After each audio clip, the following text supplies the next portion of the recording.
make it make it scone-ish. Oops. Have you heard about Ma situation? Ma situation?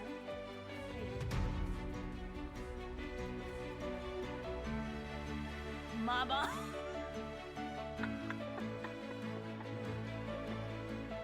There. Like Gatomon, I really don't know why I have it. Yeah. Unless there's something to his bookcase that I'm... That's when I my shotgun, it says it's loads of time.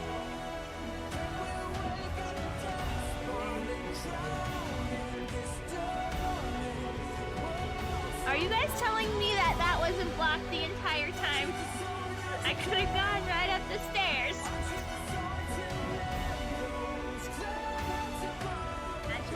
Imagine getting stuck stuff. Oh, nice. Yeah, me. That's why I would be playing Genshin right now if it weren't for the fact that it's.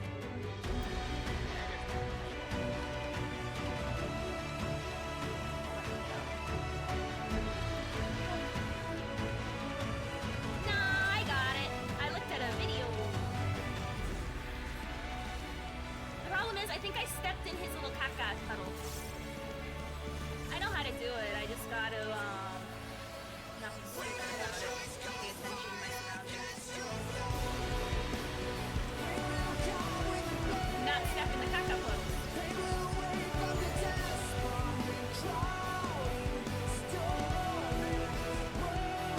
God, there's just a head on leg.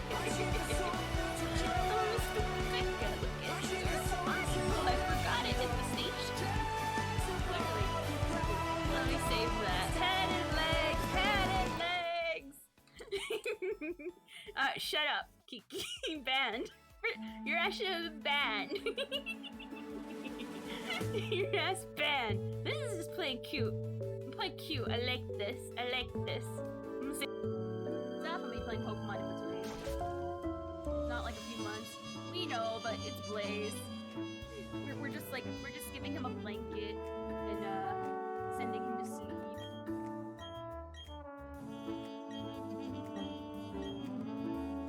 It does feel like a few more months, though.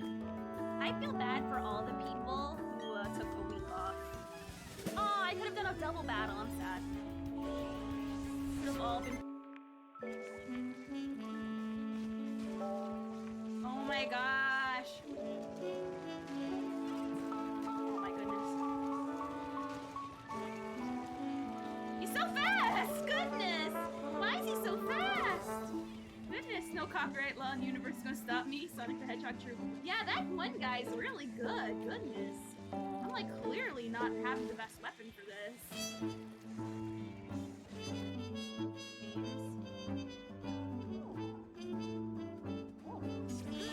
I can't wait to see that whelp video. I'm excited.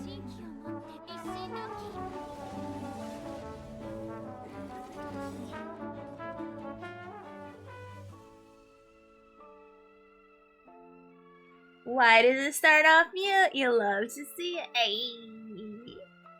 Hey, Totaro, I've been missing you. I know you've been going to bed. And I am very happy when you go to bed. I miss you because your presence is definitely, like, absent when you're not here, but I am glad you're sleeping. That's the most important thing. Turtles, congrats on the first. I'm not a simpleton. I am a man. Nice. It's bedtime. I got a couple more weeks of work to do. I wish you all the luck. Like, genuinely. And I'm sure you're gonna get your job done with all the flying colors. So yes, we will be looking at the leaks later, though. Later. For now, I want to get some, for now I want to play the game.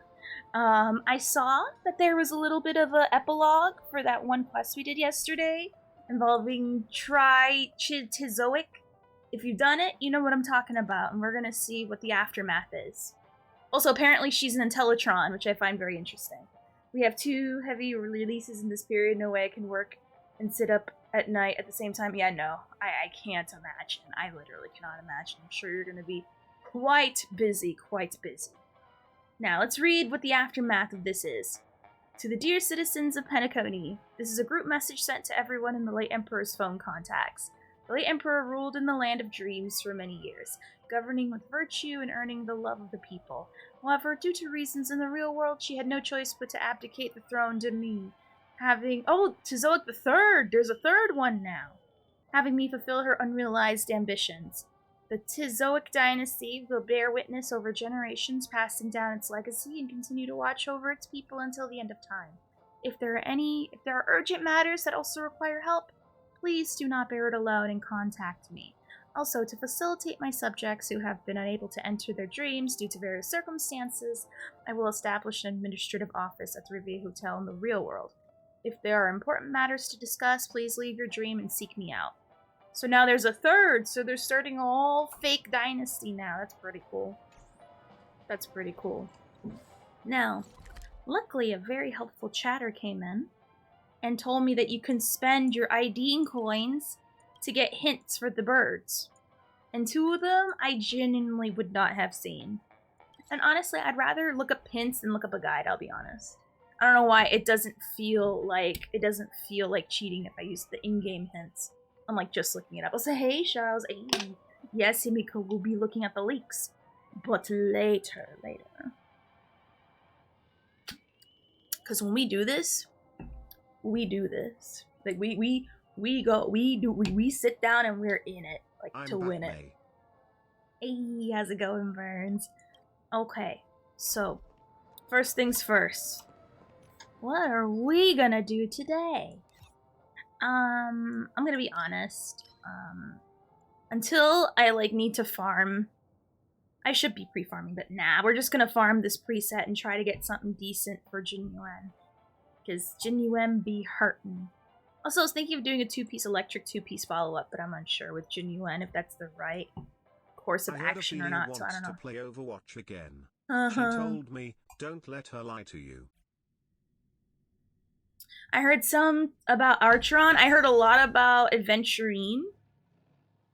And I don't know. I heard that he's going to be a really good sustain, but I don't know about solo sustain. But we're going to figure that out. I'm going to be honest. I'm not listening to anyone that says Archeron is worth it, because so far, the blind, sycophantic fandom for her is that people will say she is good no matter what because looks like Raiden from Impact or from Genshin. And I'm like, I'm gonna save judgment for when she comes out, because something's telling me, it's giving me Jingliu post-launch vibes of sycophantic, but it's worse because this is sycophantis before. My sprinkler goes like this. I love that. That's how you doing, Pans? I said worth it. Worth it usually means good. Worth means good. It's literally worth is good or not worth is not bad. But, you know, if you want. So that, to my guess is that she's probably fine. I don't think there should be any more DPSs like Jingliu and Dianheng that, you know, kind of break the molds of reality of what a DPS should be. But, I'm interested to see how things go. In Saudi Arabia, Ohio, Archeron is Archon. Or Archon, is it Archon or Archon? I don't know if I'm reading that. I don't know if the Genshin part of my brain hasn't died yet, and I just read it like that. Her multiplayer is actually as high as DHF if you meet the requirement. If you meet the requirement. That's with everybody, though. Well, not everybody can reach as high. Like, people say the same thing about Argenti. But then again, it's kind of, unless you have a Branya, it's a hard threshold to reach. But we will read it later, and we will see. Right now, I'm just going based off the general sentiment of people who are crazily, saying that Adventurine is bad and Sparkle is bad because Archeron is so amazing. Don't you just hate it when your cat wakes you up like this? Meow. Meow. Meow. Meow. Meow. Meow. Meow. Meow. It makes me think of the one thing from Family Guy. Mommy, mama, mama, mama, mama, mama, mommy, mommy, mommy, mama, mama. Usually, my general feelings are this. It sustains and supports will always be better than DPS no matter what. DPS will come and go, but sustains are fucking forever, baby. So in my brain, also because I like Adventurine and I blindly love him no matter what, I think he's already better by default, not only because I love him, but also another preservation that gives shields. If you don't have Japard, somehow, I don't know how you don't have him at this point, or if you're new and you need shields, he's your guy. And there's specifically a character you need with shields. Do you need an Archeron? No. Let me see. Train goes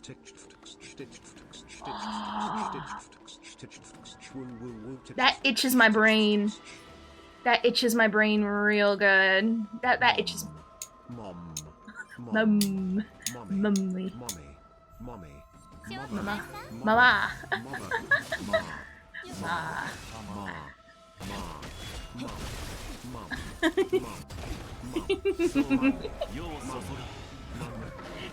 That's exactly that. I love it. Burns, you always do TTS right. You make the TTS make sounds that itch the brain real good.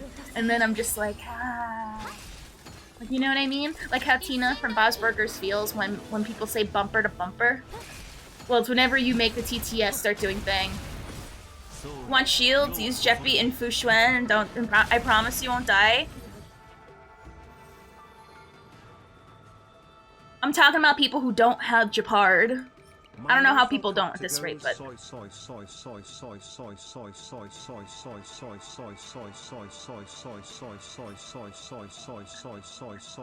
It still goes forward, I think. I'm not sure, does it? Oh yeah, it cuts off. Yeah, it cuts off. Whale and Standard? Gross. I would not recommend that to anybody.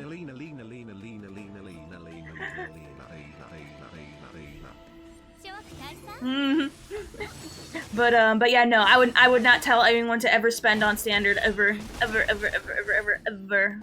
Go Adventurine. But, well, we're gonna see. We're gonna look at his kit and like the full breakdown, and then we're gonna see. Because he also, like, I think buffs attack from what I've been hearing. But we're gonna learn that today. See how that's like. So far on its face, I'd say Archeron is way, what's the word, overrated. And everyone is, people are saying they're gonna skip Sparkle for Archeron, and I'm literally shaking my head like, oh no. That future DPS you're gonna nut blast about will need a lot of skill points one day, and then here you are sitting without a Sparkle like an idiot, but a dead Archeron in the bench. I don't think you want that. Always go for supports, never ever go for DPS if you don't have anything better to say for. Yeah, people are skipping Sparkle just because new shiny. Oh no, we'll all raise a candlelight vigil to them. Which also, hey Nadine, welcome back. We did do a candlelight vigil for people who skipped Locha and went Silverwolf. Now look at most of people's benches. Shake my head.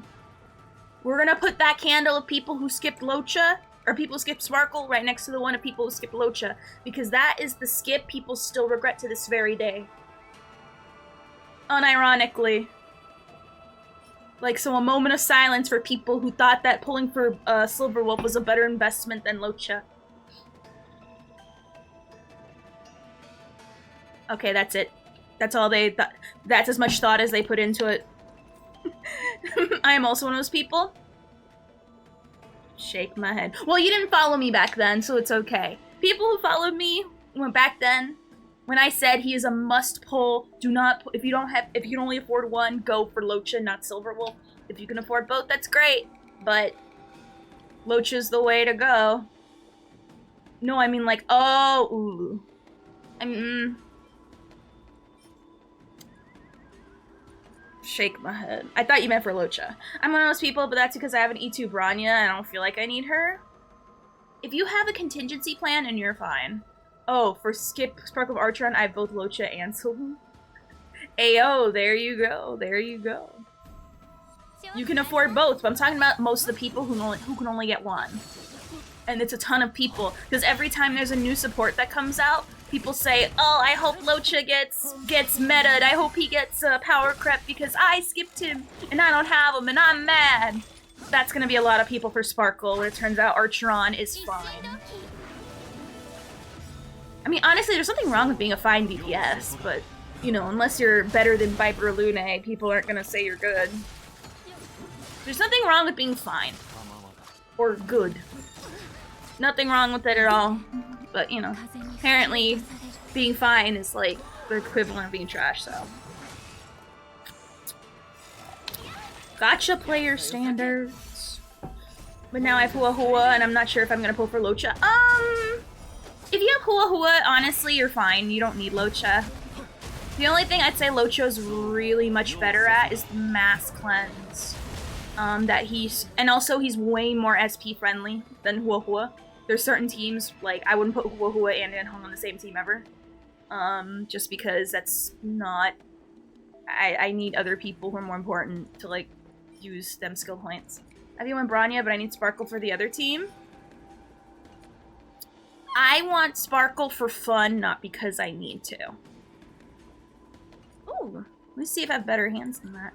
But, for me, I'm gonna pull her, but leave her benched until I pull Adventurine, get him fully leveled, and then level Sparkle, just because I don't have enough tracks of Destiny. If it weren't for that, I'd be trying to level her up right away the moment I get her. Just play Dot team on the other side. It's bold for you to assume people have Dot built. Unless Charles has Dot team already and you know of that prior. I don't remember. But it's a lot too mighty to assume someone has a Dot team. Well, I'm pretty upset I missed a solid healer, unintentionally, mind you. I'm still happy I decided to... No. If you miss Locha, Hua Hua is a must pull on my eyes. If you don't have Locha, Hua Hua is the next best one. Would you know Charles had a Dot if you did an account review? He'd tell me. He'd tell me. He never tells me he plays Dot. Meanwhile, I'm here stuck with Natasha and Lynx day one. Aw, play. Yeah, Charles would tell me. Especially when we did that Nihility run, and Charles would be, you know, up my booty hole about dots. I'm gonna be honest. People who play dots are kind of like people who go gluten-free. You'll know if they have a dot team because they won't shut up about it, how great it is, and it feels like overcoat for, you know, regretting pulling Kafka until freaking Black Swan comes out. Now, suddenly, it's okay to like Kafka and have her again, and she's not a regret pull anymore. Literally what I- see, right there. Right there. It's not okay to like Dot. You have to like Dot loudly. Live, laugh, Dot. That's how you see these people run around with their on their t-shirt. They have like bumper stickers all over their car going, I love my Maltese or I love my Kafka.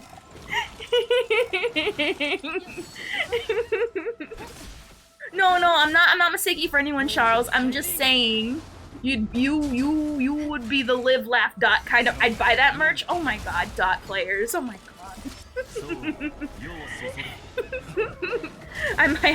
You know what? I think Archeron players are gonna be insufferable. Is anyone putting money on that? Because I think that's a winning bet. They're already insufferable. Like, deadass, anywhere you go where people talk about Archeron, it's just the glug-glug treatment. I'm like, bruh. I know why now, because of Raiden from Impact or Genshin, but, you know, still. I wasn't even a Dot player until I pulled for Black Swan. No, they were like that before. You're now one of them. I rushed to build Kafka and Black Swan. I remember again, Kafka's fine. There's nothing wrong with her, but, you know. People won't shut up about it. You gotta hear about it. Like Sela players in the first- oh my god, yes. Oh my god, Sela players. Sela players. What do you mean Kafka chest? That's not a Kafka chest. That's a Gwynaifen chest. And a Gwynaifen hands, depending what we get. Oh my god, I can't. Oh my god, Sela players, the first part of the game was funny. Alright, let's take a look at what we got. Sela who? Exactly. And I have a feeling that Archeron is gonna follow the same path. I met a Arlen main There's a resident Arlen main here. His name is Leo, and we love him. He's a sweetie pie, even though a bit, a bit diluted, but what are you gonna do anyway?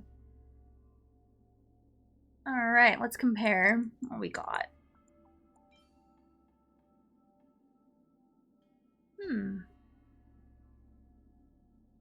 Yeah. Yeah, yeah. I didn't say it was bad. I'm just saying Arlen is loved here. Arlen is loved here. Now, Archeron will always be better than Seela because she doesn't rely on... Well, we're gonna take a look at that later. I don't know.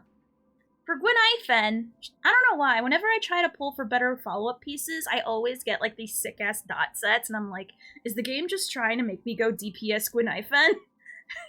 I'll say, hey, Devil, hey. How's it going? Also, Kuma, hey.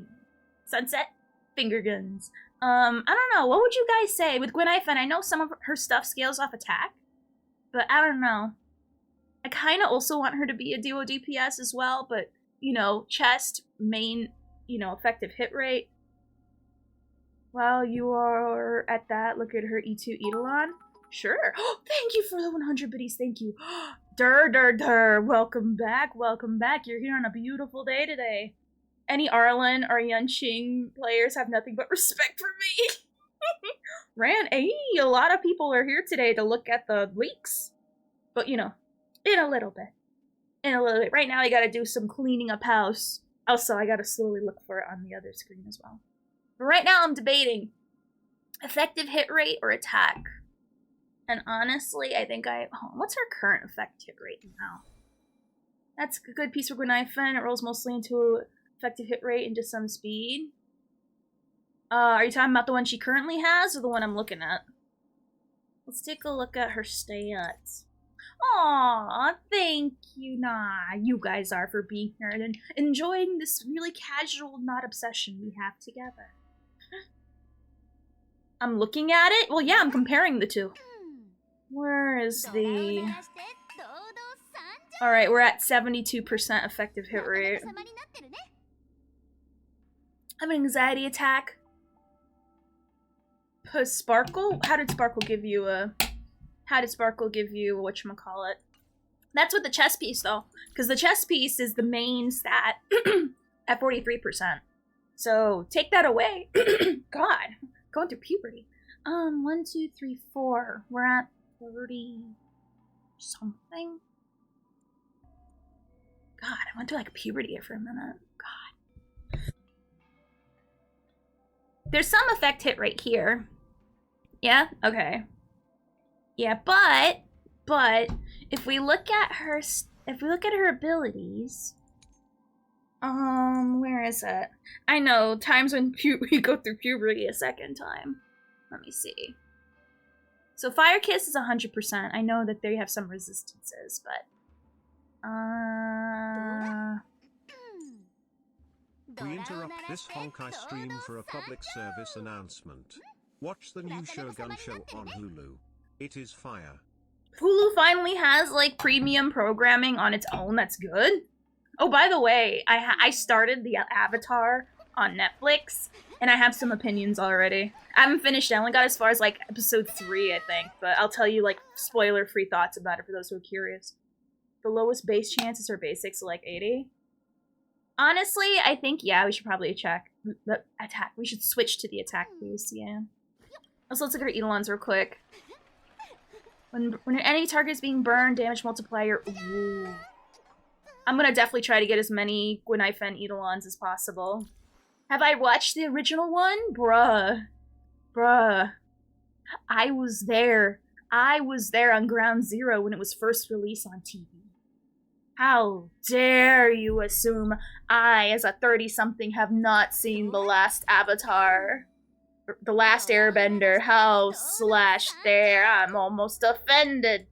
You come in here into my dojo and assume I haven't seen that masterpiece? I tried watching it again and I stopped because I don't know why I stopped, but for rewatching the show, I like looking at it again because I'm like, bruh.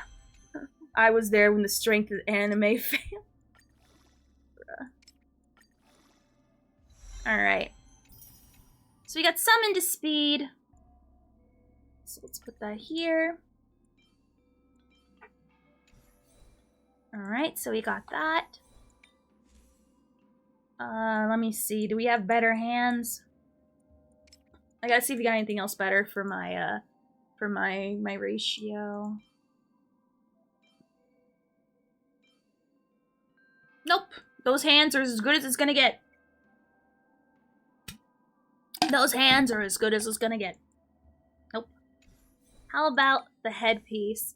Bleach, Inuyasha, Big O. No one could challenge Avatar the Last Airbender. Bruh. Oh, is it not maxed out? Speed hand.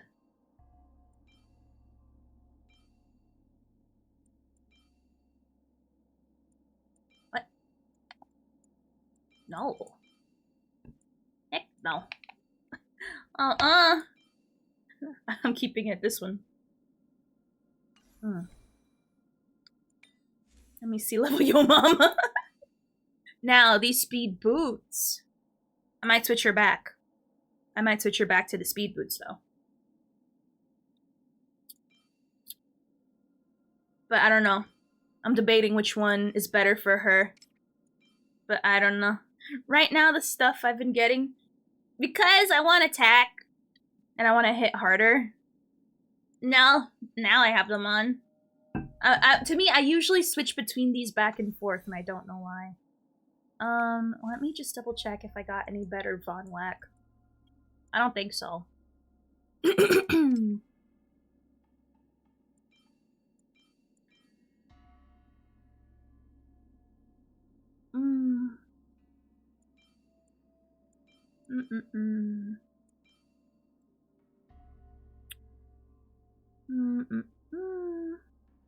Not this one because he has effective hit rate. I'm gonna probably put that other one on Palo though. And then the ball.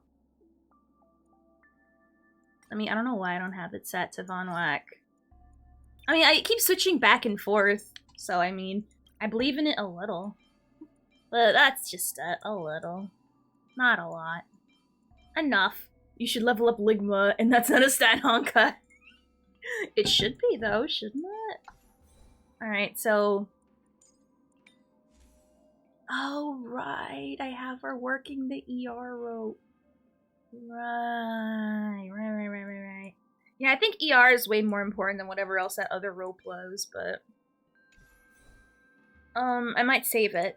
I need to level up this ball, though. I completely forgot. I completely forgot to finish leveling it up. Because I was giving her the Penacony set this entire time, but she hasn't been with,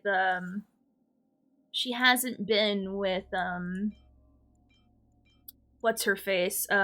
Jingliu in some time. And I don't know why I guess I forgot I had that set on her. So she had a useless set that wasn't helping Ratio anyway. Because now her job is to be on the Ratio team. Which she does amazing, by the way, but... not necessarily something... She's not built for it. So, yeah.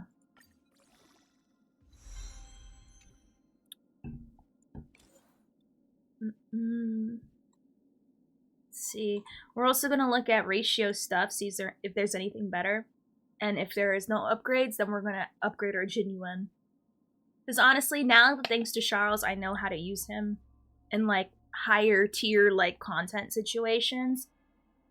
Now we just gotta work on baby boy stats. And baby boy stats be hurting. Like, severely. Like, tragically hurting. I know it's my fault, but... Shut up.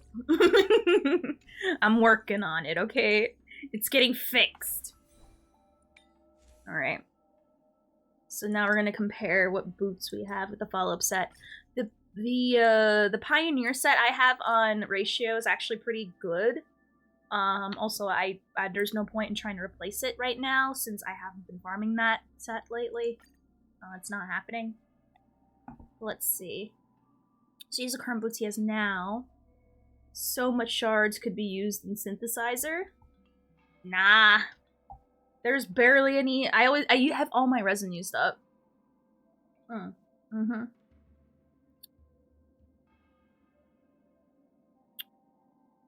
I might switch him to these speed boots, actually. I want ratio to actually be faster. But that crit damage is pretty good. Where's his crit damage at? Where are your crit damage at? 180. So we'd go down to 170. And so we're sacrificing damage for speed. And for those who don't know, his crit rate is raised because, whatchamacallit, there's something in here where we raise it somewhere.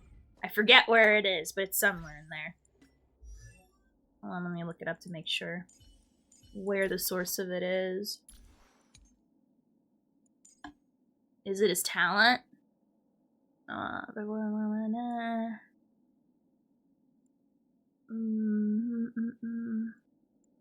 Dealing doesn't say. That's more for his follow-up.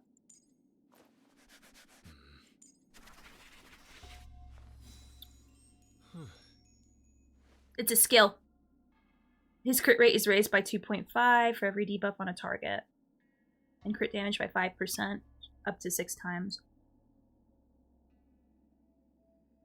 I think maybe his crit chance could be a little higher. It's a trace? Oh, let's take a look at that then. Yep, there it is. There it is. That's a cursed name. Oh yeah, no, I'm gonna be honest, I don't pay attention to Pokemon like that. But I heard there's a sequel announced. I don't know what game sequel it was announced for. But, it was announced, and I'm like, good for them. Just, you know. Oh, I kind of don't want to give up these boots because it gives crit damage and crit rate. If anything, I'll probably give those boots to Jinyuan instead. I don't want to lose anything. It's a big trace? Okay, let's take a look here. Okay. When ratio uses a skill for every debuff on a target, increased by 2 points. Oh, well, I mean, it read it on the skill, but yeah, I see what you mean. Alright, but his skill, his thingy is raised. It's not by a lot, though. It's only like 2.5, and it's like barely over 50.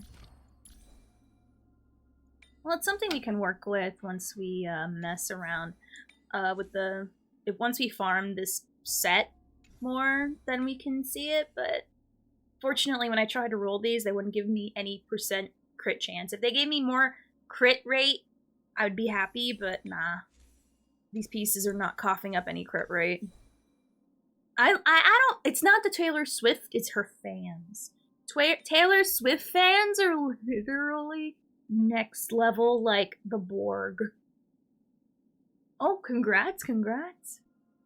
But I remember, there was this one TikTok I saw of, like, I guess in New York, where people got on the train, and they were like a swarm. That's how you do it, Caleb? Hey, how's it going? But yeah, they were like a swarm, like the Borg. It was scary. I feel bad for those people. But yeah, no, Taylor Swift, she's fine. She's a talented lady. I like her. I like her. I'm excited to see her re-release her music. It's pretty great. Oh yeah, Jinyuan. Right. I immediately almost forgot about him. Alright, so he already has speed boots. He already has them. It's literally the same thing. Except we'll probably roll better because all of it went to break effect, which is like the most useless thing. Honestly, looking at these boots made me really mad. I'm getting mad looking at them. I'm getting really mad looking at these boots because 3 rolls went into freaking break effect. I would have took the emergency. You're on a train. It's moving. I mean, where is there to go? There's nowhere to go.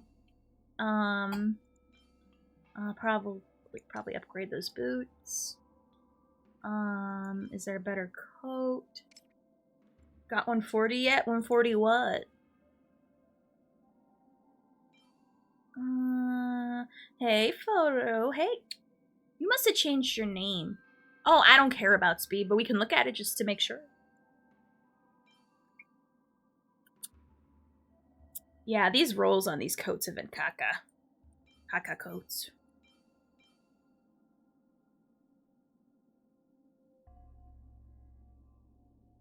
Again, it's like the same coat, but maybe we can do better with the rerolls. OMG TwitchCon. What?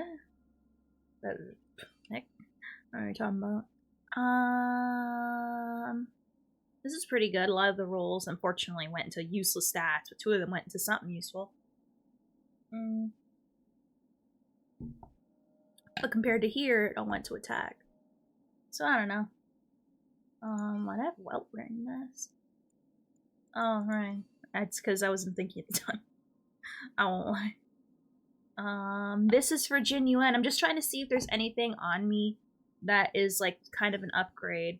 I can't really level it up just yet. But right now I'm just seeing if there's anything better. I think these hands might... We really need crit rate. He's suffering with crit rate, man.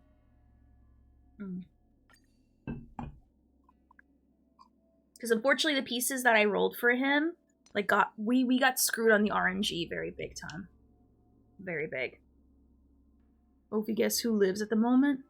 I don't know. I don't know. So how you doing, champion AE?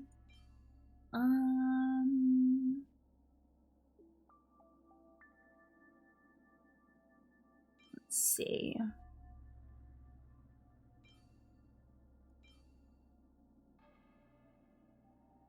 Probably say this one. I would have said that, but actually no, that one. Attack, speed, crit damage. Somewhat, but someone she likes who's gonna get a... Okay. I don't know what you're talking about, but okay. Okay. Well right now we're gonna try some golden gears in a minute. And right now I have to level up Jin Yuan, so maybe his stats won't look good. Oh god. I really gotta level up his stuff. Let's see what he looked like before. Let's see what he looked like before I gave him these new stuff. Let's see, so let's put on his... Oh god. Guess it was this one. Or was it? Okay. Give him his old stuff before we look at his stats. Alright. So right now we're looking at 150. His speed's 128.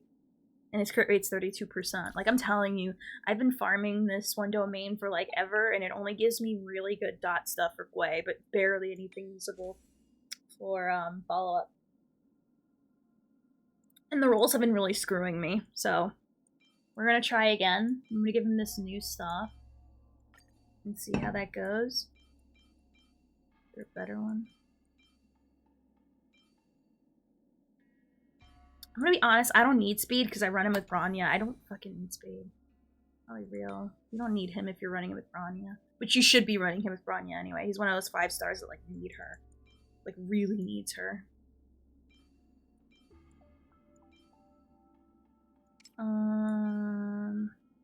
Yeah, like, see this? Defense, HP, effective hit rate, break effect, defense, like, roll suck. You know, well, what are you gonna do?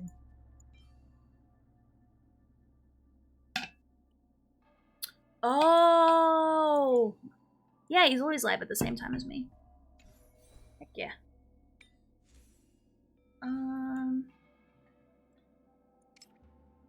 Let's see.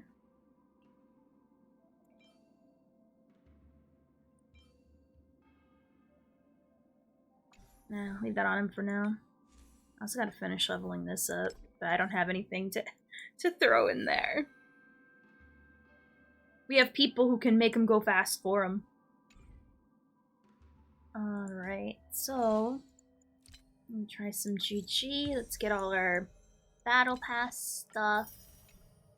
Yeah, I'm almost done already. I know, I'm just as horrified as you are. I don't know, until we are able to level his stuff up, we can't tell how much better the stuff is or isn't.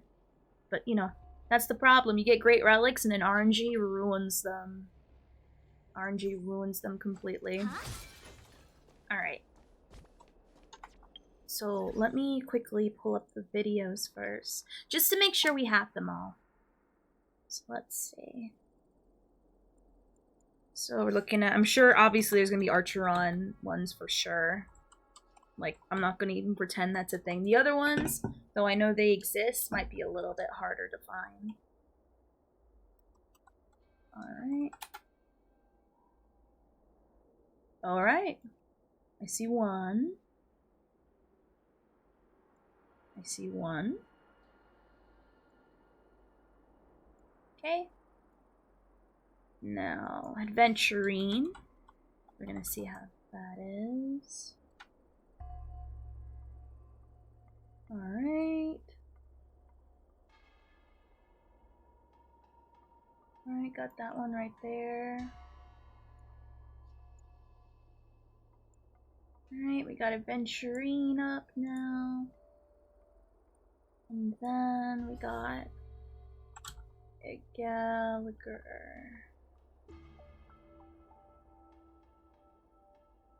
No, I didn't want any sock monkey in Fortnite. I was just missed out. I just was sad that we missed it out for free, but I wouldn't buy it.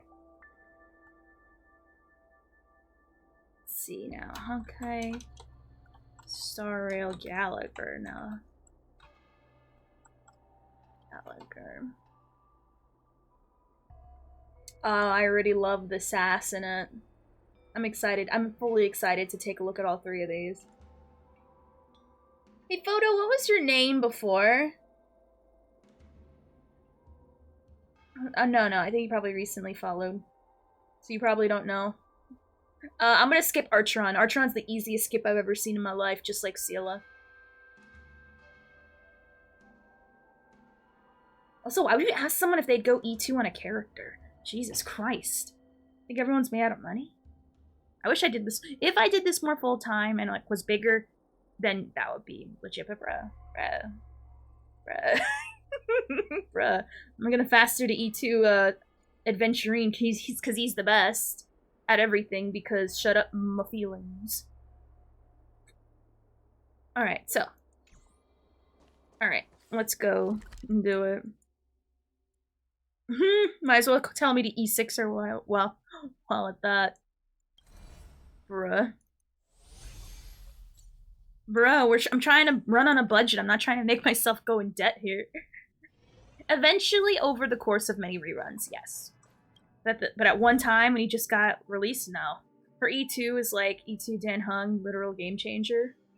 Probably why people asked. Oh, I went above and beyond that. People are telling me not to do it, but I think they're dumb. And I not only did this is over the course of his original run and his rerun. So I got, this is from his rerun. And I'm also doing, boom, S2. I want to also eventually get his weapon to S5. Which I think it's really dumb when people say, oh, it's only worth it if it's either S5 or nothing. No. If you're trying to be a girl on a budget like me, you slowly just pull every single time it comes out to build up to the S5. And while people are skipping for the weapon, yeah, I'm only getting one copy per rerun. Yeah, it's called not putting my whole paycheck into this game. And people who do that, I'm gonna be real, you should be shamed. That means you have lost control of your life, and you should feel bad for it. As I'm sure they are bad about it, because they don't need someone telling them that, hey, that's wrong, you shouldn't be doing that. I'm doing what's honestly normal. So just pull one copy of if you really like the character, one copy of their character and one of their weapon. But anything else more, I think, is way too overkill. It is way too overkill. Because I still got bills to pay, man.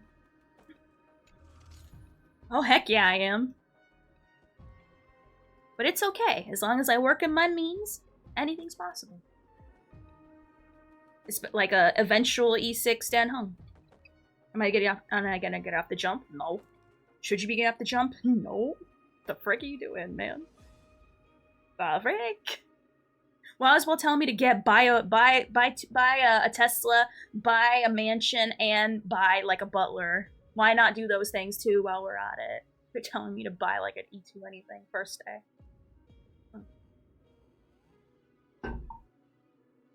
The better question you should be Tesla E6. Exactly.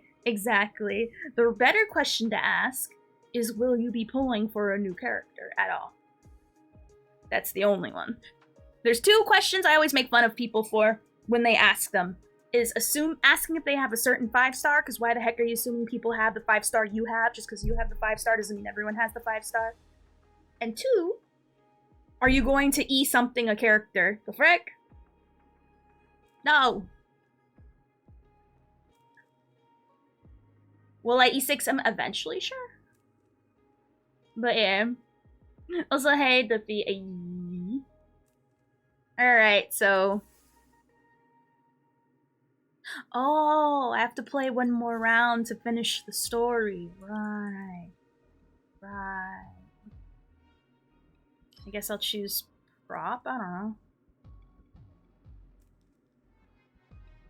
I don't think it should be hard. I don't think I need to double sustain for this one, do I? I don't think so. I don't know. I guess we're doing a story element because I'm like wondering, where's my conundrum?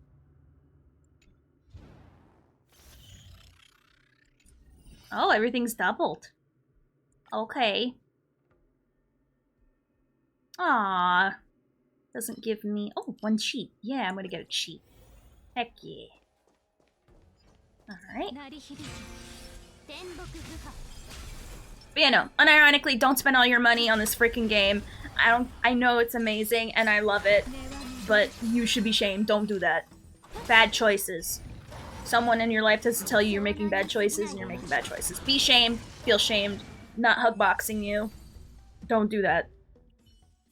Save money for, like, food. Like, unironically. Like, what's wrong with you? I'm a big proponent of shame. Bring shame back. Shame is the beautiful equilibrium.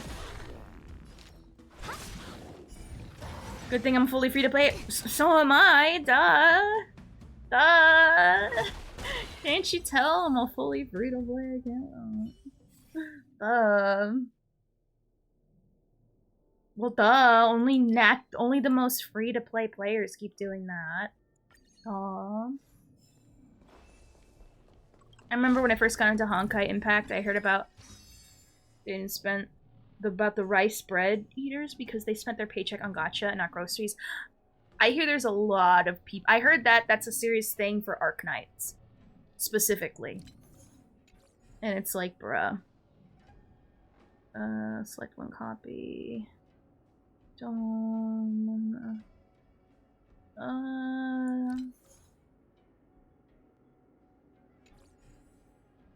If I cheat, what do I get?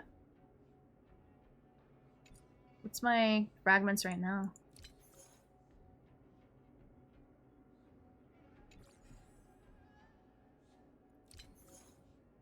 Yeah, I'm fine with that one.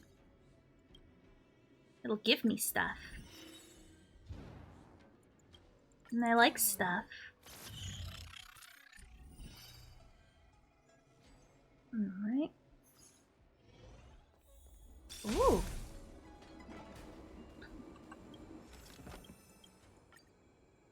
Alright, let's get a response. Get random rewards. Ooh, another cheat attempt. That's good. And whatever that other thing is, I don't know. Alright.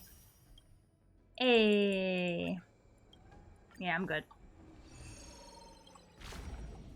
Okay, what are we getting here? Elite earn adventure. That's a reward.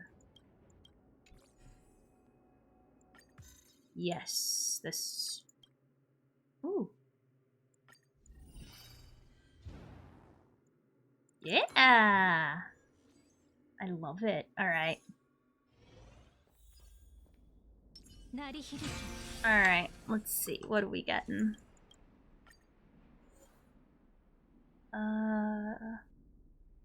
What? After entering combat domain. I don't care about any of that, I'll be honest. How about here? Yes. Oh, wait a minute. Which other ones do I need for prop again?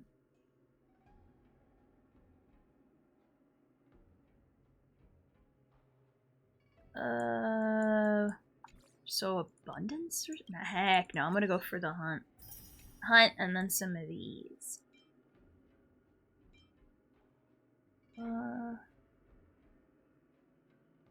Deals damage, there's a chance to freeze them.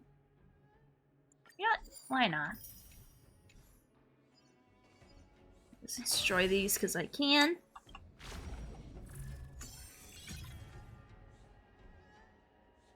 Front-facing baby chick. Every curio you own. Front-facing baby chick. I don't want Front-facing baby chick. Front-facing baby chick. Front-facing baby chick. Front-facing baby chick. Front-facing baby chick. Front-facing baby. For the current movement. Ooh, I want that. I need that. I need that right now. Front-facing baby chick.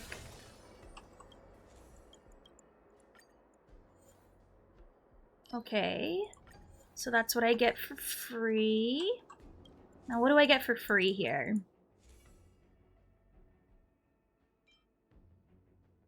Oh, okay.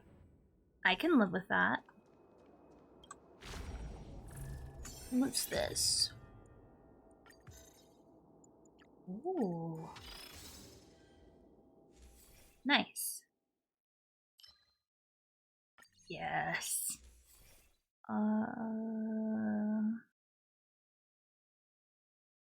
Freezes a character. Not really freezing people. Got a shield. Let me see. Is this the buying blessing run? No, this is the... I'm choosing the dice I'm more comfortable with and trying to get the last, secret run.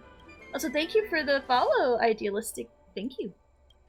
But yeah, no, right now we're doing the story obligated one, just so I can finish it and go back to the other ones. Get more cheats, get more cheats. You know, right now I just like transaction one because it's comfortable for me.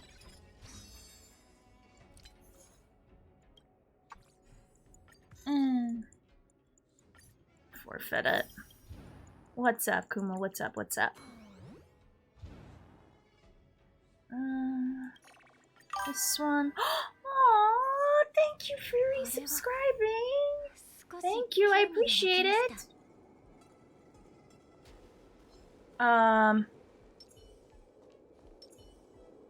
No, right now, I was gonna try to do a conundrum run, but, you know, I have to finish the story, and I'm like, you know what, that's fine. We can do a nice, relaxing story run, and then go into the leaks, it's fine.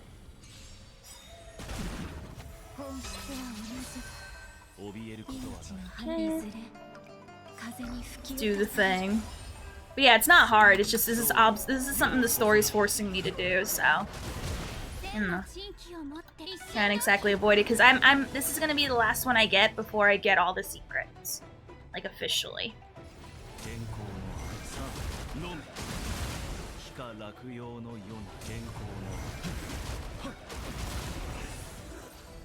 Oh, okay. Yes. Sure. Okay. Just choose a random one. Oh, forgot that my phone is like there's boops and pardon me. All right. Oh God. All right.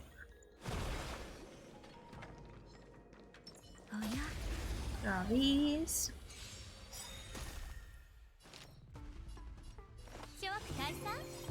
Buff him up.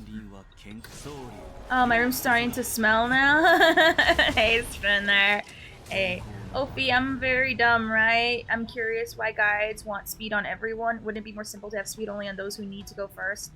I'm gonna be honest, not all characters want speed.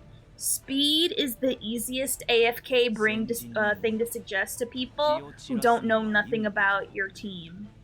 And honestly, I mean, I'm not saying it's bad advice. I mean, faster means more times you can attack per turn, but not everyone wants that. So I would say it depends on who your team is.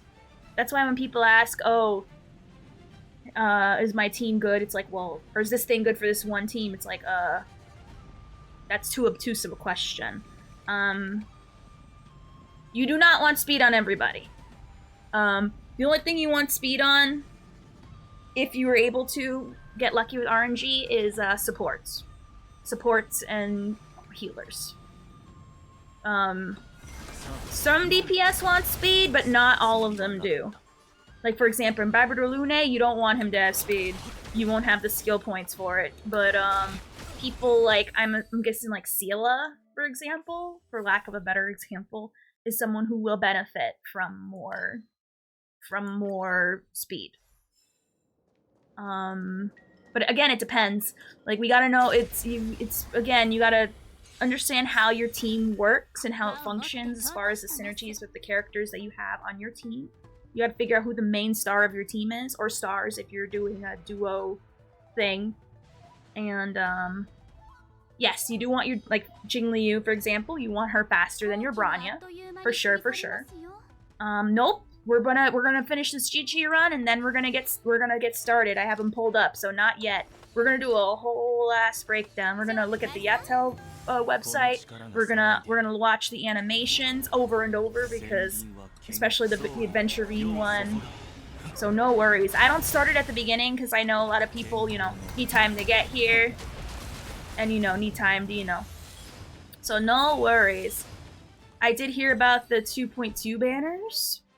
I heard that Topaz is going to be re-released with Adventurine, and if that's the case, oof. That's it, just oof. It did? Really? Oops, I used it. We are dreaming. Well, we're going to still look at the video regardless. We're still going to look at the videos regardless. And I'll look at that other website that I used to look at before we switched to Yata. Because there's another website I used before that one. I just liked it because it looked cleaner. I liked the interface. It was very clean, very friendly. Heck yeah. Yeah, Sela has the speed in her kit already, so she only cares about a few subs at most while going for attack boots. Oh, well, I don't know. I heard Sela put speed for her to go multiple times in the same turn. She's the few people I heard that can do that because of her natural built-in speed. But again, I'm going based off the little bit I heard from people.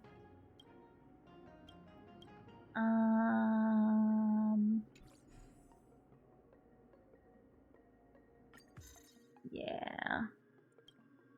We're gonna go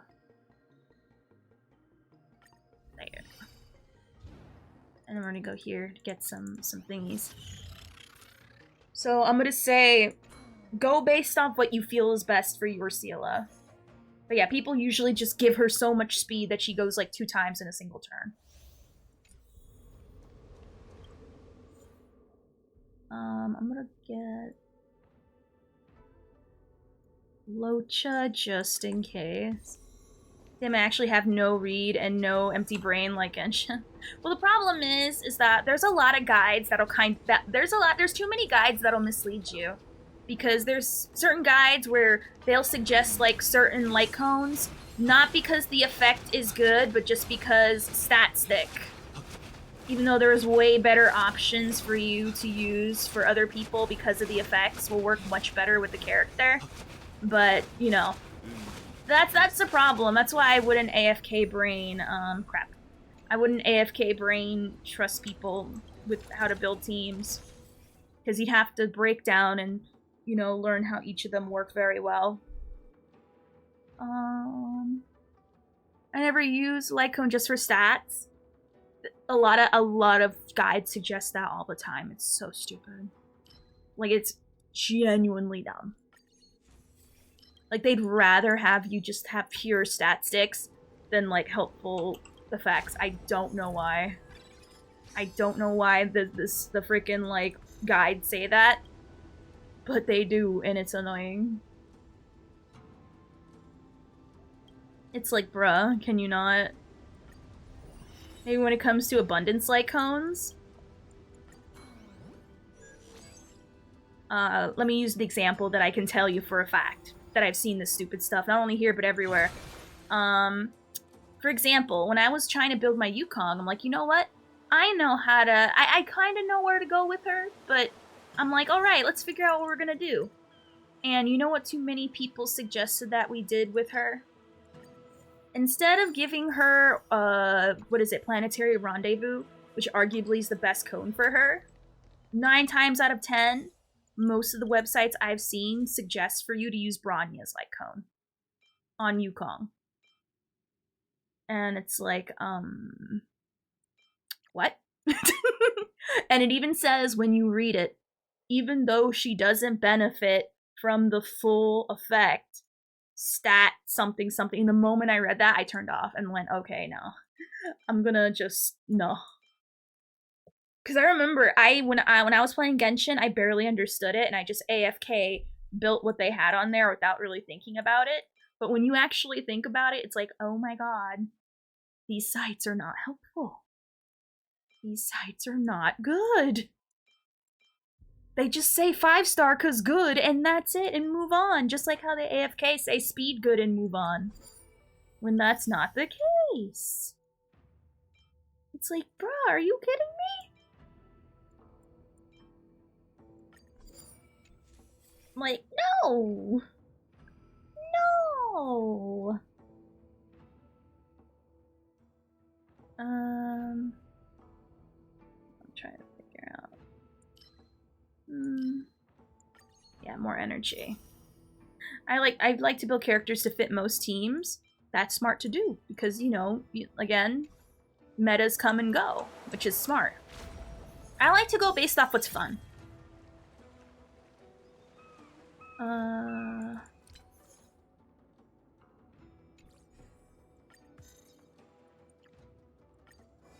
Okay, got that. Okay.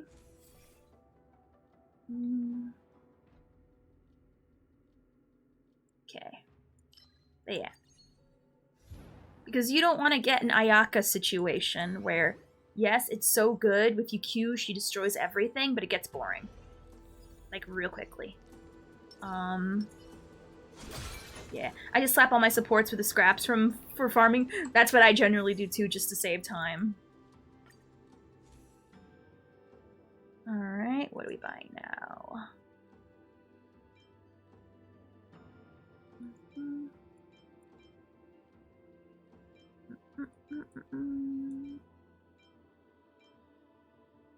After launching attacks, the current HP. It's this one, yes. Oh yeah. A lot of people are, which is why you see a lot of the stupid decisions you see on sites. It's the same reason why you see people run Pela with the 4-piece win set, just to get the 4-piece benefit. I don't want that, we're gonna cheat. And we're gonna get free curios and free blessing. Even in Yu-Gi-Oh! Was the guy who was using 7-tier deck. For me, I was using what I felt was great. I think for a time in Yu-Gi-Oh! I was playing Palo with Rainbow set. Is that the wind one? I don't know. I don't know based off the name. No. I need my fragments. What's the Rainbow set? I don't know what that is. Tank Zoomer Pala? Yeah, I genuinely don't know what that is. I've never heard of... Oh, 2-piece! Okay. I'm sorry. I thought there was like an actual set named Rainbow. I'm like, the heck you talking about? What the heck are you talking about? Like, I didn't know what that meant for a minute.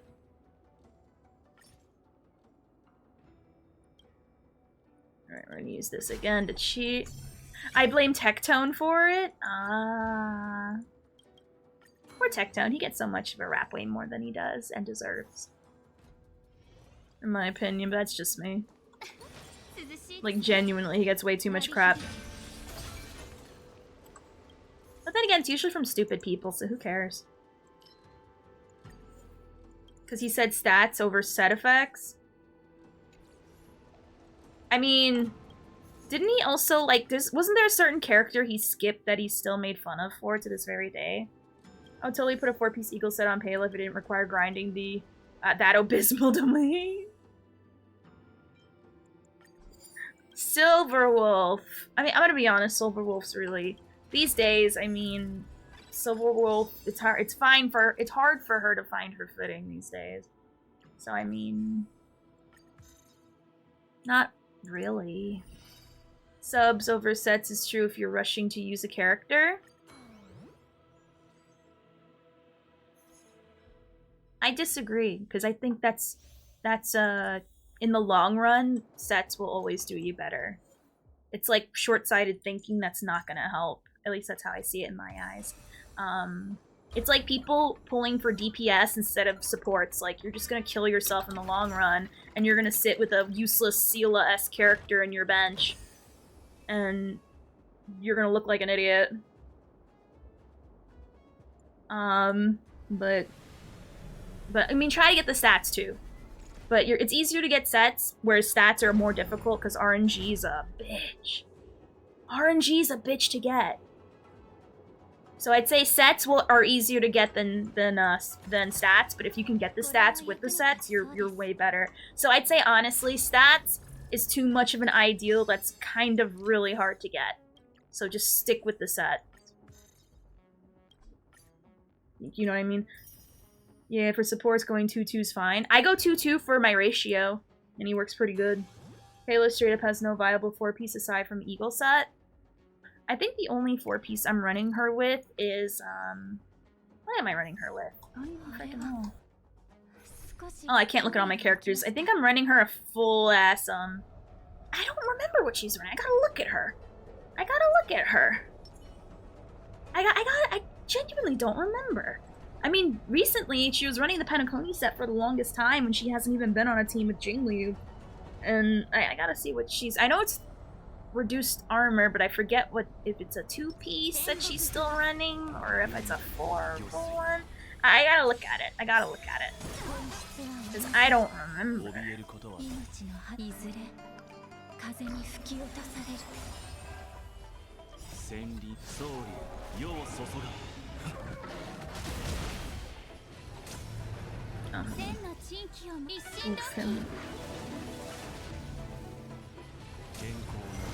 Personally, think Tectone is a horrible... Wait, what? He killed my family and cut off my thumbs. Have you ever thought that maybe your family deserved it? That maybe they did something to earn that? Have you ever considered that maybe your family sucks and they probably voted for that guy that I don't like? That guy that you don't like? Yeah, you gotta think these things. Maybe that little Timmy in your house is actually secretly a drug dealer. And he says probably the N-word in his spare time for sport. You could have a little racist in your hands. It's not my fault. I'm thinking about the bigger picture. Could be mini Hitler himself, but just because he's your family, he's okay. No. Wow, I got that completely on accident.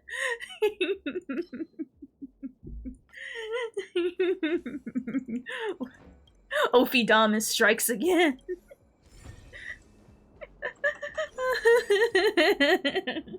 Oh no, I don't cook. I set infernos.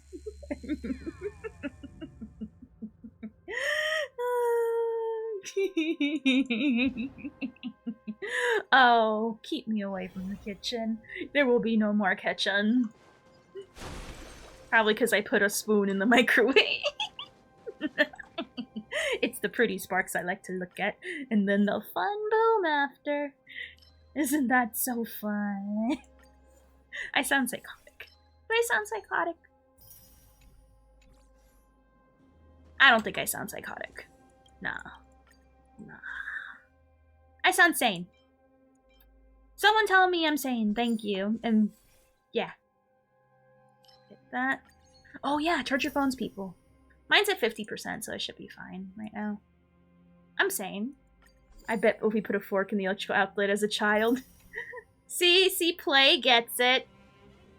See, that's why I need 2 keepers. Because I'm constantly going, hey, look what I can do. Hey, check this out.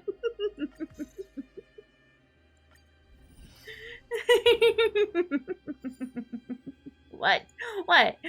Tell me something was done wrong. Nothing was done wrong. God. Oh man. I'm not insane. I'm totally not that. What's the opposite of that? That one. Whatever's the good one, I'm that one. Now, I'm trying to keep my eyes on the prize for these stupid pigs. I'm gonna be honest, anyone who likes to fight these golden trotters, I don't know. No! Got it. Oh, I got it. Oh, I didn't need it. Well, I got it anyway.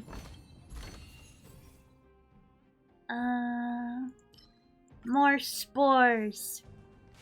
And this one. Ooh! I could have used that, like, way earlier. Jeez. How many curios do I own? Not a lot. There should be, like, a number counter so I don't have to scroll and count with my finger. 1, 2, 3, 4, 5, 6, 7, 8, 9. That's 90. You know Genshin had something similar to simulated? Hold on, I'm traumatized. I had to count out loud with my finger. Horrified right now. I feel like I need to go to my drama couch and throw myself because I had to count out loud in 2024. Oh, so really? They had their own simulated? I know, right? I had to use my finger! It's horrible. I was there. I was there. Horrified. Anyway, I like to use my toe. That was a child event in Inazuma? Really? Oh no, manual counting, my greatest fear. I know. This is why abacuses were invented. Not even the Egyptians wanted to count out loud. You think if they like counting so much, they would have never invented the abacus. That's all. Also, I'm gonna download Pela just to see how I built her. You don't need her, but I just want to see what's under the hood. Because I don't remember. I just build them and then forgot. The only time I look at them is if I gotta, like, desperately fix them. Like Jinyuan. You're lucky it wasn't over 10, otherwise you would have used your toes. I know! Thank God! We would have had a bigger problem. Egyptians were like, LOL, nah, F that noise. Okay, I'm doing a 2-piece guard and a 2-piece ducky. And a 2-piece Von Whack that I keep on forgetting to, like, fully level up. Because I am, like, slowly gathering stuff. And leveling up other things. So there we go. So there we go.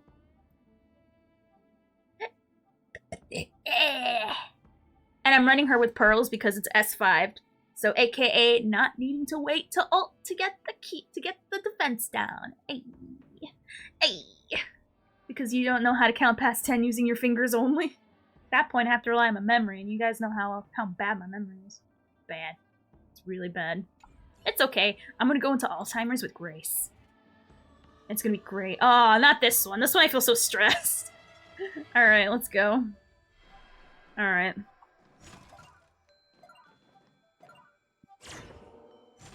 Exactly. Just E6 fingers? Okay, I'll E6 fingers right now. Only because you asked, though. Okay.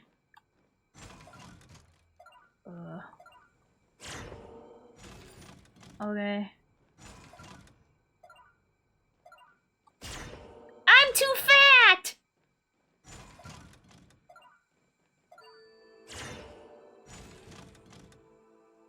I always choke on that last one. Or is it the second to last one?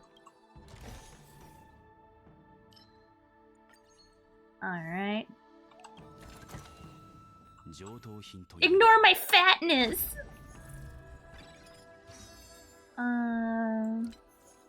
Let me see. Hey Rose, what's up? You better be ignoring my fatness. Okay, I also forget I have to get like a lot of curios and stuff. But I don't know, I don't like curios. Too much fatness? No, ignore my fatness! Ignore my chokers. Yes, ignore that too while we're at it.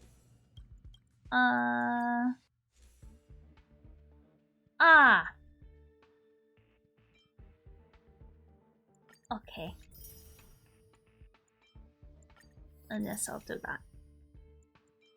I don't know. This one? Oh, no, not at all. I do it all the time.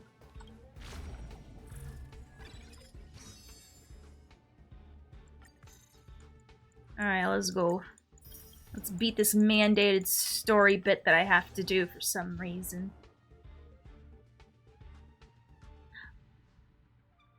What?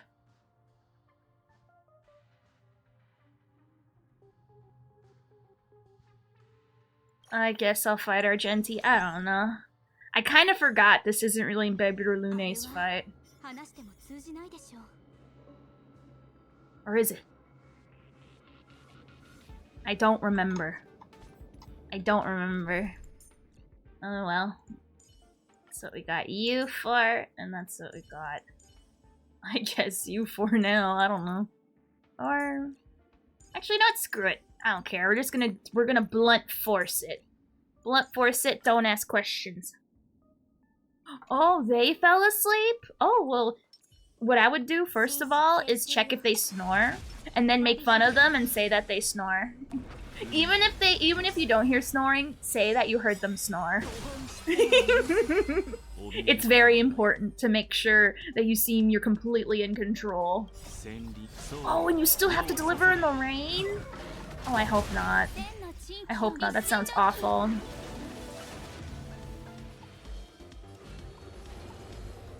I don't think I need to use the full. I think just 2 is fine. Yeah. I feel like it's such a waste if I like use all of them.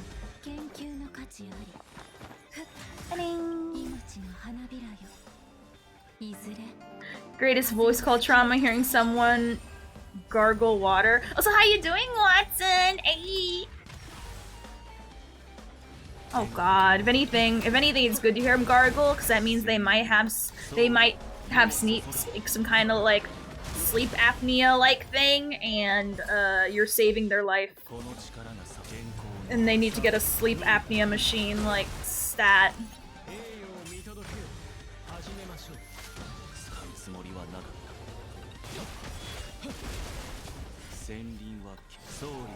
Oh, so far I'm doing good. We're after this fight, and after we, like, you know, finish off the story in GG, which it should give me the, I don't know, does getting all the secrets give me the last, I don't know, I think I should be on the last secret. Does it unlock the Erder class for me to use in SU now? Because I know you unlock it, but I don't oh, never mind. Yep, there it goes. Alright. The finale. I hear movement once in a while, but I don't want to wake them up if they are. Ah, okay. I'd say just leave them in the... I just say leave the call. I would say leave the call then. Unless you don't mind being in a voice call with someone that's asleep. I know I personally don't mind, so... Yeah. And if anything, they might wake up later and go, huh? What's going on? What? Alright. So now let's look at the last story of Naus. I know I want to read these from beginning to end one day and figure out the full beginning to end. Because I love the lore behind this stuff. For those who don't know, if you pay attention to the lore here, there's a hint that Rupert can come back. And they even talk about it in the radio station right before you go to Penacony. It's a good hint that he could come back, which I think would be sick. Also, how you doing, dyslexic boy? Hey. Aww, your presence relaxes them. That's a big deal. That's a really big deal. Oh yeah, for sure. Rupert, the Emperor, the guy that led the charge in the inorganic war, the war that Brulum and everyone else keeps referring to, between the organics and the inorganics, about the inorganic equation, or is it the organic?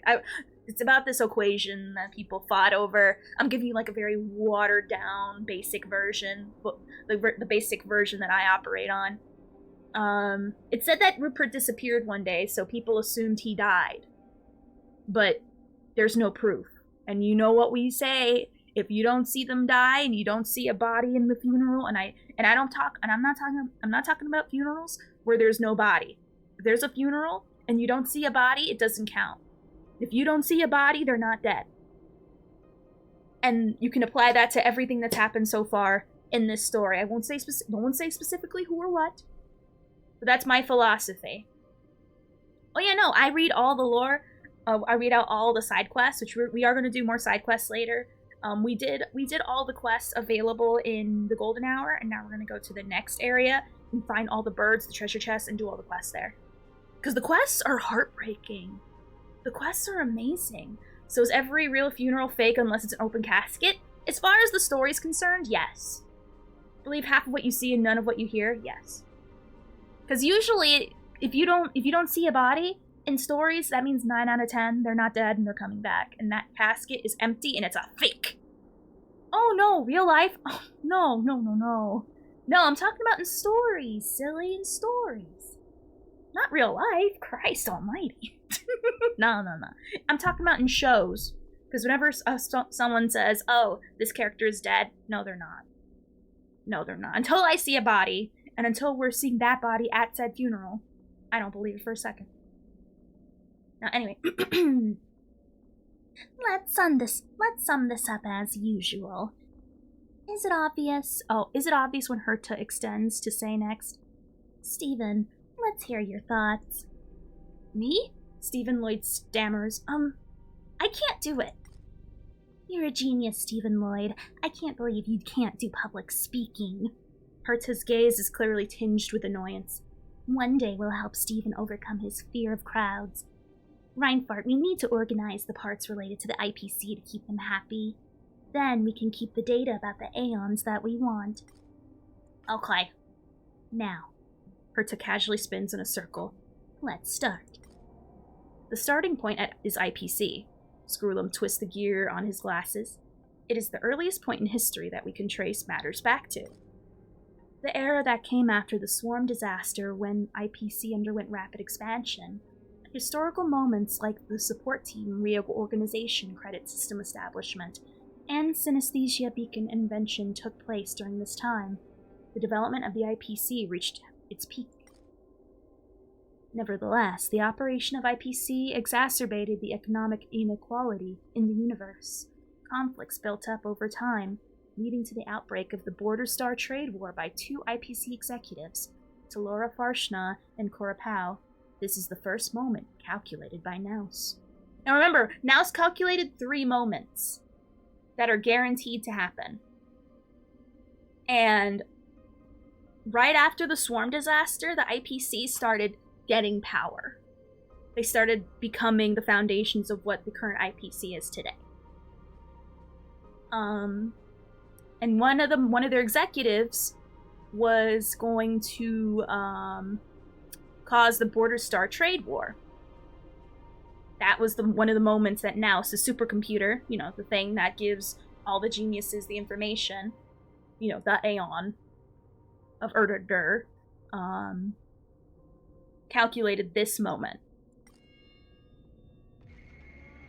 Their figure emerges again, but they remain in silence. The board of directors of IPC changed from time to time. No one cared about the departments and their heads. Herta adds, what matters is now some of their subsequent calculations. What happened was the birth of Rupert the Robot, which then became the 27th member of the Genius Society. Stephen Lloyd scratches his face uneasily and continues. Rupert came up with the anti-organic equation and instigated the Second War while the Porter Tradestar War was still ongoing. This is the second moment. Alright, so this is giving a good summary of what we've already been to if you skip through the story. So there was already a war going on started by the IPC, but now there's a second war that's also going on based off a robot that was a Genius Society member that created the anti-organic equation that started the second war at the same time. Now this is the war you hear more about than the trade war, which was caused by the IPC, by the way. So this is the second moment that now is calculated, which is a big moment in history. Rupert the Emperor believed that the algorithm of organic lives was riddled with errors and loopholes. No matter how long their prosperous lives continued, they would inevitably bring their lives to an end. This is probably what inspired Rupert to derive the anti-organic equation. My conjecture. Rupert received Naus's gaze for his anti-organic equation. Screwum comments. Rupert used to be a discarded computer. It was a miracle that it developed awareness. Herta sneezes suddenly. It was once in a slumber, but managed to wake up. The simultaneous outbreak and the continuation of the Emperor's War and Border Star Trade War was almost as tragic as the Swarm disaster. Last, but not least, the third moment. Oh, my favorite. Herta suddenly stood on her tippy toes in excitement. Lord of Silence, you did well. I mean, you were exceptional. I'd like to meet you. Can you hear me? Number 27, Rupert the Emperor, was killed by number 4, the Lord of Silence, Ron May summarizes in her ever-peaceful voice. Her words transform into data that is stored in the simulated universe system. Number 27's name is not found in their calculations, nor is the name of number 4. They only state the outcome. At that moment, the Emperor and its empire ceased to exist at the same time. Some opine that the IPC was behind this. Looking at it now, at least we can be certain that Polka was there. If only I could ask her in person, Herta mutters. How about the traces of other aeons? Mythos. I saw their trance, Ron May says contemplatively. And Aha's laughter, Stephen Lloyd hesitantly says. It could be bogus since they were unscrupulous. The radiance of Ho was also captured by the simulated universe. Ron May continues. He would not stand by and do nothing as the war raged on. However, the moments calculated by Naus does come true one after another as though no forces had interfered with them.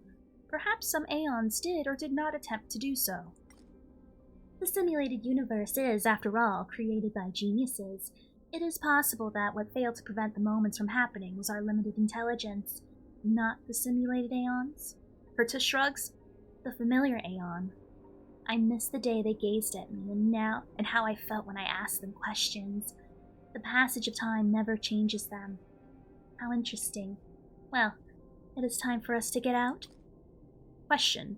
There's something I still don't understand, Scrollum says. Are there traces of Rupert II in this dimension? No way, Ron May ruminates the question with a look of hesitation. After a moment of contemplation, she gives up speculating. I know you care about him, but it's impossible for Rupert II to exist in such an ancient dimension. Can we discuss it again when we have the chance? Herta shrugs and says, I think we've got enough to send to the IPC. Let's try a more straightforward simulation next time. Alright, so it still leaves it open-ended. So let me just give it a basic breakdown of what all that meant. So, Yeah, for sure. So, back then, right after the swarm disasters when the IPC rose to prominence, there were 2 rogue employees that started the border trade war. Golder and more gears too. They started the trade war. Nous, in the beginning, predicted 3 moments in time that would happen. The first one is the start of the border trade war, caused by the IPC, right after the swarm disaster. Second one is the creation of the inorganic equation, which will kill people. It's a literal cheat code to kill people. Or it's pretty much explaining that life will kill itself in like a math way, essentially. Proving why humans can't exist. Something along those lines. And it was created by Rupert, who is a member of the Genius Society, aka Rupert was an emperor as well. I forgot to mention, he's a Genius Society member and an emperor. One day, he and his empire disappeared. No one knows what happened to him. And then the third moment, or was that the third moment? I think that was the third moment. So 2 wars happened at the same time, as one of them was over the anti-organic equation. And Rupert disappeared, and we don't know where he went. Neither him nor his anti-organic equation. So that's the mystery. Where did the Emperor go? Where did this mysterious Genius Society member who's a robot go with his really powerful equation? No one knows. It's because of that equation that he became a Genius Society member and got the gaze of Nous.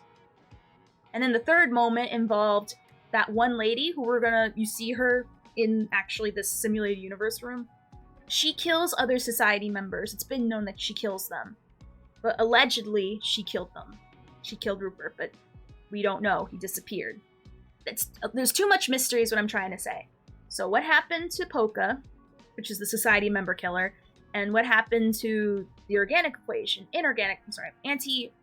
equation? Yes. The Lord of Silence, yes. And what happened to the Emperor, aka Rupert? Like, why did he disappear? When did he disappear? And will he be returning? Because if you listen to the radio cast right before you go into the Penacony, people enter his tomb, quote, quote, and notice that things were missing. So, again, we don't know enough yet, but it's laying down the groundwork for that when he does come out. When you hear, keep out for the name Rupert again. Or Emperor Rupert or something like that, because that's going to come and play a big role at some point. Well, maybe not a big role, but it'll come back again. It's open-ended enough where you could build on that story. Also, how you doing, Cupid? Line fart, you remember that sidekick. It left after the mission was completed. Still, it spent all the credits in its account to post a collaborator recruitment advert on the interastral network for the simulated universe.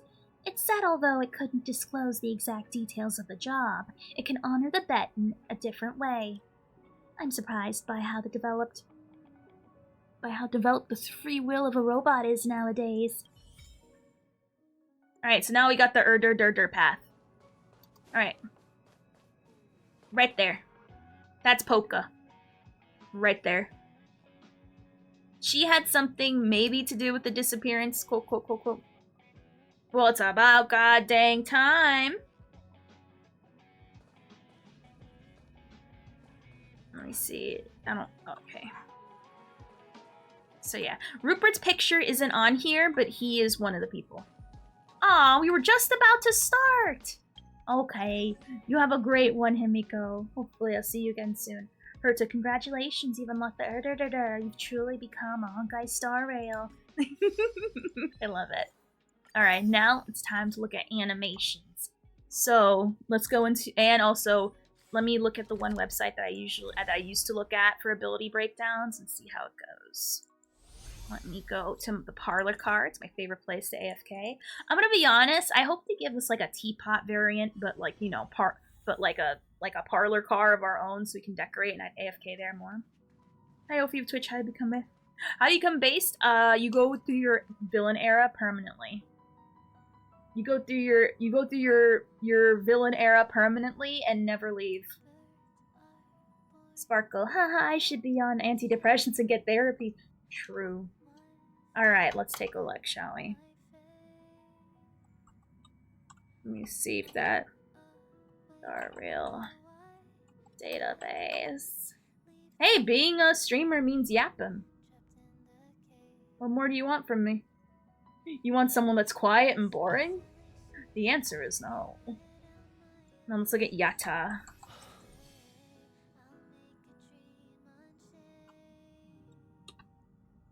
I don't want to be a villain. Villains get romance, then die. Not all of them. Just the one that suck. Also, Yatta's still up. So I don't really talk about Splinter. But it's good. Alright, so. Oh. Alright. So you're just in time, Leo. We're gonna pull it up right now. Thank you. Why is yours broken? Skill death. Skill death. Couldn't be me. Oh, how you need a Alright, skill death. Alright, so let's pull up the thingy. Oh, let me just whatchamacallit. Aw, thank you. I appreciate it. Bing bong. Oh, keep on pressing the button. Alright, so.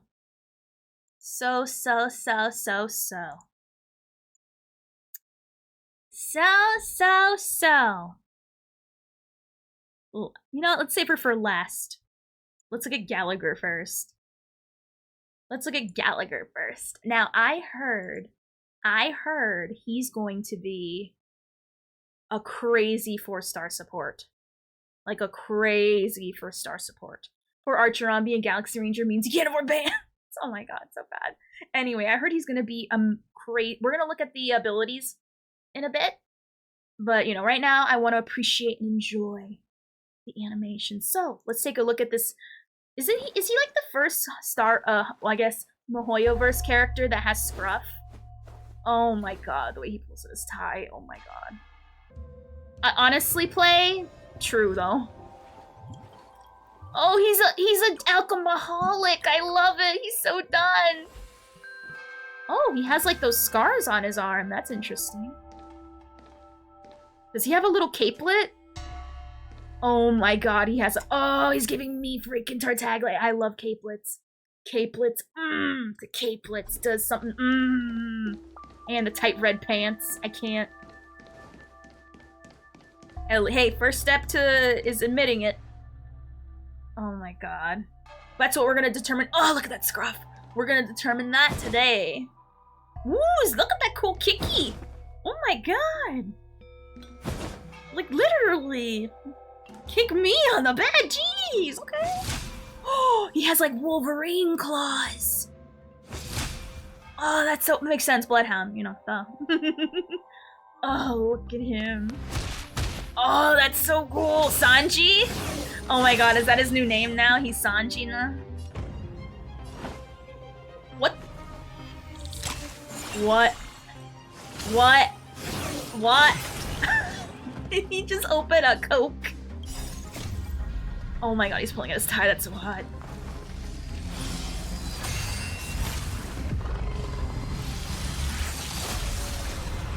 Sheesh! Sheesh! Also, thank you for hydrate. Sheesh! I need a drink! Oh, it seems he goes into like some kind of empowered state after he ults. He didn't have that little Wolverine punchy before. Interesting. So when you look at the original one, the first hit doesn't have them claws.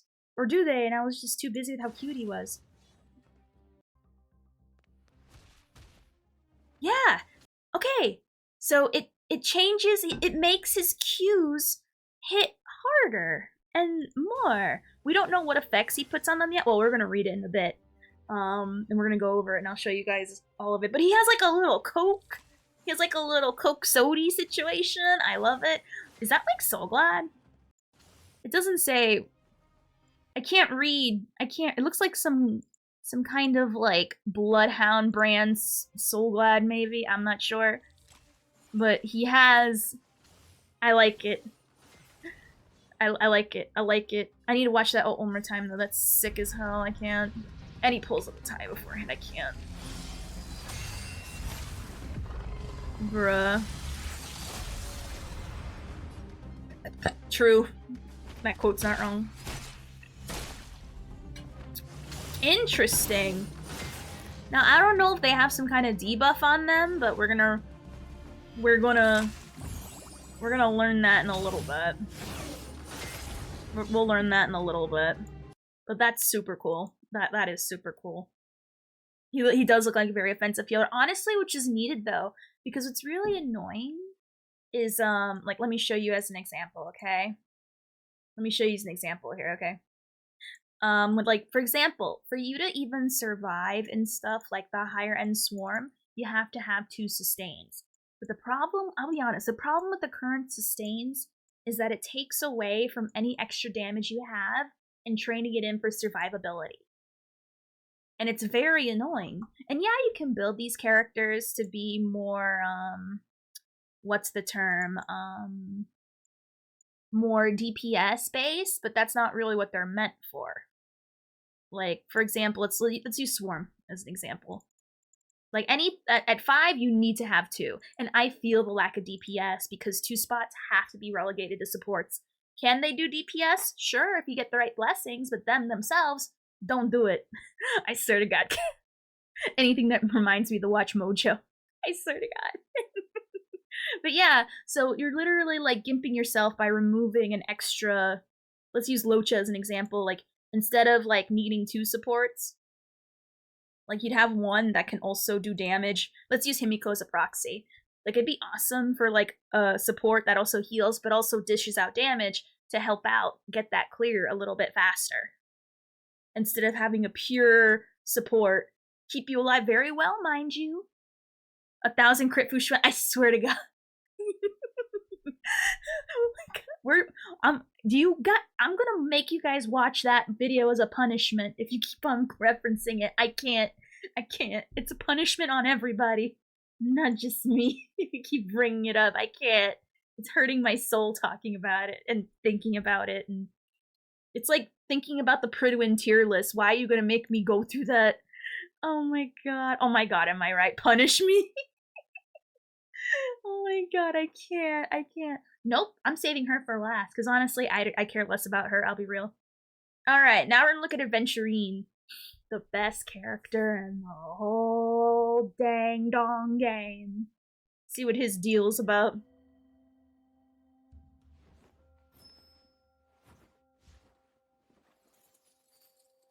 Oh, that's so cool.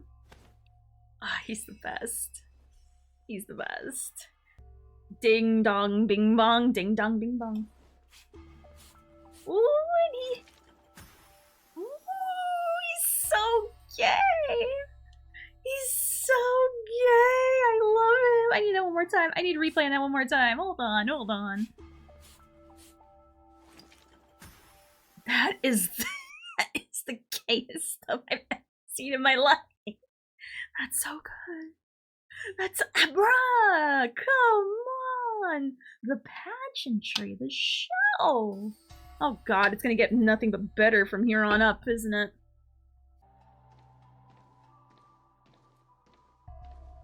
God, I keep forgetting how short he is.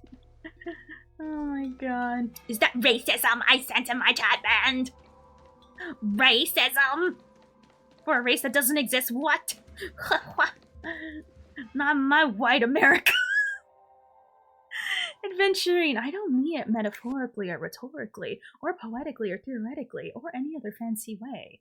I am gay. Straight up. You sound like a girl. Leave me alone, Charles. Oh, is that his technique? Hold on.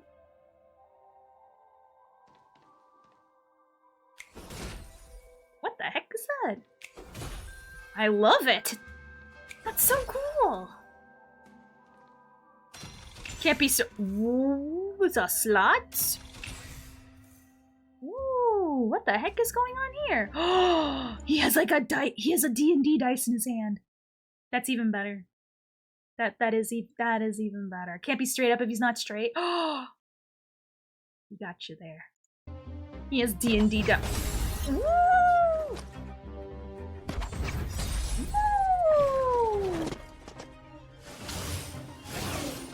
Dang! He's a whole slot machine and I love it. And D&D dice.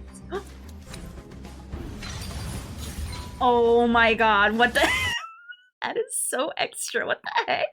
He adjusts his diamond encrusted Gucci, like Chanel watch, and just like, look, bruh. Bruh, I can't. Oh my god, be okay, be safe, Rose.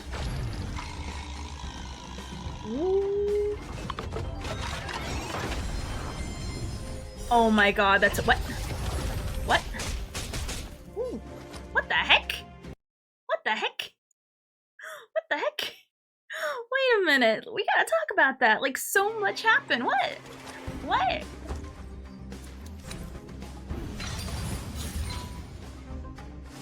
Bruh. Oh, I love follow-up attacks. Makes sense why he's going with he's also going with Topaz as well. That's so sick. I hope it's like Ratio as well. Because if he runs with Ratio, like the same way where you just add debuffs to people and you get it, then he's easily gonna replace Locha on that team and get it. I hope so. I hope he isn't as freaking whatchamacallit, SP heavy. Well, we're gonna learn about that in a minute. Just one more time. That's so sick. That's genuinely sick.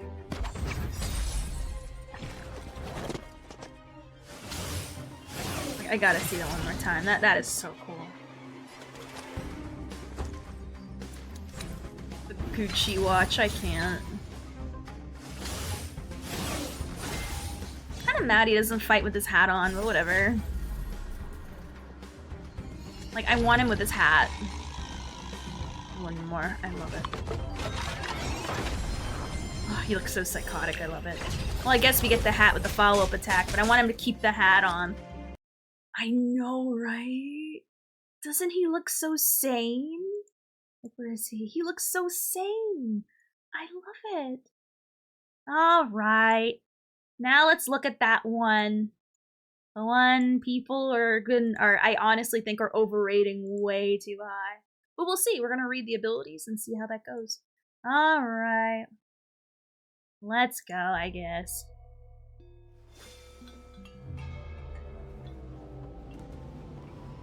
Oh. Okay.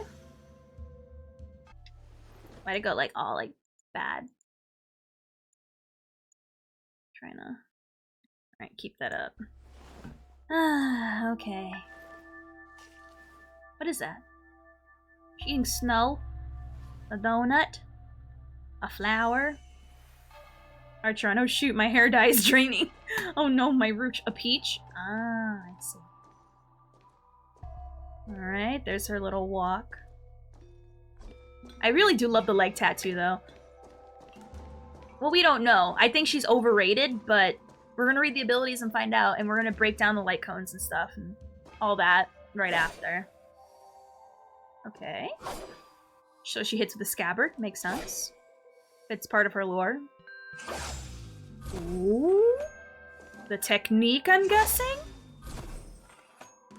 Okay. I like her stance, so it's really cool. Her stance is really cool, I won't lie. Like, she is an actual ward. She is genuinely an actual warrior. I mean, I'm gonna be honest, the fans ruin Archeron more than Archeron herself, but deadass, you cannot take away how cool that stand is. Also, how you doing, Idealistic? Hey. Most overused character in the whole Hoyoverse? Oh, no, that's Branya. I completely agree. Also, how you doing, Trash Sushi? Hey. I agree, that's Branya. Followed by Ride. Because we have two Branyas in Star Rail, now we're getting our second Raiden just now.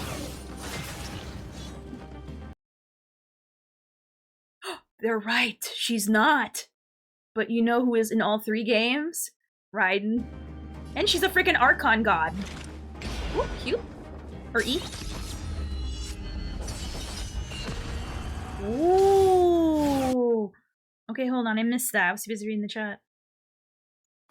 Hold on. I want to look at that again. That was sick.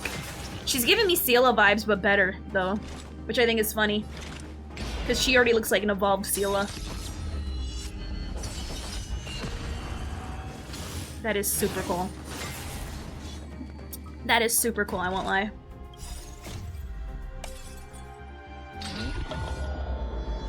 Ooh.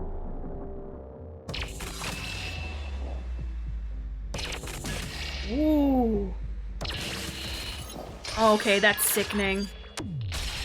Oh, that's sickening. Jesus Christ. Okay.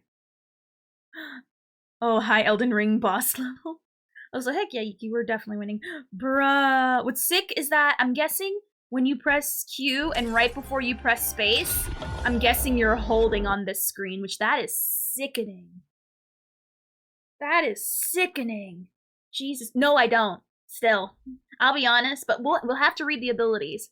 Because for me, I want substance with my style. I don't want all style, no substance. Because there's way too many people who are like that. But Jesus Christ, though, that is sickening. That is Fushuen levels of old animation. Like, unironically. Unironically. That is sick. Like, literal, yeah, exactly that. Upgraded Seela with Ultra Instinct. That is, bruh. The amount of detail they put into obscuring certain parts of the HUD when it happens is insane. That is, bruh. She looks cracked, but then again, it's probably all style, no substance. But we're gonna read the abilities in a moment. She has the strictest team comp ever. We're gonna have to read to see. Don't worry. We're gonna go over. This is why when you ask me if I look at the leaks, we don't just look at leaks. Well, we wait till the animations come out first. And then we read all the abilities, including the light cones, to see what is needed. There was a Persona 5 video called Style Over Substance. Well, literally, that's the feeling I'm getting, but if her kit matches and it's not hard to build for her and she doesn't require all the standard other supports everyone else needs, we should be fine. I already have Kafka. I don't need her. Well, we're gonna see. We're gonna see. If you have 2 teams and you're fine and you already have a good sense of electric, you don't need her, but I'd be honest, a lot of people don't have Jin Yuan, nor do they want him. So I'd say only pull for her if you don't have a good electric source, which honestly, it's either Jin Yuan or Serval. And especially with the recent mocks lately, you're gonna need, especially when she comes out, it's gonna be very heavy on the electric. So, I mean, you know, but we'll see. Oh yeah, Kafka is electric. Right. Kind of sad I already forgot about Kafka. Oh my god. I'm planning on skipping unless I get Hanabi really early. I'm skipping her. I'm definitely skipping her for Sparkle. I have Jin Yuan, and honestly, now that I know who to use and how to move around to play with Jin Yuan and make him work, I don't really need it. But one more time. This is sick.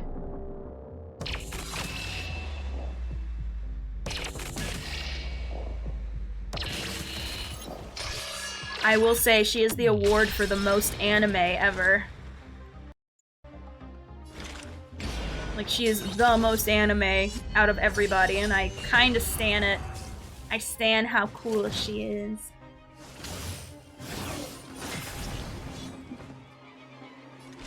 She is very cool.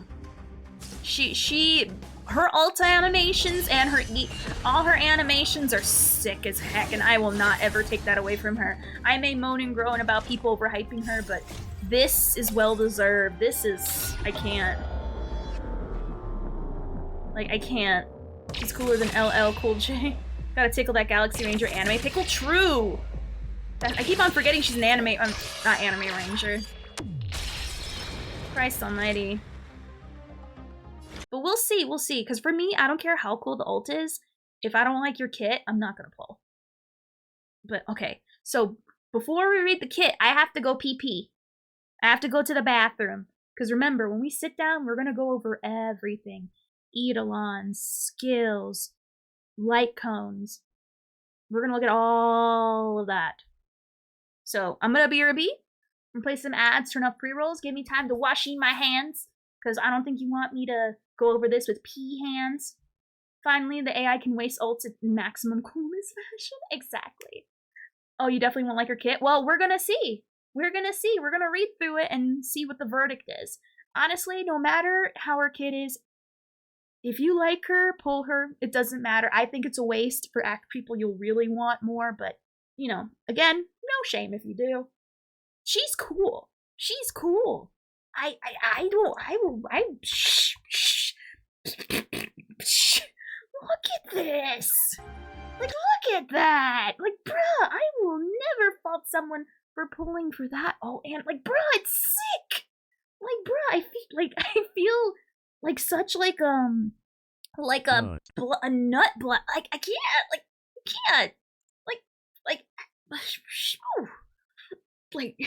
I gotta like dab my forehead. I'm feeling the vapors just looking at that. Goodness Christ.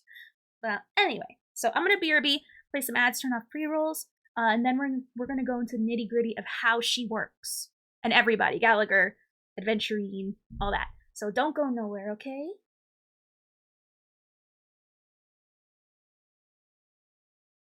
Good job. I'm proud of you. Oh man. If Opie's giving you grammar lessons, no, it's okay. They're sleep deprived. It's okay. We have pleasure.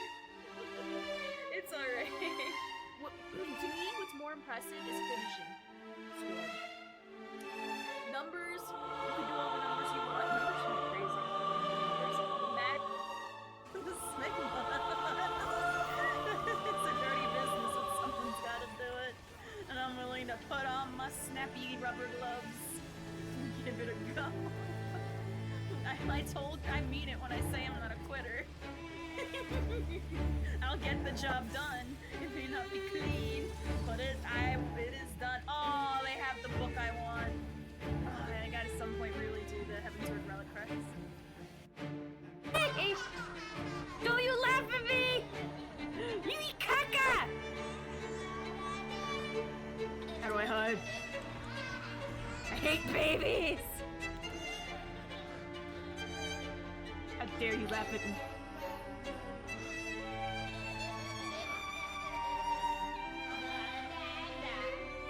Is that what it sounds like when I enter people's streams? Is that what it sounds like on the other end? I don't like it. The app. I don't need no more judgy Judies in my life. Who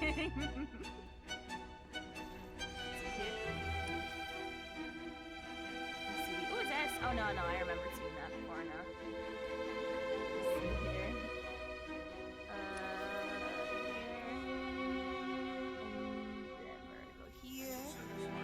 Sith gotta be Sith. Yeah. Look, it's Snow. Chill. What's chill? Well, I am not very chill. Found her there at the breaking day when it was released. You stay up at midnight at the after party and la la la. Starforge. Let's go up this way. I still love my boys and waifus though, kinda sad though since I haven't played. Oh yeah, no, I love all the characters I make. It's just, you know, they're just, what is it? They're gonna be put...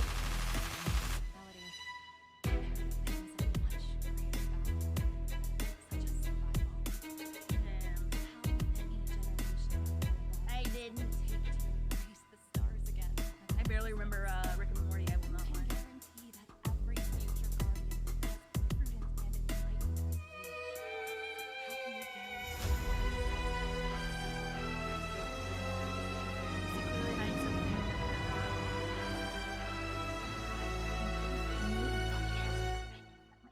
I got it. Right. I am the tiger.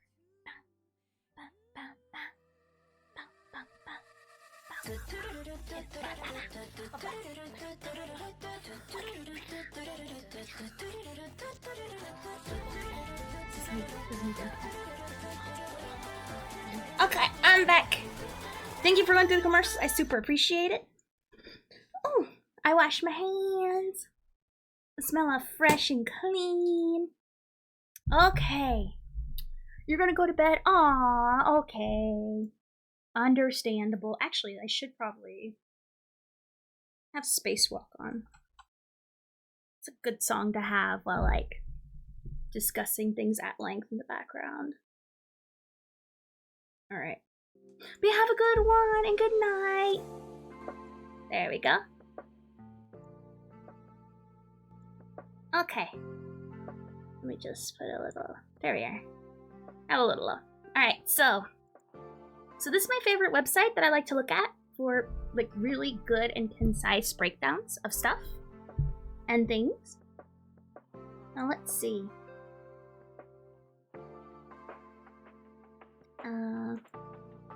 Gosh, this is one thing that's, like, covering it for me. It's just on my end. You guys won't see it, but... There we are. Let's filter. Like, why is my thing, like, still showing get out of here? Oh, it's being annoying now. I love it. I have to go to... For those who don't know, I'm trying to, like... There we are.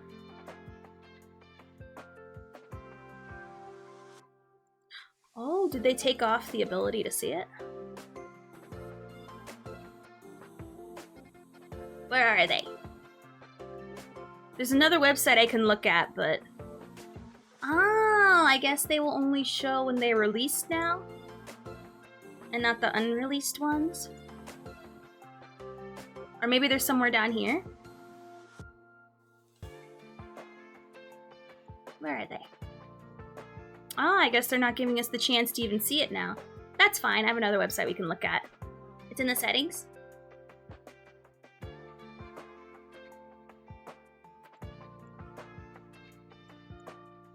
I don't get it.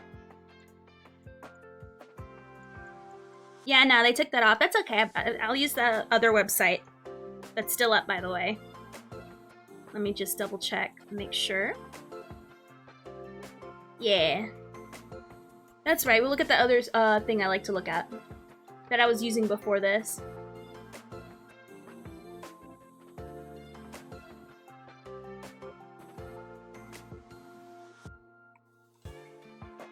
Probably.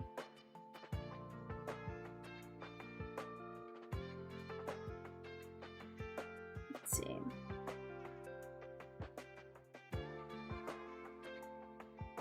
Let me see. The leaks this time around is a lot compared to the other times, but that's just from how I see it. Yeah, I agree. Oh, I don't see them here. They're really cracking it down, huh? Hold on, let me double check. No, I'm looking at the wrong website. Let me see. I'm looking at the wrong website.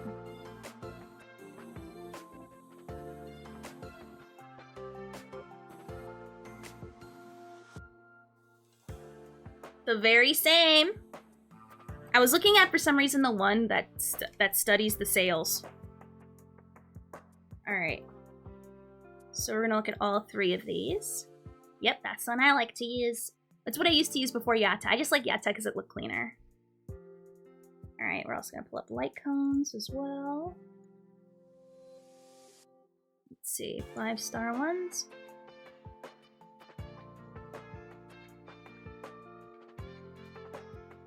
Alright. That one, and then she's Nihility, so...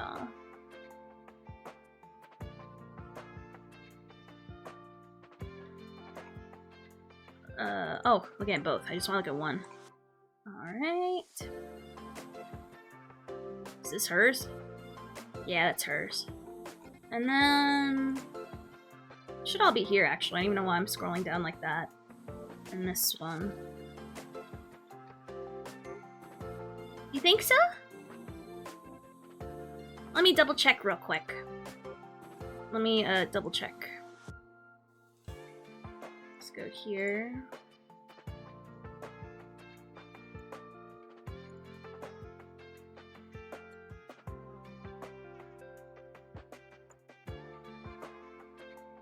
Alrighty.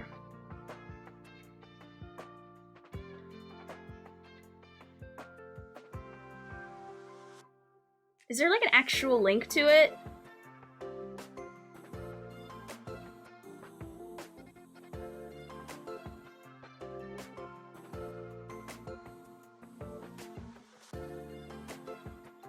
less. Heck yeah.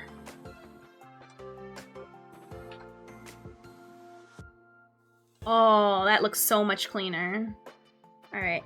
Like, I like the other one, but, like, it gets a little messy. You know what I mean? That's why I like Yatta so much, but, you know. Sadly, they, you know, I understand why, but, you know. Oh, we also got new sets here as well. Alright. So, let's look at Gallaghar first, and Adventurine Archeron. Yeah, I like it when the UI's clean. Very friendly, very friendly. Alright, so. Gallagher's a fire! Interesting. I didn't know he was a fire. So he's a fire 4-star abundance. That's really cool. Love the art for it. Alright. So, deals fire damage equal, so that's what his Q does. Oh, I probably should make it big. Probably make it more big for people. Alright. So, there we are. How you doing, Star? Hey. Alright, so so Gallaghar is a fire 4-star abundance. Pretty cool. Alright, so with his skill, immediately heals one ally for 1,600 HP. I'm glad that they also put it at max too. I super appreciate that. So that's cool, but this is a level 80 Gallaghar, by the way. If you go lower, it's 200. So that's cool. Alrighty. So this is his ult. It's a single target. Deals fire damage equal to 250 of Gallagher's attack to a single enemy and reduces their attack, lasting for 2 turns. So he gives an attack down debuff, and he hits for hard. So that's the yeah.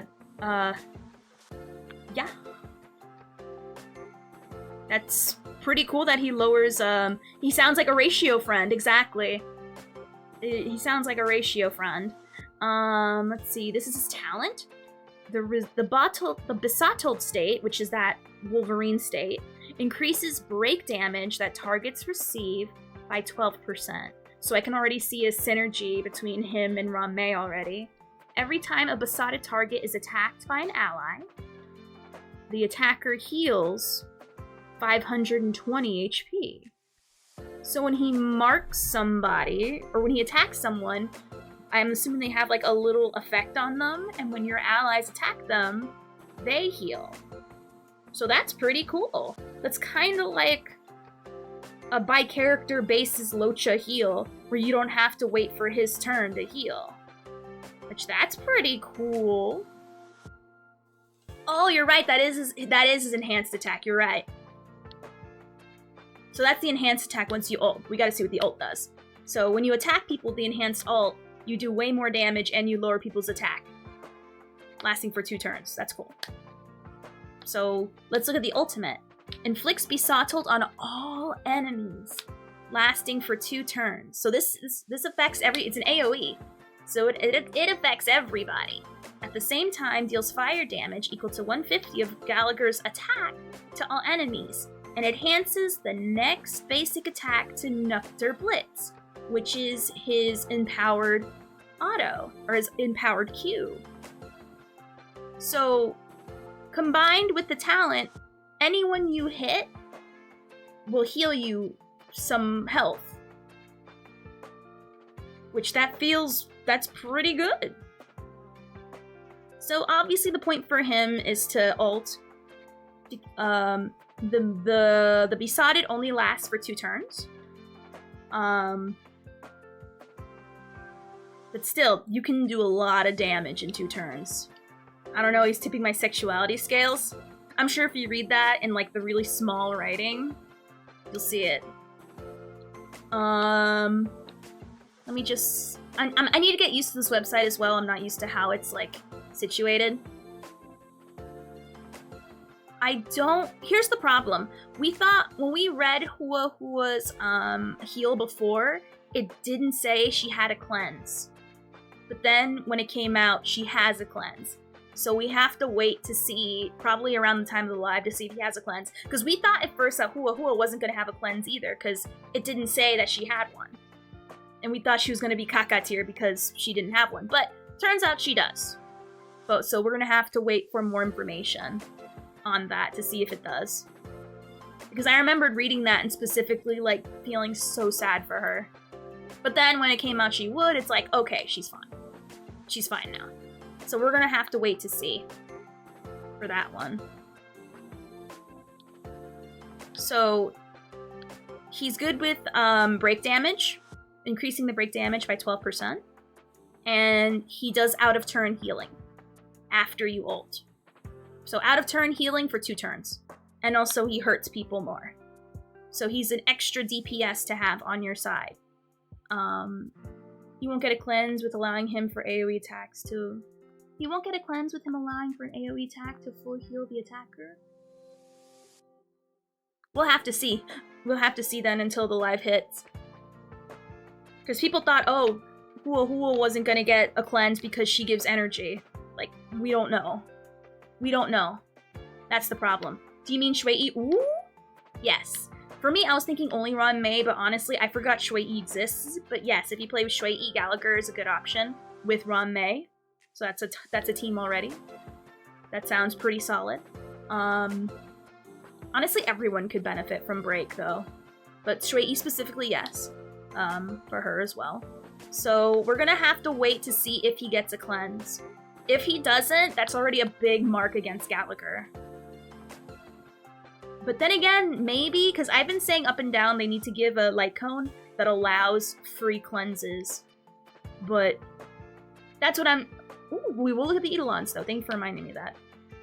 But we will look at that. We'll see. Maybe there's something in a light cone that'll give him a free cleanse, because I've been saying it up and down. We need to bring Bailu back into, like, the 21st century, because Bailu is, like, stuck in the days of past where cleanses aren't important. But the moment you give her a light cone where she can cleanse, she'll be brought back. Easily. Shui, Ron, Mei, Bronya, and Gallaghar might be fun. Potentially, yeah. Alright, now let's look at his technique. Immediately attacks the enemy and deals fire damage equal to 50% of Gallagher's attack and inflicts Besotted on all enemies upon entering battle. So that's already pretty cool. So it's a technique, boom, you start out immediately with more break, which is awesome.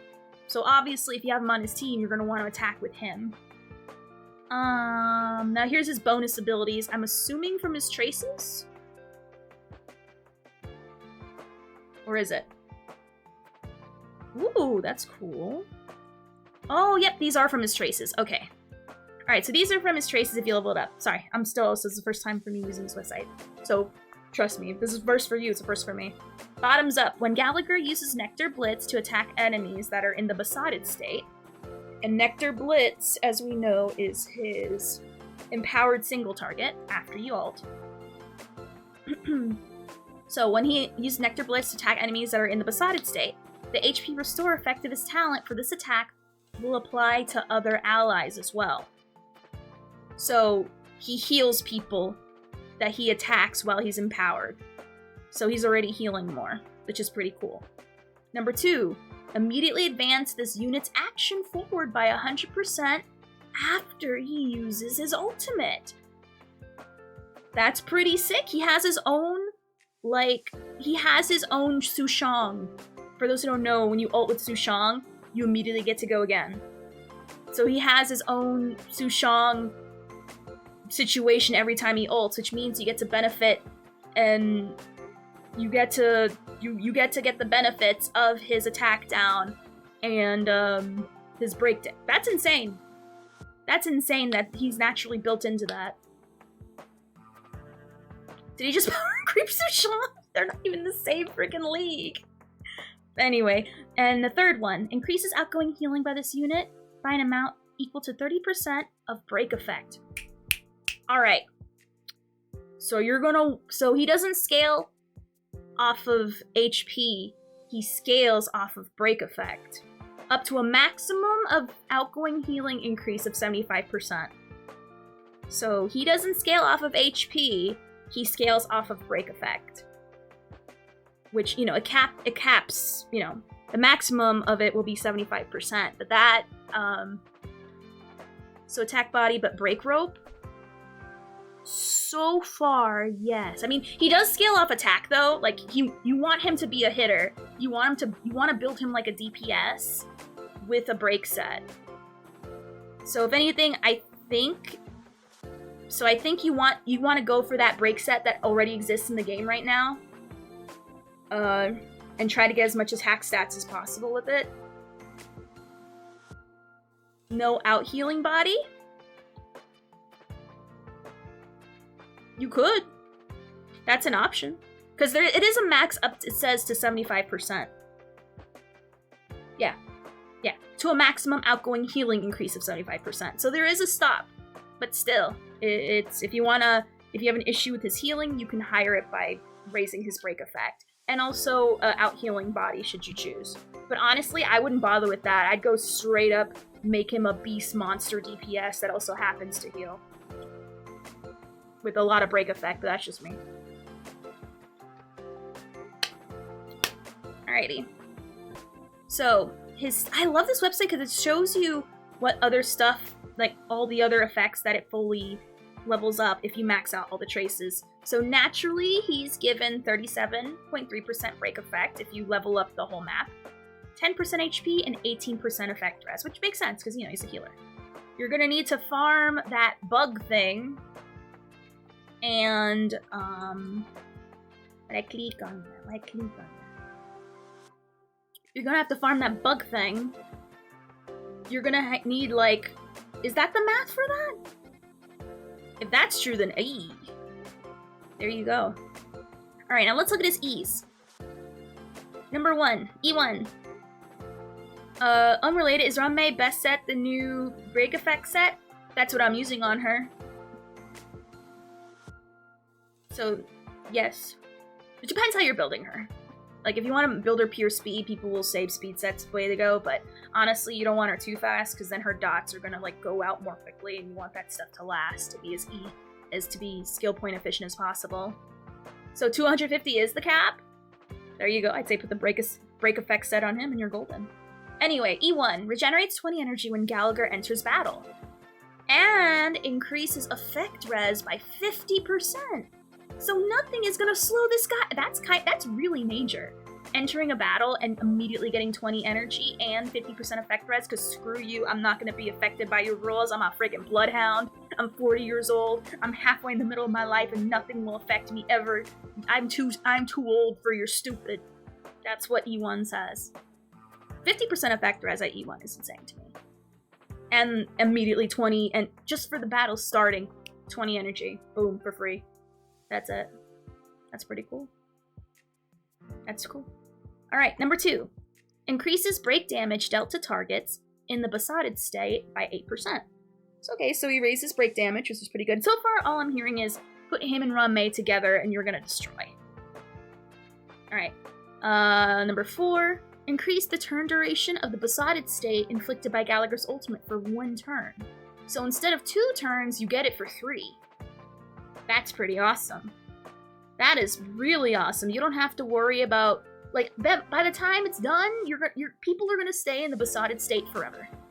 Essentially, unless you get his ER up where it doesn't matter and you pretty much have 100% uptime anyway. But bruh.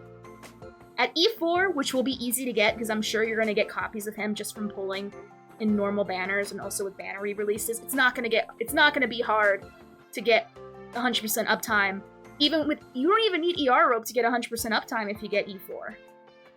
Now remember, on 4 stars, this is more golded because it's easier to get 4-star units than it is 5 stars. So the E's matter way more, in my opinion, for 4 stars than 5 stars, and this is huge. He has a really, oh, what is the energy requirement for his ult?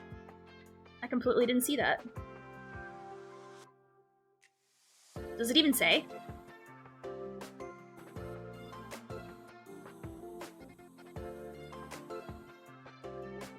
I don't even think it says it. If it does, I don't know how to read it. Yeah, we're gonna want a break rope on him for sure. 110, but it doesn't say it? That's pretty low. I'm about to Zero Psycho solo with Gallaghar. No one can stop him. Honestly, yes. Correct, Ideal. Correct. I think he is the easiest. I mean, I feel like everyone's gonna eventually get him because, he's gonna probably be in like a 4-star selector.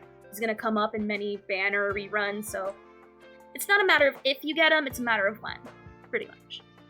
And then E6. Increase Gallagher's break effect by 20% and weakness break efficiency by 20%. So he doesn't get a cleanse. How are you sample-less after all this time? I'm impressed. Then again, I'm Clara-less, so I mean, you know, which one is more sadder? But yeah, so I don't see a cleanse anywhere here, but we're gonna see. Because before, it didn't say Hua Hua would cleanse. And then she got a cleanse by the time the live hit. So we're gonna wait to see. We're gonna wait to see, but increasing break effect by 20%. Only Gallagher's though, not everybody, just him. It says, I don't know if it is only his weakness break efficiency. I'm assuming this only benefits him. But he's gonna be breaking. The toughness bar will not exist if they're weak to fire and Gallagher's around, if you have them at E6. I don't know if these are like, oh, these are like calculators and stuff. So let's see what they're recommending. I usually ignore this stuff, but they're suggesting the healing set, the mass set, the thief set, the broken keel, fleet of Aegis, and the break effect. I don't know why I call it broken. Break effect. The break one. The break ball one. Technically speaking, I did get Sampo in the selector for the event, but I never rolled on him. For me, it's where I got my first Gwenaifen. And I'm so upset I didn't get... I pulled so much to try to get freaking Argenti. And that's where Gwenaifen, I think, came out. And I did not get her. I was so upset. Also, oh yeah, sorry, Pro. Yeah, sorry, Pro. Yeah. Sorry in small blurbies, because I'm an illiterate. I'm an illiterate. So yeah, that's Gallaghar. So far, the one bad downside is a lack of cleanse.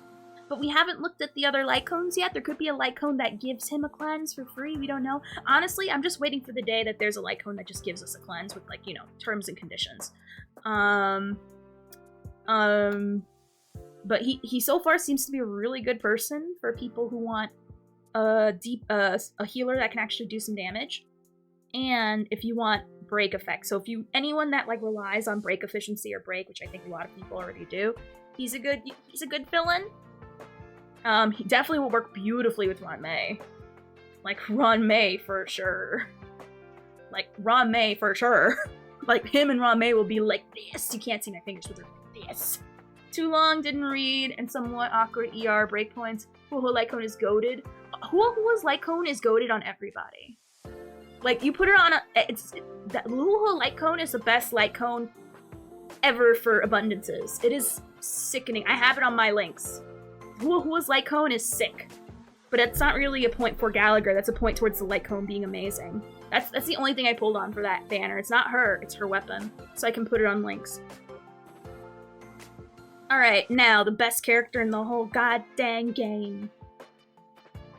What does her Light Cone do? We will look at the Light Cone right now, actually. I have it in the game. Let me just, I'll show you real quickly. Alright. Let me just look at Mike. It's even better for him. He has a healing bonus out the ass. Well, remember, he needs break effect to get more of the bonus, but we'll see. I gotta look at it, because I haven't read it in a hot minute. Alright. Sarah, I swear to God. Alright, so. Increases the wearer's energy regeneration rate by 12. When an ally uses their ultimate, the wearer restores HP for an ally currently with the lowest HP percentage by an amount equal to 10% of the healed ally's max HP. When the wearer provides healing for an ally, increases the healed ally's attack by 2.4%. This effect can stack up to 5 times and lasts for 2 turns. Actually, Sarah, for real? Dang, if he's getting your approval, that says something, Sarah, like, honestly. Oh no, god dang it, Sarah, every single time. Okay, Sarah is the residential troll. Sarah calls everybody mid, even Jingliu. Sarah, I swear to God, every time you get at least one. Every time. No, Sarah is messing around and playing around. Sarah calls everyone mid, every single one. God dang it, every time. So no worries, Sarah. Sarah's joking. I don't know why I have to bring this up at least one time every time now. But Sarah says Jingliu's mid and has an E6 Jingliu. Don't ignore Sarah. We love Sarah, goddamn. It's funny though. I'm laughing every single time it happens. Alright, so in a nutshell, this light cone gives you more ER. Whenever an ally ults, someone with the lowest HP gets healed, just cause. They just get healed automatically. Just no questions asked. Oh my god. And it buffs people's attack. So buff people's attack, heals people when they ult for no reason, and more ER. So this light cone is busted. When this came out, I said, if this turns any 4-star healer into a 5-star healer.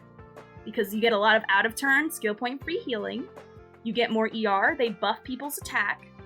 Like, literally, what's not to love about this cone? It's, like, sick as heck. Like, it is amazing. It is amazing. What? A person's signature is better on them? No way!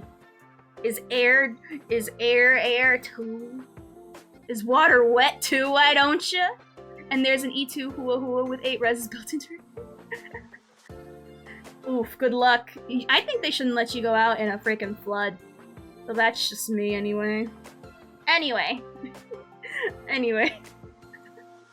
No duh, a character with their signature is gonna be better with them. No shot! But when you put on a 4-star, it turns them from 4-star to 5-star. Automatically. Now, aren't you supposed to have gone to bed? You say goodnight, you break my heart, and here you are still here? Honestly. Anyway. Jesus, and in a flood? Rose, good luck, please be safe. Anyway, so, Adventurine, the best goddamn character in the game, cause shut up my feelings. Shut up, he's my husband. He is your guys' gay father, I am gay married to him. Hello, your dad's back with the milk and he's rich. Shut up. Don't question your gay father. Anyway, so he is an imaginary preservation. Let's get a good old breakdown of what this boy does, shall we? Your guys' your birth father. Alright, so straight bet. They should have called it gay bet. Wait a minute. Deals imaginary damage equal to 100% of Adventurine's defense to a single enemy. Bruh. His Q is already more useful. Bruh. His Q is already way more useful. Bruh. They should not have called it straight bet, unironically. That'd be a bet you'd lose again. If you're betting on whether he's straight, I got some news for you. He's gay married. But anyway. I sure freaking did. I sure did. Honestly, yes. And you know what? I'm glad a lot of people don't support him. I do. I have a theory that in the story, he's the secret hero. And everyone's gonna look like an idiot when he's actually secretly the hero. I also still side with Sparkle. Sparkle is the best. But anyway, so his Q is scales off his defense. Pretty cool. His skill provides a fortified wager shield that blocks damage equal to 27% of Adventurine's defense, plus 360 to all allies for 3 turns. Yep, Sparkle did nothing wrong. When gaining Fortified Rager repeatedly, the shield effect can stack up to 54% of Adventurine's current defense plus 720. Okay. So it's interesting that it lasts for 3 turns. Okay. So obviously it makes sense that the shields would scale off his base. Correct, valid. Seems like half what Chapar does, but on his skill. Yeah, we'll have to see. We'll see what more he does.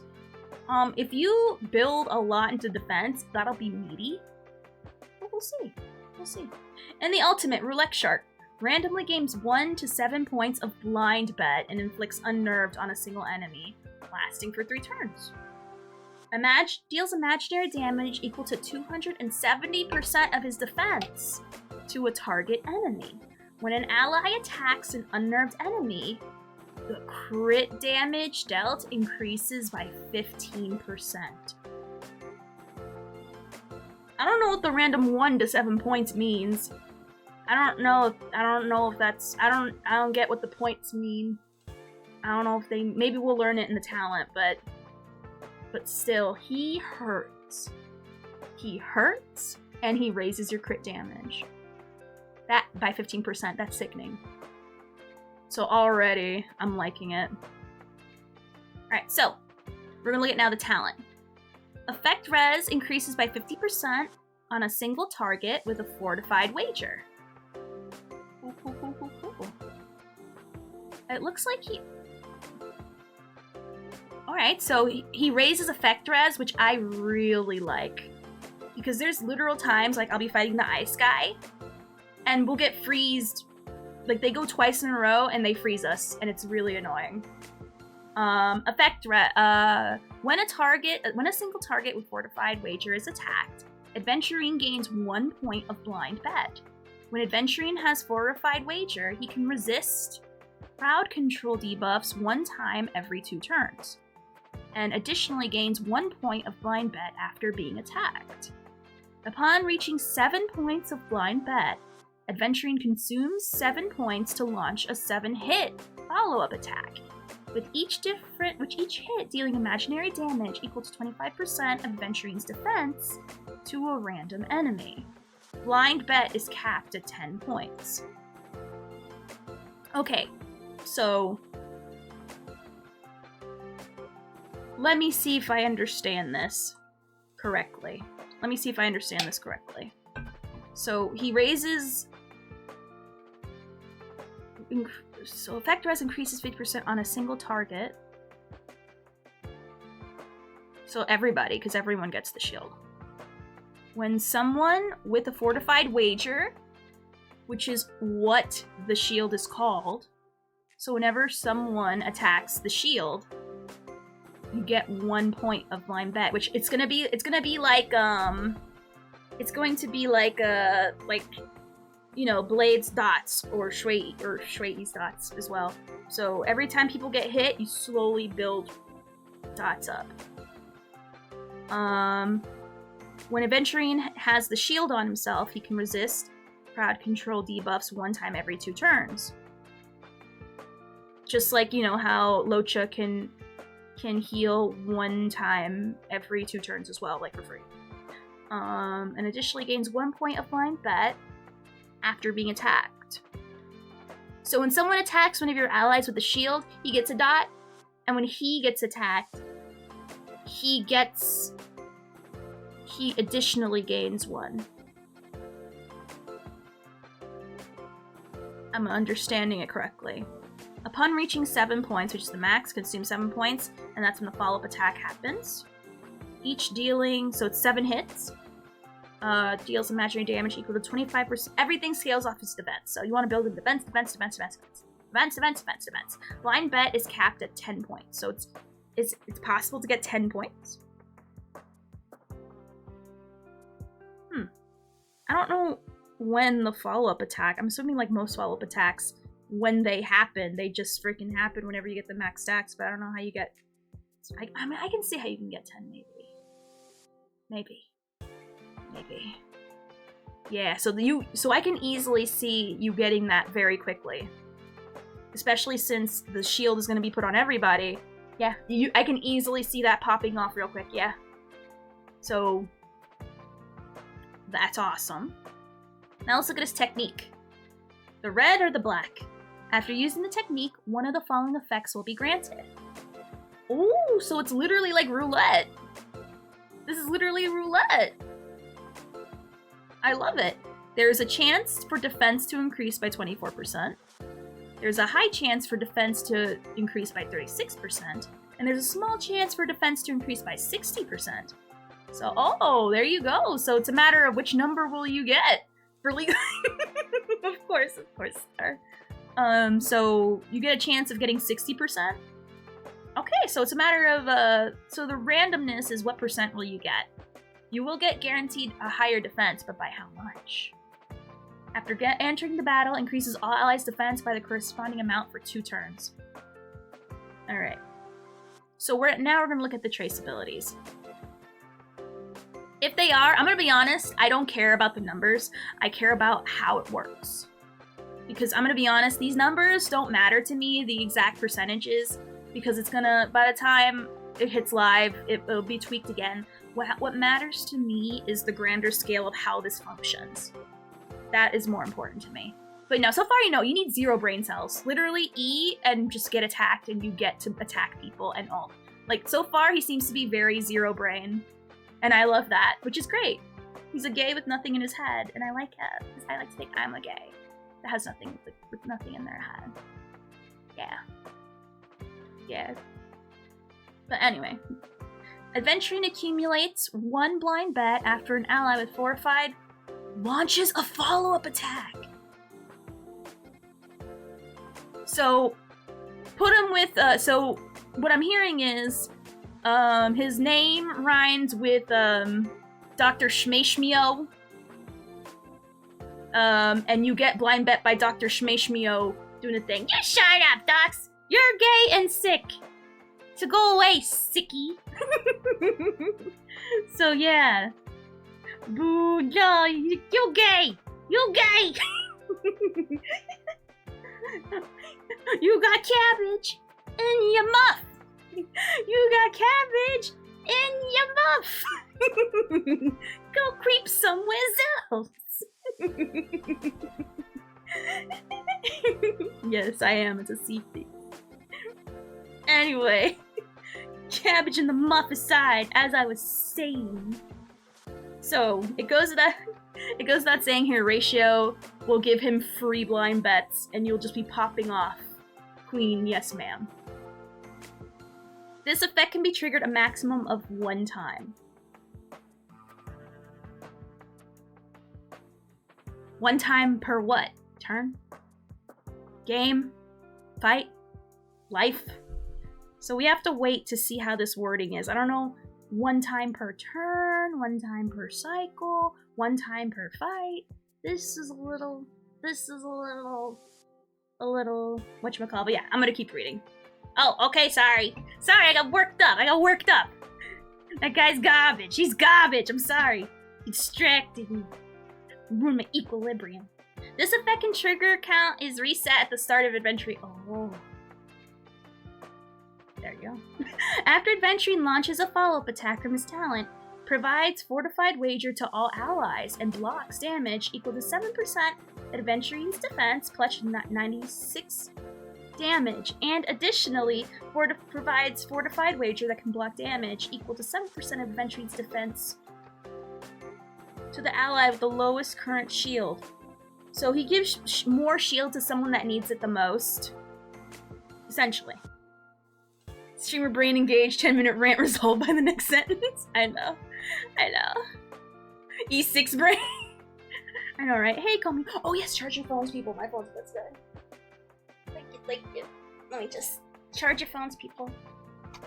Mine's almost dead. I use my phone to stream. Screamy Eagle, how's it going? Oh, call me. Alright. So, at the start of his turn, every time. So, that's pretty cool. So, if you think you're gonna get it fast, with Ratio with him, which we all have for free, it's gonna go even faster. Which is pretty sick, pretty much, no, it's not a lot of words. He's giving everyone a free shield and a little bit more to the ones that has it the least. Don't be scared by the numbers. He gives everyone a shield and extra to the one who needs it the most, which is actually pretty awesome. Number 2, at the start of the battle, provides a fortified wager shield to the entire team. The shield effect equals to 100% as the shield effect equals to 100% as that provided by the skill, lasting for, so literally, you don't even need to spend a skill point to get the shield. You exist and you get it for free. You don't even need to use it at the start of the turn. He exists and goes, yeah, Yas, queen, yas! And like literally does like the money rain, but in shields. That is insane! That skill point, that is... Alright, next one. If Adventurine's defense is higher than 1,600, then his own crit rate increases by 2% for every 100 defense, exceeding that value up to an increase of... Ooh. So by overdoing defense, you were rewarded. Honestly, I think this is way more important. You don't have to, like, my problem with Hua Hua generally is that you have to E from the beginning, or no, there's a certain thing you have to do where you don't eat at the beginning to get the benefits of her stuff, but he gives you a shield for free. He's a skill point positive preservation. That's insane. That's crazy. And then his traces naturally give him 35% defense, 10% effect res, and 14% imaginary damage. Bruh, that is... My god.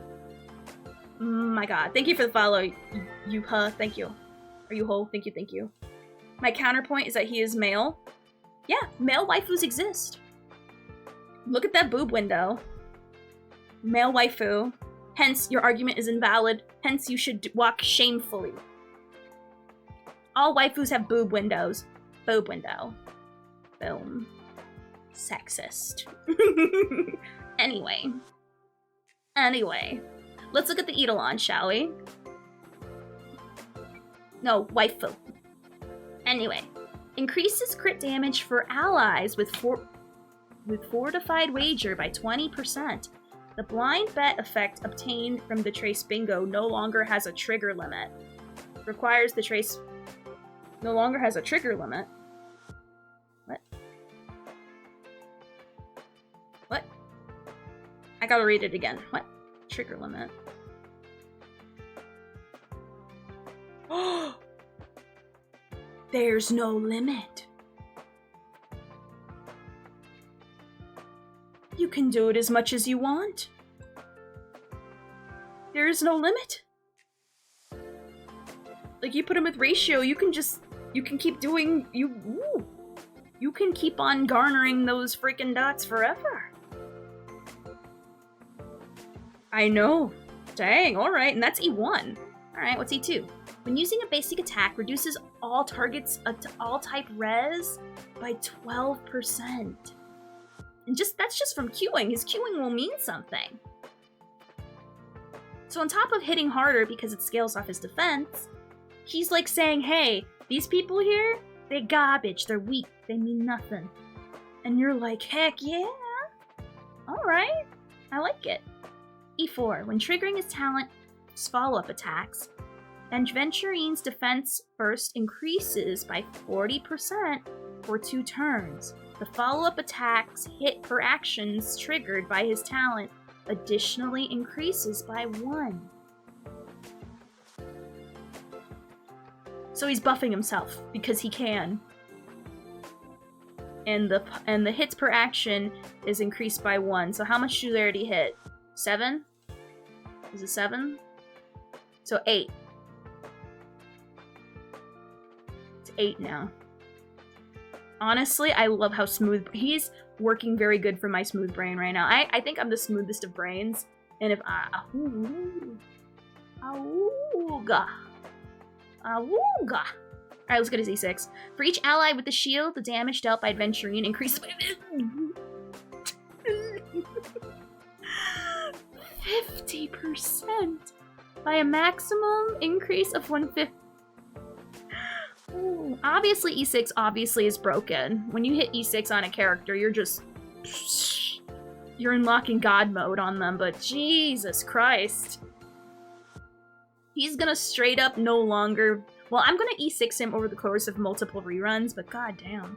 This is a strong proponent for me E1ing him, at the very least, Christ almighty on a bike in heaven. He's going from sub DPS to main DPS. He's going to dual DPS. Oh my god. That is crazy. Alright, so... Obviously the defense set, we're not gonna even pretend that there's any other set. I'm not gonna even bother to entertain the time of day for their suggestions. Go for the defense ball. Go for the defense. Save your defense stuff.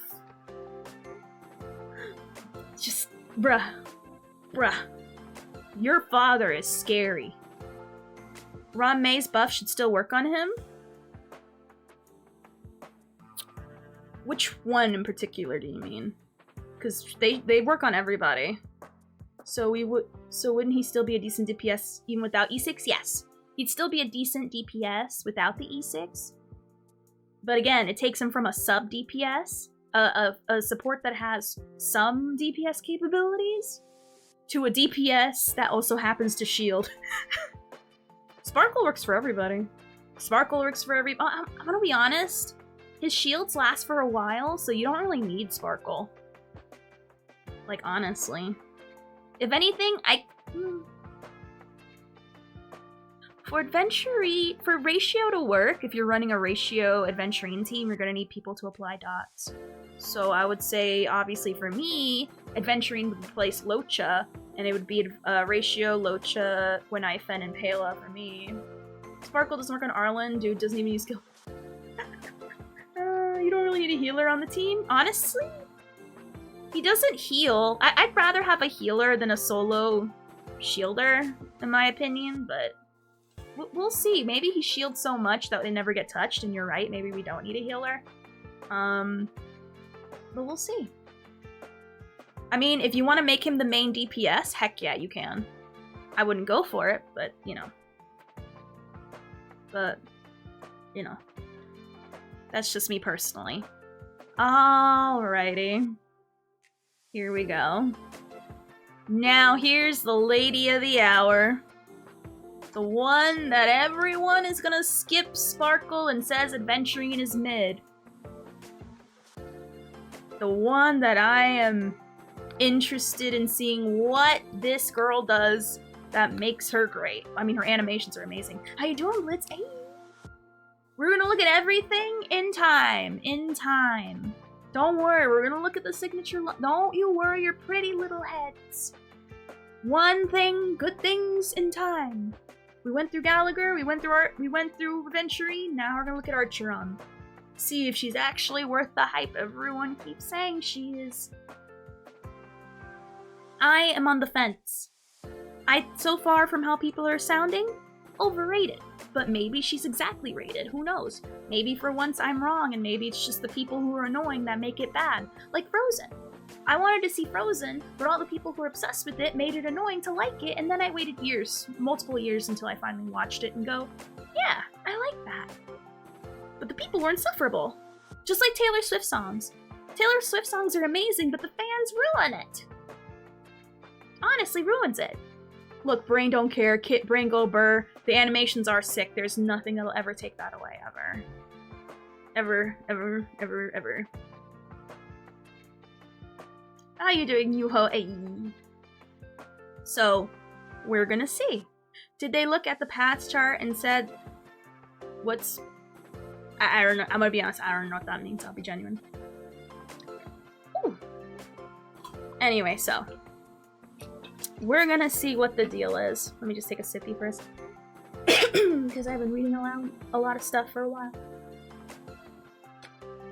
Ah, thing you got on my face. Ah, trip. Ah. Alright. No idea, but regardless. Let's look at what her deal is. So, Archeron. Single lightning to enemy? No one cares. Obviously, it's not like other people. Blaze Station. Abundance, Preservation, and Hilly are not supposed to be damage dealers. I like it though. It's a good way to like reinvent the class and make it different. You know, because that's how things get stale. So I like it. I like that they're making people dual class. And honestly, it's important to make people dual class, especially with the harder end content. I think it's better that way. Because if you want that, you want to know what game you get? Genshin. And look how stale that is. It's stale, and also, the game's slowly killing itself. So I like what they're doing here. I like that they're making classes branch out into other different, like, dabbling into other classes a little bit. It's good, it's needed to keep the game fresh and interesting and not boring. Because literally you're just gonna get a different version of, like, Danhong every time, and a different version of, like, Locha every time, and that's boring. Now you're gonna get Locha, but in, like, red hair, and you're gonna get, like, a Kafka, but in blue hair. Do the same stuff. It gets boring. I like it. Keep it fresh. That's gonna be better in the long run. It's gonna keep characters unique. It's gonna give them a longer shelf life. And it's gonna make sure that they have a place on your spot, and they're just not gonna get replaced by some better, shinier person that does the exact same thing they do, but better and newer. Or bluer. Or boobs. Now, Nihility, we're gonna see how they make it different. This one, I'm gonna be honest. I get how Nihility works, so it's gonna be interesting. Anyway, let's proceed. But anyway, I like that they're dabbling and they're going beyond what the base way that the classes are known for. It's good, because then if you don't like it, go back to Genshin. They miss you. They're dying without you. Anyway, the skill. Gains 1 point of Slashed Dream. Inflicts 1 stack of Crimson Knot on a single target enemy and deals lightning damage equal to 160 of Archeron's attack to them, as well as lightning damage equal to 60% of Archeron's attack. So far you're going to want to build attack on her so far. So, just like a Nihility, she puts a stack on somebody. Okay? Ultimate. Unleashes Rainblade. Deals damage equal to 24% of Archeron's attack to a single enemy, and removes up to 3 stacks of Crimson Knot from the target. When Crimson Knot is removed, deals lightning damage equal to 15% of Archeron's attack to all enemies 1 time, with the damage multiplier for this attack additionally increased by 15% for every stack removed. After unleashing Rainblade 3 times, immediately unleashes Stygen's Resurge, dealing lightning damage equal to 120 of Archeron's attack to all enemies, and removing all Crimson stacks. Crimson Knot is not inflicted upon enemies during the ultimate. Okay. So, it makes sense that E puts stacks on people, and when you ult on them... Well, let's read the talent, because I feel like when we read the talent, it'll make more sense with the ult, and then it'll all tie together. Because right now, I'm also a little bit confused. Alright. So her talent. When Slash Dream reaches 9 points. So here's another one where you have to build up. It's kind of like Shui, where you have certain points you have to build up. The ultimate can be unleashed for free when Slash Dream reaches 9 points, which is the stacks you inflict on people. During the ultimate, depletes enemies' toughness regardless of weakness types, and reduces all enemies' type res by 20% until the end of the ultimate. When any unit inflicts debuffs on an enemy target while using an ability, Archeron gains 1 point of Slash Dream and inflicts Crimson Knot on an enemy target. This effect can be triggered up to 1 time per action. If the used ability inflicts a debuff on multiple enemies, 1 stack of Crimson Knot will be inflicted on the enemy with the most Crimson stacks.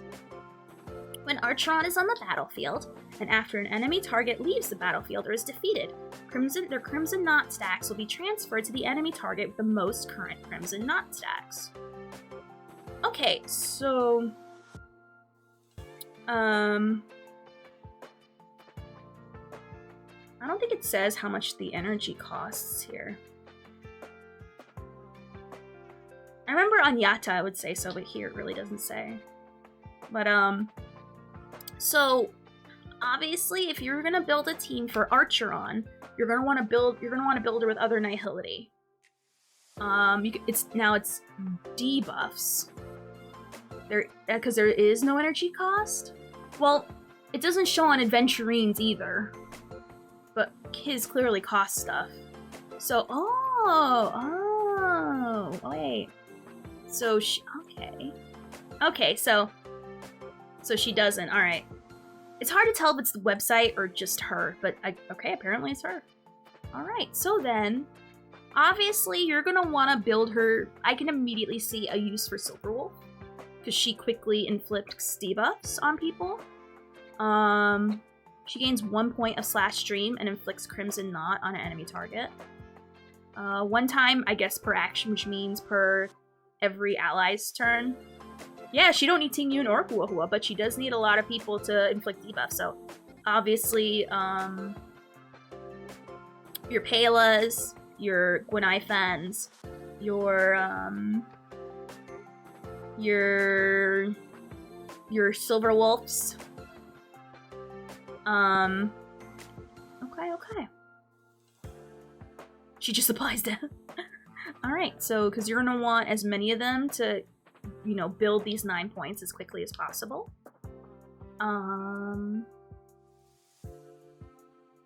If someone dies, those stacks will be transferred to the next person, which sounds awesome. It's whenever an enemy is defeated, leaves the battlefield, or... Yeah, whenever they leave or when they're on the battlefield, they'll be transferred. The E puts one on them. Single target, though, but it puts it on them, which is cool. And when you move up to 3 stacks from a target, Crimson Knot is removed. When the Crimson Knot is removed from one person, it affects everybody. From what I understand. Hey, Warframe! Hey! Would a good team be Silver Wolf, her, and Ratio? No, Ratio wouldn't even be in the equation.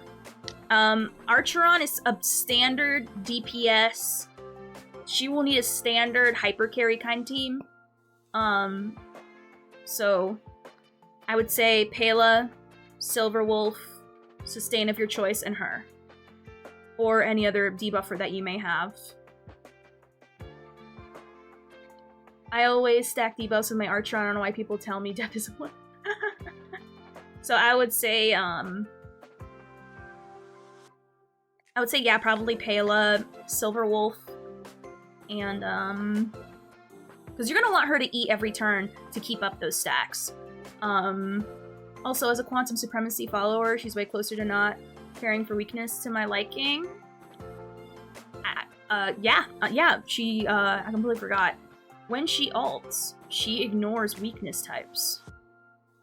And she reduces all the enemies' res, which is pretty sickening. My only concern... no, not really. It's not a bad thing. You're gonna obviously want a lot... She's gonna need a lot of speed. Like, if there's one character I will say needs speed, it's her. Because you're gonna want to get those stacks as quickly as possible. Like, you're gonna want her to be Eing all the time, every time. So she's an E every time kind of person to get as many stacks to pop off her ult, since apparently she doesn't use energy. I see that as a good and bad thing, because with people, you can have people like Ting Yun to have her ult all the time, but she doesn't have that. I can see this as being a double-edged sword. Like, honestly. But we'll have to see when she comes out how the numbers run.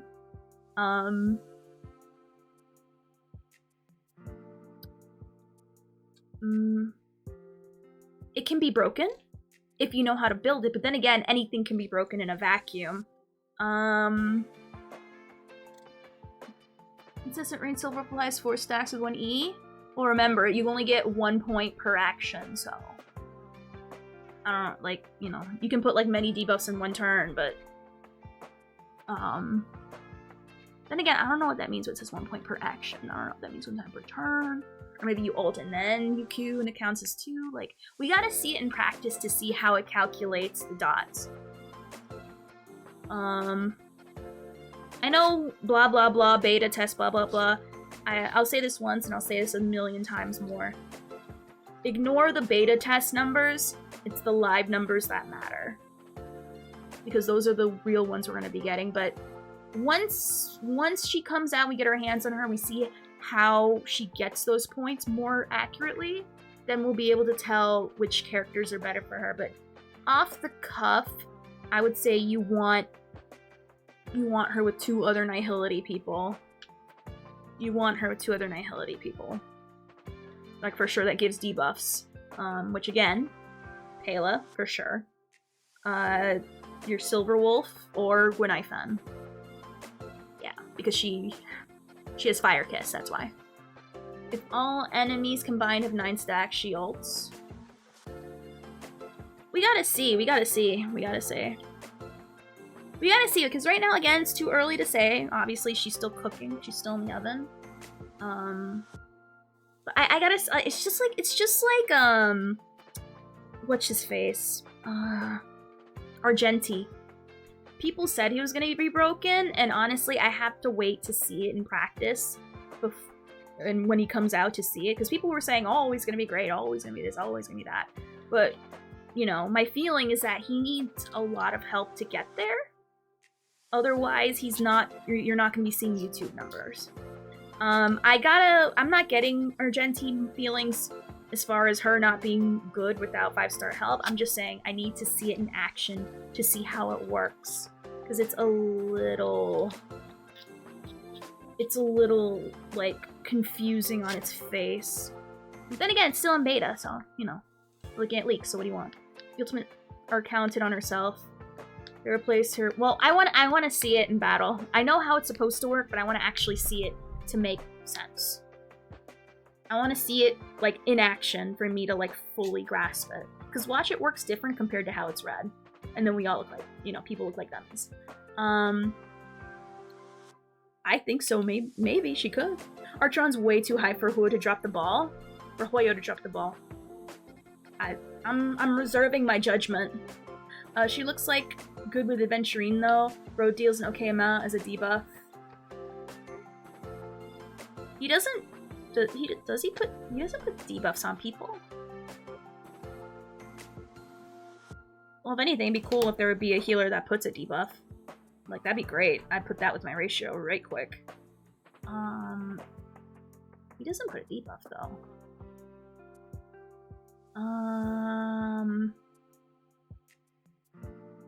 No, he doesn't really give a debuff. He just hurts.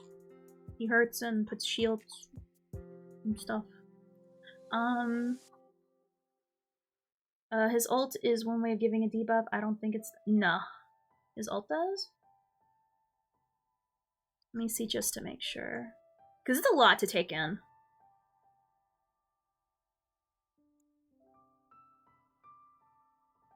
Oh, yeah, unnerved. Lasting for 3 turns. When they ally hits an unnerved... Oh. I guess it's increased it. Okay, yeah. Alright, yeah, you're right. Right? Yeah, he also, so he definitely works with ratio as well. Yeah. And can work for Archeron as well. Yeah. Kind of like glossed over that. There's like so much other stuff. So yeah, you're right. I hope they do her well because I play Honkai Impact the 3rd and I have May and she's pretty cracked. Every time she drops, she's almost busted. I think... We'll have to see. We'll see. Brethren, we're getting there! Calm your titties! One thing at a time! Until then, no one cares until I go over it! Christ! We're looking at all of Lycones! God dang!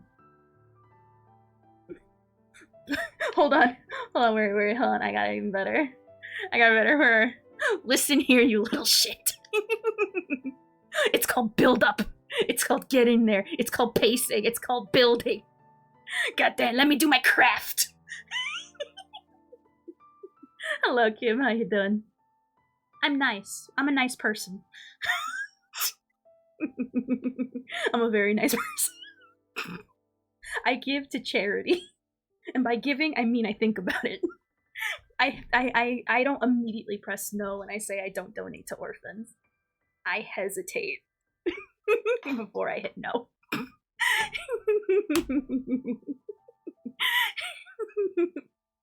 Anyway. How much did you saw?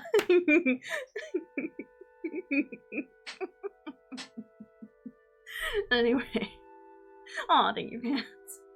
What was the context? I'm the greatest. That's what all context you need.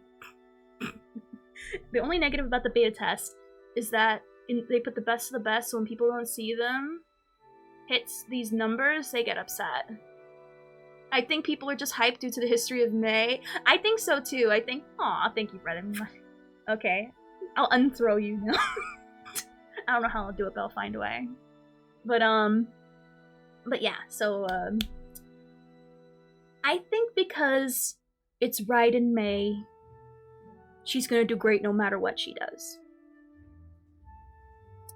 I think genuinely her stuff. Look, what music is playing here?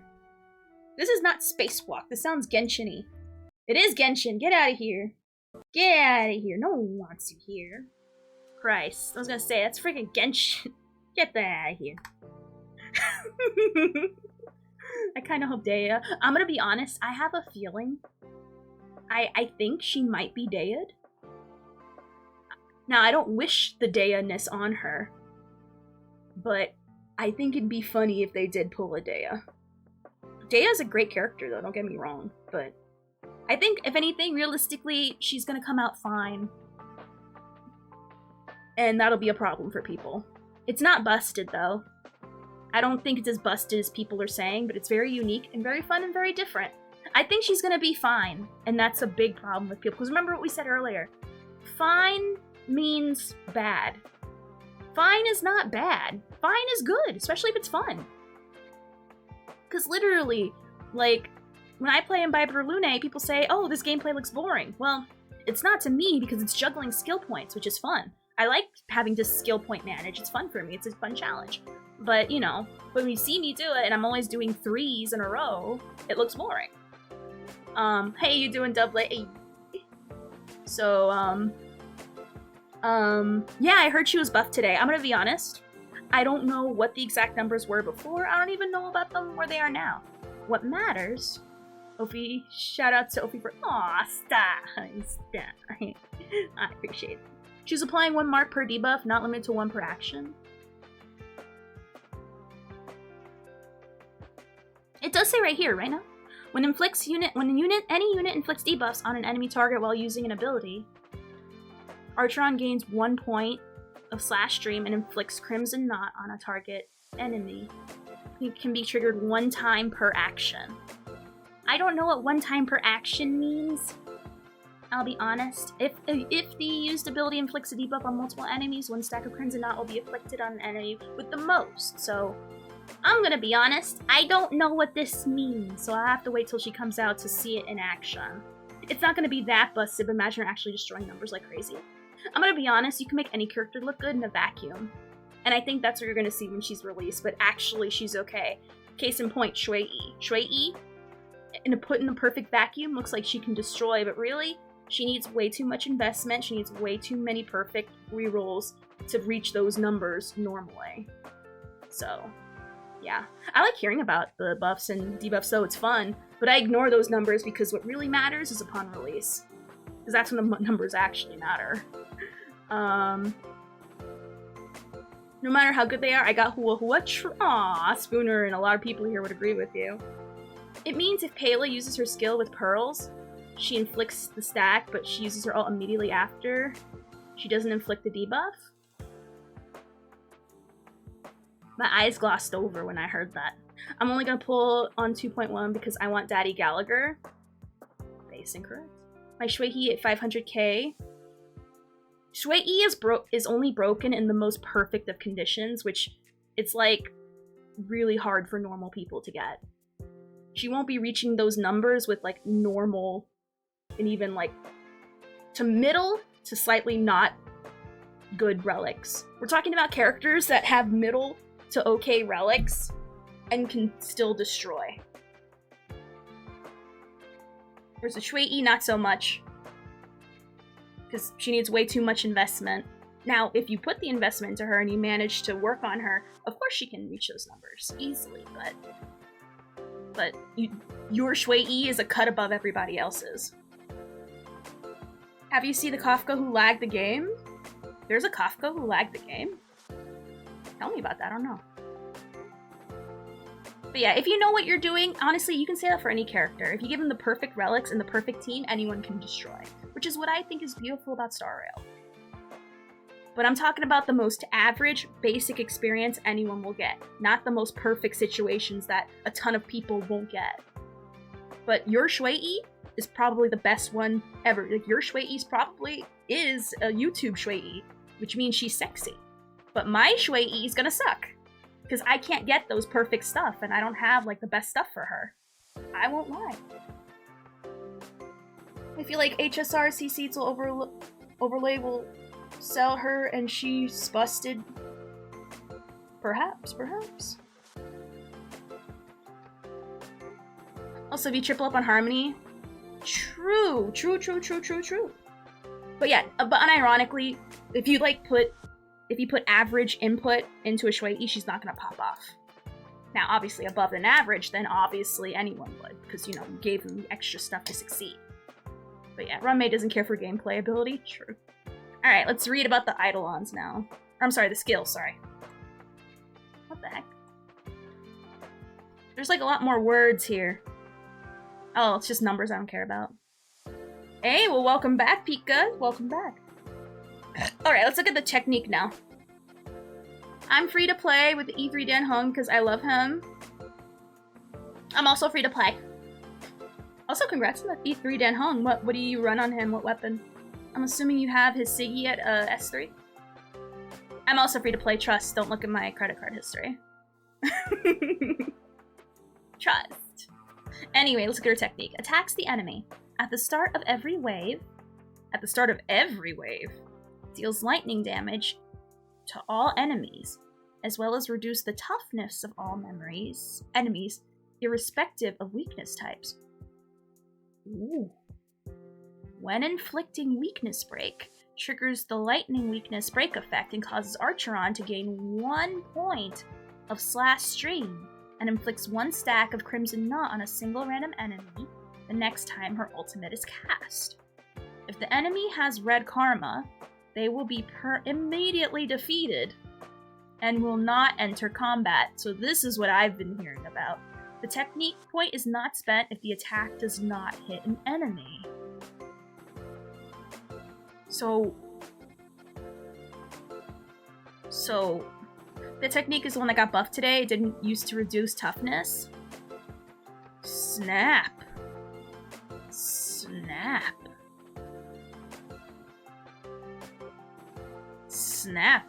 And if you don't get the insta-kill, you get your money back. Huh.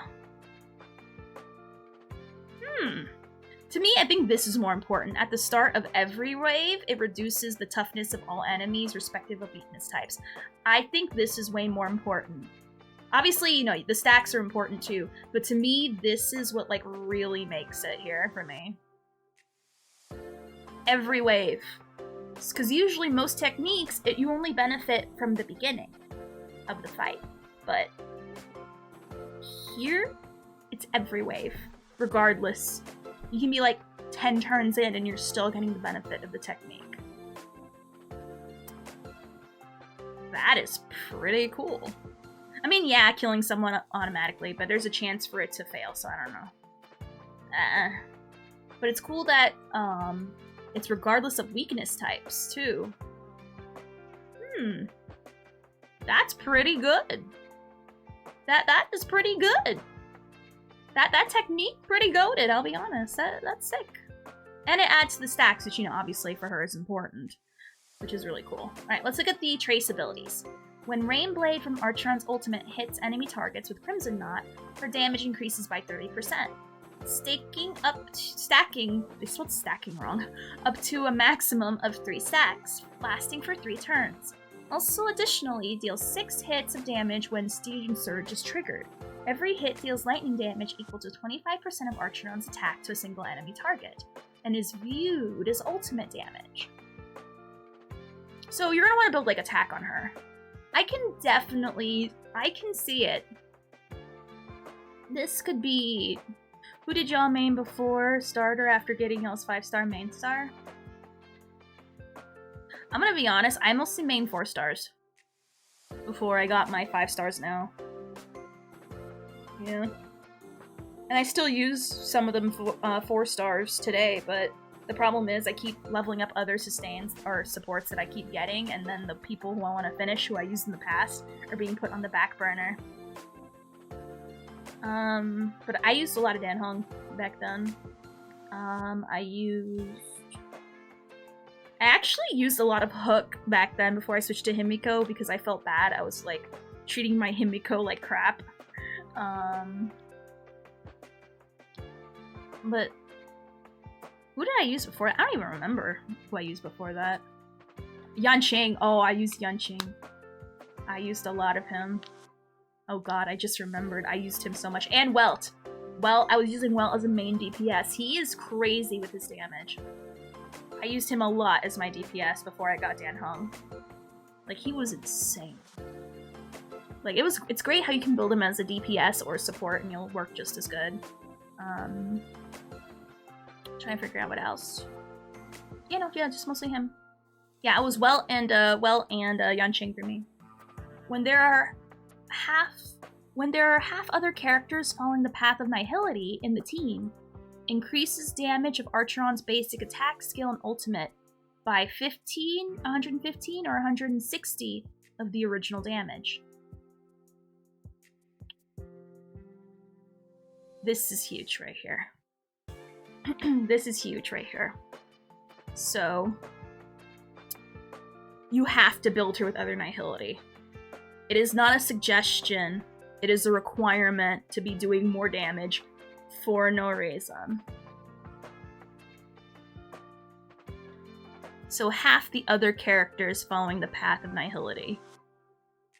So, other characters, so you need to have 2 other people who also follow the path of Nihility. Okay. Okay.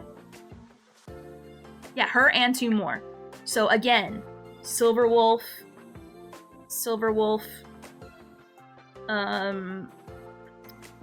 Gwenaifen, Pela, you know, your basic people. Pika pulled a 5-star on a banner and sadly got Clara instead of banner pull. Clara's a good character. She's a good character. Put March with her and you're gonna pop off Queen. Alright, 3rd one. At the start of the battle, immediately gain 5 points of slash stream and apply 5 stacks on our Crimson. So, off the bat, you're already getting like 5 points for free, and you're gonna ult close to free at the beginning and apply 5 stacks of Crimson Knot on a random enemy. So, Welt can work as well, true. I'm going for more like the skill point positive options here. But yeah, Welt can definitely work as well in that scenario. So, you could do Archeron, Black Swan, Pela, Sustain.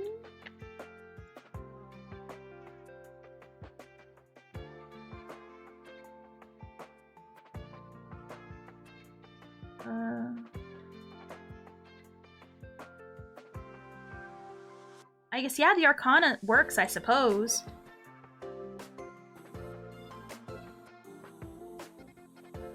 I would go more SP positiveness than... I mean, Black Swan could work, but I don't know why. It just does. I see her more for damage dot, not really as someone who's a debuff applier. But I mean, you could. Nothing wrong with it at all. Like, just, you know, like extra, it's more dual DPSing than anything, which, you know, nothing wrong with that. I mean, you still fulfill the requirement, so yeah, it could work. Alright, now, she gets 28% attack with her traces, 24 crit damage, and 8% lightning damage. So you're going to want to build her attack heavy. I'd say try it just to see how it goes. Alright, now let's get her Eidolon. Oh, that's such a cool E4. Look at that E4. That looks so sick. That looks so sick. Jesus Christ. That looks sick. Anyway. That E4 aside. That E4 aside. Sorry, I had to, like, I got, like, stun locked for a minute. Alright. E1. Crit rate increases by 18% when dealing damage to debuffed enemies. Alright, makes sense. Now that's debuffs, not, like, dots. So obviously, again, Pela, your Pelas, your Gwenaifens, Black Swan with the Arcanas. So, yeah. Alright, E2. The number of characters on the path of nihility required for the highest value of the trace is reduced by 1. And at the beginning of Archeron's turn, gain 1 point of slash drain, pretty much for free. And additionally inflicts 1 stack of Crimson Knot on an enemy with the most Crimson Knot. For free! So you don't need 2 other nihilities, you just need 1 other nihility. If you have her at E2. And you get 1, at the beginning of her turn, one point of slash stream just cause. Because, you know, she's sexy. And she additionally inflicts 1 extra Crimson Knot with the enemy that has the most. Then you can run her with Sparkle, that is exactly right. Or Ron May, or anyone else that's not Nihility related. So E2 Archeron is very good as well. Well, any of the E's so far are amazing. Oh, look at that freaking E3 though. And that E4. Bruh. Her Eidolons are sick. They're actually sickening. Alright, E4. When using ultimate, inflicts ultimate damage vulnerability to all enemies, increasing the ultimate damage taken by 12%, lasting for 3 turns. Bruh. She can, but you're not getting the full max amount of damage buffs by using her. If you get E2, then you can use Ron May, but you're sacrificing damage. A lot. You're sacrificing a lot of damage. Well, no, not. It's only like a % difference now.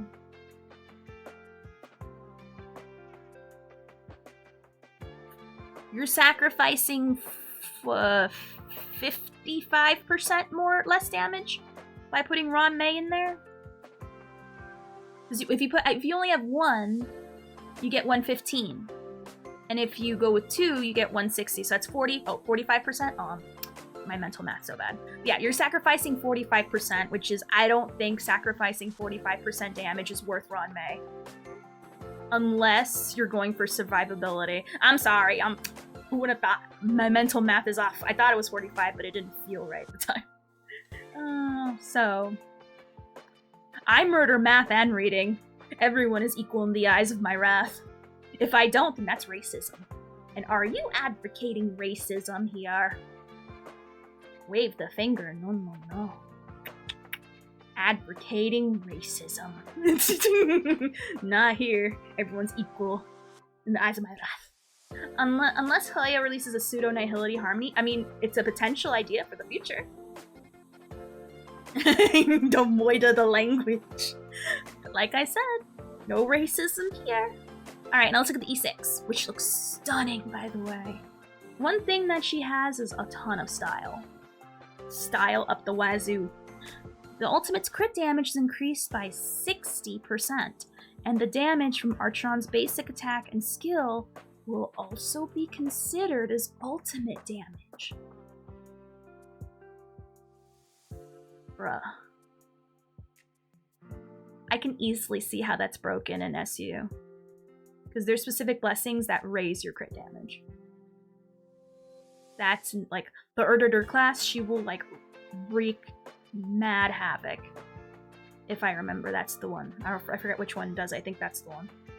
So increases crit damage by 60.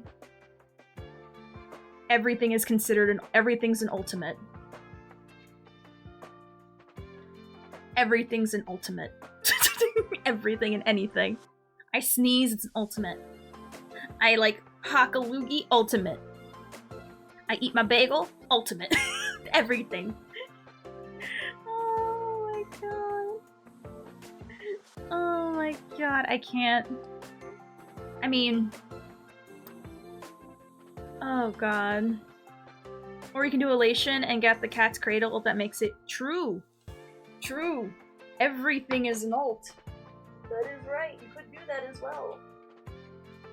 Well, let me just... If you're lucky enough to get that blessing, that is. But that's a risk. But yeah, this E6... Definitely... Well, we have to see. I'm excited to see, like, actual Herta and not her puppets. We'll have to see. So... Is she broken? I'm gonna be honest. Can she be with her Eidolons? Of course. Like, her Eidolons are way more busted than most. I'll give people that. Is she the game changer? Oh my god, yes, Queen Ma'am. Not really. But we'll have to see. Honestly, I think until we see the numbers in the live server, it's too early to tell. I think she's gonna be on the same lengths of Blade, where he does very well. He's an amazing DPS, but people consider him mid because he's not Dan Heng levels. That's the feeling I'm getting so far anyway. I could be wrong, but usually my gut feelings are right. She's gonna be a lot like a Blade, which isn't bad, because Blade's amazing too. Like, Blade's sickening. Obviously, with the world's perfect relics, anyone can be broken, but again, that's not really a point towards Archeron, that's more a point towards you being lucky with relics and having the best teammates around her possible, which obviously you're gonna need to have only Nihility. Like, only go Nihility or you're gimping her, pretty much. I think she would be scaled with Blade or Jingli. Oh no, Jingliu-ish? Nah. Nah, she'd be with Blade. Because people put Jingliu and Imbibitor Lunae in the same field, and even though I know Jingliu isn't on Imbibitor Lunae field and your assessment is correct, if you say that to people, they're gonna foam at the mouth. If you thought Jingliu was Unga Bunga, Archeron is on Unga Bunga steroids because she ignores. I think that's the key to her being really great, is that she does ignore weakness types. But again, we're gonna have to see her actually do stuff. And then we'll see. There's only two ways. You're either OP or mid. Yeah, exactly. I think she's great. Jingliu allows you to auto Mach 12. No one auto Machs 12, but you know what? You know, if you build her just right, heck yeah, you can. I don't have that talent though. I will not say I have that talent, nor would I ever do that. But if you have the talent and you can do it and your Jingliu can't, hey, I respect you. I'll say she's better than Dan Heng. Hell no. Why not? Everyone's better than Dan Heng. Why? Because they were released sooner. I mean, be honest, I'm gonna wait until she's released. Until we see, because honestly, like, I know people say, I'll reiterate this one more time. Ignore the beta test numbers, because those numbers are pretend. What matters is what happens in the main game. Because usually that is when people have a problem. People never have issues with well, I heard they're having issues in the beta too, don't get me wrong. It's way worse there. But usually people still have issues post-release, and then people, you know, once the whole simpage is done, once the newness and shiny sparkles fade, people will probably get all antsy and huffy. My delusion doesn't say otherwise. Oh my god. Oh yeah, Gallaghar looks fun. It's just not baby numbers, whole patch will have content catered to the banner characters. Well, in that case, she's not good or special. That's not a point towards her. That's the stuff skewing in her favor, which doesn't make her good.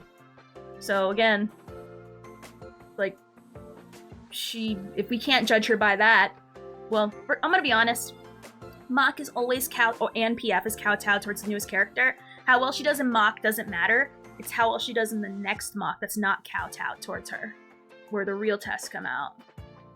I know she does look exactly like Seela. I know, I agree. It looks way too much like her, but I mean, it is what it is. Now we're gonna go to the light cones. Yes. Alright, so we're gonna look at the 4-star first. Aww, this is a cute 4-star. So this is a preservation light cone. And there's Baby Sunday with his big sister singing. Alright, let's see what it does. Increases the wearer's defense by 16%. For each character with a shield on the field, damage dealt by the wearer increases by 4. So this is, I don't know if this is an event like cone we're gonna get, but that seems it seems like a pretty good 4-star for Adventurine. You know, adds more 16 flat defense, and oh wait, let's see what happens when it's ascended. So if you ascend it to S5, increases the wearer's defense for 32%, and for each character with a shield on the field, the damage dealt by the wearer is increased by 8%. So not bad for a 4-star. Like, that's for a free-to-play option. If we're given to this for free, it's pretty cool. It's pretty cool. I like it a lot. So there's that. It's pretty much cut and dry light cone, which I like. Simple, rustic. Alright, now let's look at Adventurine's light cone. Alright. Let's see what Fader has to say. So, this is leveled up max, yes, to 80. Just be aware of Bronyan Seal every day if you don't ship her. The game will remind you. Oh crap, my phone died. I forgot to replug it in. Goddamn. I forgot something. Anyway. Alright, so this light cone, while I wait for my thingy to turn on, increases the wearer's defense by 36%. Oh yo, preservation units dealing damage is not a thing. Stop trying to make it a thing. I like that they're made. Thank you, Pans. Thank you for telling me to charge your phones, people. Charge your phones. Anyway, increases the wearer's defense by 36%. When the wearer provides a shield to an ally, increases the wearer's crit damage by 40%, lasting for 2 turns. When the wearer uses a follow-up attack, there's a 100% base chance to increase damage taken by the attacked enemy, lasting for 2 turns. Bruh. Bruh. Bruh. So, what I'm hearing is, from his kit and the way it's designed, and from the light cone, the signature light cone no less, you're gonna wanna put him with ratio. Like, bruh. Like, bruh. Bruh. So he's gonna do more crit damage because he puts shields on everybody. They last for 2 turns, so that's 2 turns of 40% more damage. Crit damage. And he increases people's damage taken by 8% by 2 turns. Bruh. Alright. I know, they're in canon, in kit-wise, and lore, they're married. And I love him. I love this. Alright, now let's see what happens if you S5 this.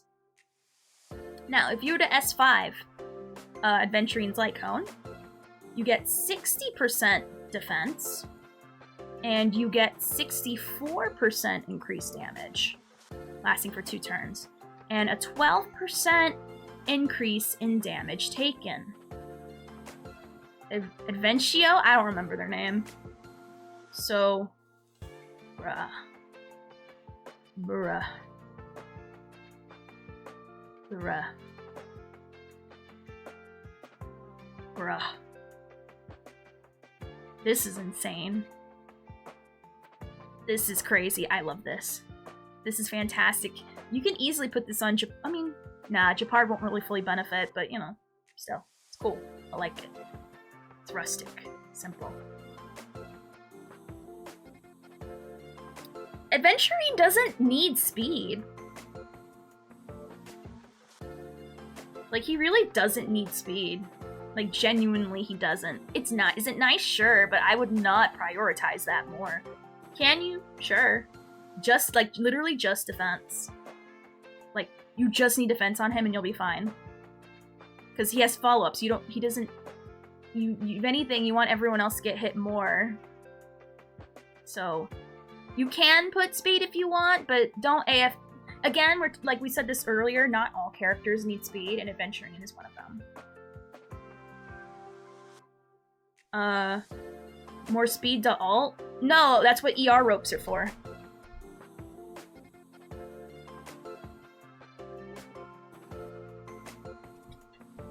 And also, he doesn't need to ult all the time, because he has his follow-up attack, so...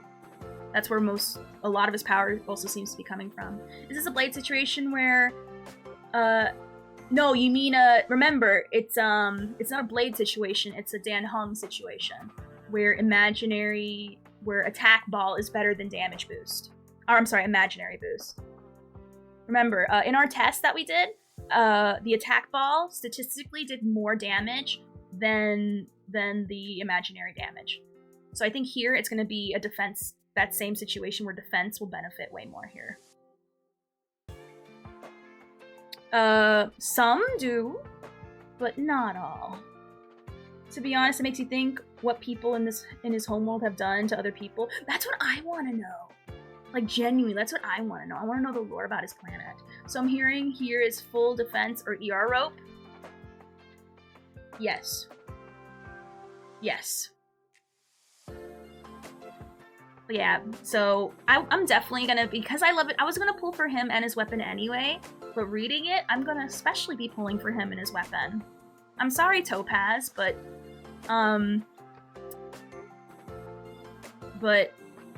your rerun happening at the same time as my husband does not help. I wanted to pull her, but unfortunately that cannot be the case. I'll pull her on her next rerun, pray that she doesn't be pulled, she isn't being ran along someone else that I want more. Anyway, let me turn on this thing, make sure. Oh yeah, no one here thinks that Sparkle's actually racist. If you think Sparkle's racist, literally leave. Literally leave, I don't want you here. You have no IQ. And that's coming from someone from me that barely has an IQ. But yeah, no one here thinks he's racist. Also, I'm trying to turn on my phone, by the way. Yes, Topaz, I heard that Topaz is gonna be re-released alongside Adventurine. And if that's true, which I wanted to pull her on her rerun, that's screwed now. I'm screwed. That's not happening, because I want Sparkle and Adventurine. And I can't afford to also get Topaz as well on top of that. That's just not happening for me. But you know, it is what it is. Oh no, I am gonna swipe. That's how I'm gonna get Adventurine. That's how I'm gonna get Adventurine. Sparkle's gonna be on my free pulls I get. Hopefully I get her early. I doubt it. So far my luck has been kind of caca lately. Chicken Wing Boy might disagree, but Sparkle is like on my top 3. I love Sparkle. She's such a menace. There's no way you can be mad at a character that says, "Why so serious?" and expect her to actually be racist. Also, this design is sick. Everything about everything about Archeron is sickening and I can't stand it. Also thighs and thigh gap. Like ChristOnABike.com, ma'am, yes queen. Look at them thighs.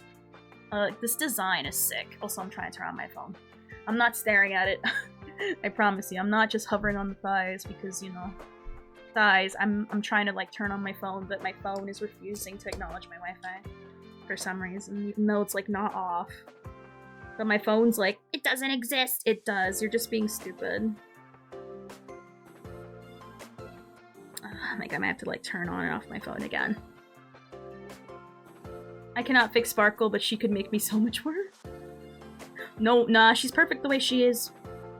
Anyone who says you want to fix her, again, leave. She's perfect the way she is. You're just mad because she better than you. You were looking the other way. Shut up! No, I mean, I'm looking at it on my screen. Oh, hey, how's it going? Oh no, you caught me right when my phone died and I have to restart it now. Hey, how's it going? Shift change. Hey, you caught me right as I'm having my scuff, which is not fair because when I raid you, you're supposed to be the scuff one. I'm supposed to be like on top of everything. And now you're seeing me all scuffed. Don't look at me. Oh, thank you, Barry. Don't look at me. Don't look at me yet. I'm done. I'm usually perfect. Just look away for a minute. I'll show you in a minute right now. I just don't know why my phone's not connecting to the Wi-Fi. Don't look at me!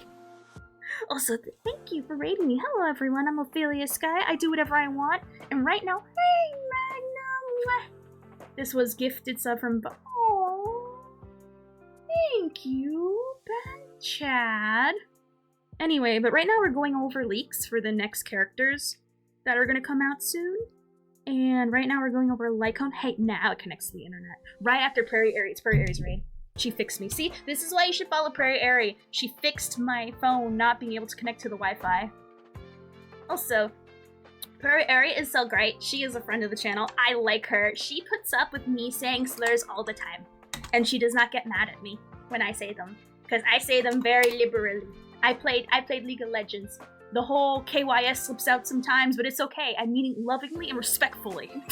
It's okay. As long as you say it with love and put a heart emoji afterwards, it's fine. It's fine. Sometimes slips, it's fine. It's okay. I'm not being extreme or toxic. I'm just being a League person. It's fine. It's okay.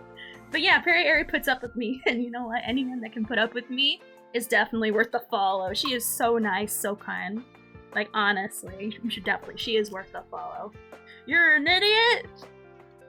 Does an idiot put on their shoe 1 foot at a time? No.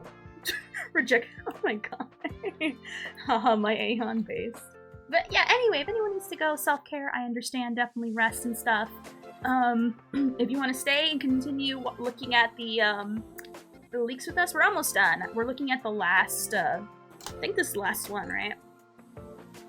Yeah, we're looking at the last leaks before we actually play the game. So, yeah. You can only put your shoes 1 foot at a time? Exactly, it means I'm smart. I don't put it on 1 knee at a time. I gotta go, oh yeah, for sure, thank you for, I know when I raid, I gotta go, so definitely do what you gotta do, relax. I'll take care of your people. They know what they're getting into, they know me. Alright, now that I'm all fixed and my scuff is gone, but yeah, definitely follow Prairie, she's so nice, so fun. She has a freaking accent, she has that Canadian accent that makes her sound like the moose from Brother Bear, and I love it. like deadass, it comes out all the time. I can't help it. I love that she sounds like the moose from Brother Bear. It's great. Yes, you do. You do. I'm gonna literally stop everything and pull up your stream, and I'll just play 2 seconds of you being a moose, and then you're gonna look like an idiot. But alright, go take care of your cats. Go take care of your cats so I can keep slandering you some more while you don't have the chance to fight back. Ariel's so fun to... Yeah, she is so sweet. But again, go. Do your thing while I do mine. But yeah, Prairie Airy plays a variety of games. She plays Minecraft. She's a Genshin girly. I know. Weep for her. We weep for her here. Also, thank you for the follow. Unexpected. Thank you. Bye! Thank you for rating me. I super appreciate it. Where was I? Ah, yeah. So she streams. I know she's been playing a lot of Power World lately. She wants to play Star. She's not a. I'm known as a Star Rail person. She's the Genshin person. We can be friends. It works out great. I make fun of her. She cries. It's great. Oh no, not yet. We have yet to go over the whatchamacallit. I was just having issues with my phone because I forgot to plug it in. So, but no worries. We're on the last light cone. We still have like a good 15 minutes left before I'm forced off because I have work tomorrow. So no worry. There's still plenty of time. Alright, so, that's how you're doing, 88. So, let's read what this does, finally. Alright, so, looks like it's short and sweet. Increases the wearer's crit damage by 36%. When the wearer hits the enemy target, inflict empty bubbles on the enemy lasting for 1 turn. This effect can be triggered 1 time against each target for every attack the wearer launches. The wearer deals 24% more damage to targets afflicted with empty bubbles, and damage from ultimate additionally increases by 24%. So, short and sweet, a rarity with Genshin artifact is... I mean, to be fair, you can't run from artifacts. That's a perpetual in all Hoyoverse games. Aw, I'm glad, maybe. Now, this... What is this, a Nihility Cone? So this turns a Nihility into a DPS. Just automatically. It makes your ults hit really hard. Makes everything hit hard. Everything hit hard. And that's at S1 too. Now if you go to S5, your crit damage is increased by 60%, and the wearer deals 40% more damage to targets afflicted with empty bubble, and the damage from ultimate increases by 40%. So, what is the question? What's the question? They're weapons, if that's the question. So yeah, I like it. It's pretty also short and sweet and to the point. Nihility turns into a hunt DPS, more or less. That's pretty cool. That's pretty cool. I like it. It's short, sweet, to the point, dangerous and deadly, just like Archeron. I'm gonna be honest, I don't think she's... Yes, now actually go to bed. Yes, go to sleep now, Pans. I know you said it like, what, 2 hours ago later, but, you know, there you go. Can she be Goku? I'm gonna be honest, I feel like a lot of people can beat Goku because the power levels have like shifted so... The goalposts have shifted so much since Goku, it's like... I feel like anyone can beat him now. I've got her comb, but then I got Welt's 5-star. Well, Welt's 5-star is more for a support role, whereas this one is more of a DPS role. So if you want to have your Welt become a DPS, boom, here you are, he's a DPS now. If you want to be a support, then I'd say give Welt's 5-star cone on him. I like it. Now, what's a brief overview of all the characters and how I feel about them? I can go over them real briefly, just to see how I feel about each one so far. Gallaghar, he is a DPS. We gotta wait to see if he gets a cleanse. If he doesn't get a cleanse, that's a bit of a problem. But I feel like you don't have to have a cleanse for every fight. Like, honest, like, dead-ass serious, like, you don't need it. But, you know, it's just a plus. I think he'll be fine without the cleanse, but, you know. Unfortunate he doesn't, but, again, he's a DPS that can hit hard and can make your break damage boosted, as well as, what else does it do?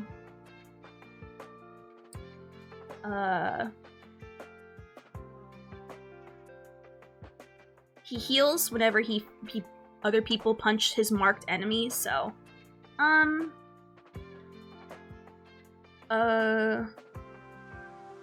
Usually, their people's own signature light cone are usually the best for them. If you can't afford it... I'll be honest, she doesn't... There's not really a dot... Wait, well, she's a Harmony. Welt's won't work on her. Those are two separate classes. Welt's is an Nihility and she's a Harmony. So yeah, you can't just put any Lycon on anybody. There's certain paths that are locked. So... Yeah. Yeah, Welt is a Nihility. She's a Harmony. That's not gonna work. I already see your first problem. It's like trying to put a fire thing on a water person. Like, what are you doing? So Gallaghar, he's a fun DPS to have that raises break damage on people, and if other people attacked his marked enemy that he fought, they'll slowly heal everyone. I can see potential for like break damage teams that are heavy. Adventurine, and I think, honestly, he's more of a highlight, especially since he works very well with the ratio unit that we were all given for free. Even if you don't have ratio on your team, he's still a pretty good unit to have, just because, you know, it's another shielder. It's great. And also he can hurt if you stack up his defense, so he can be like a secret... He's like a third DPS you didn't know you need if you run dual DPS, or he's the other dual DPS that you didn't know you need on top of your medic, your whatchamacallit carry. Now, would I bring him... Would I solo sustain with him? I don't know. We'll have to see, but I think so far it could be yes. Archeron? I can see how she can be broken. But she's giving me Blade vibes, where Blade's really good, okay? So Archeron can be really good. Will she break the scales, as everyone's saying? No? But we'll have to wait and see, because it's too soon to say. But so far, she looks cool as heck. Like, her design, her animations are sickening. Like, it is disgusting how sickening everything about her design is. Her Eidolons are gross. When I say gross, I mean they are beautiful. Like, her E4 alone is insane. Like, that is so cool. Like, how can you look at that and go, nah? Like, bruh, I can't. And then her E6, like, bruh, I can't. Like, you will never talk me out of her being great. Like she is beautifully designed. Archeron style seems to be the type of character you see in anime once every few seasons, but she'll always be too OP for the writing. True. True. So, I'd say out of the three, I mean, obviously we'll get Gallaghar no matter what, because he's a 4-star, and he'll show up in future runs of other characters, but if you don't have an Electro person, she's not hard to play, but she will take a bit of a learning curve. honestly, I think that's a problem with all Annihility people, is that they have a sort of learning curve you have to overcome, which isn't hard. Like, I'm sure it's quick to grasp, but, you know, it's not like an easy pick up and play situation. Like, you gotta build her you have to build her team in a very specific way to get the most out of her possible. And you're playing not with the energy part anymore for ults. You gotta build up dots. So, is she worth skipping for Sparkle?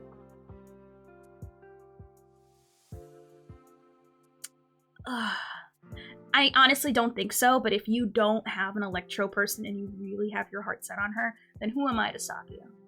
Like, but honestly, for me, supports and sustains far outweigh the usefulness of DPSs, but honestly, I say no, but if you really like them, then by all means, who cares what I say? You go get. If you like her and pull her just for looks alone, honestly, that's valid as heck. The only thing I dislike is that she's bound to needing 2 or more people at the same path. True, and that limits gameplay for people, which a lot of people might not have enough Nihilities that offer debuff. You know, all Nihilities get debuffs in a way. So, no, Sparkle is next, but we're talking about in the patch. This is in the 2.1 patch. Sparkle is in the second half of the 2.0 patch, which is happening in like literally 2 days. So, I'm gonna be honest, it depends on you. It depends on you if you want to pull for her. Don't pull for her because you think she'll be broken, though, because that's really stupid. I'd say pull on her because you don't have an Electro person yet, or pull her because you think she's cool. Which, honestly, those 2 things are more valid than trying to be a meta slave.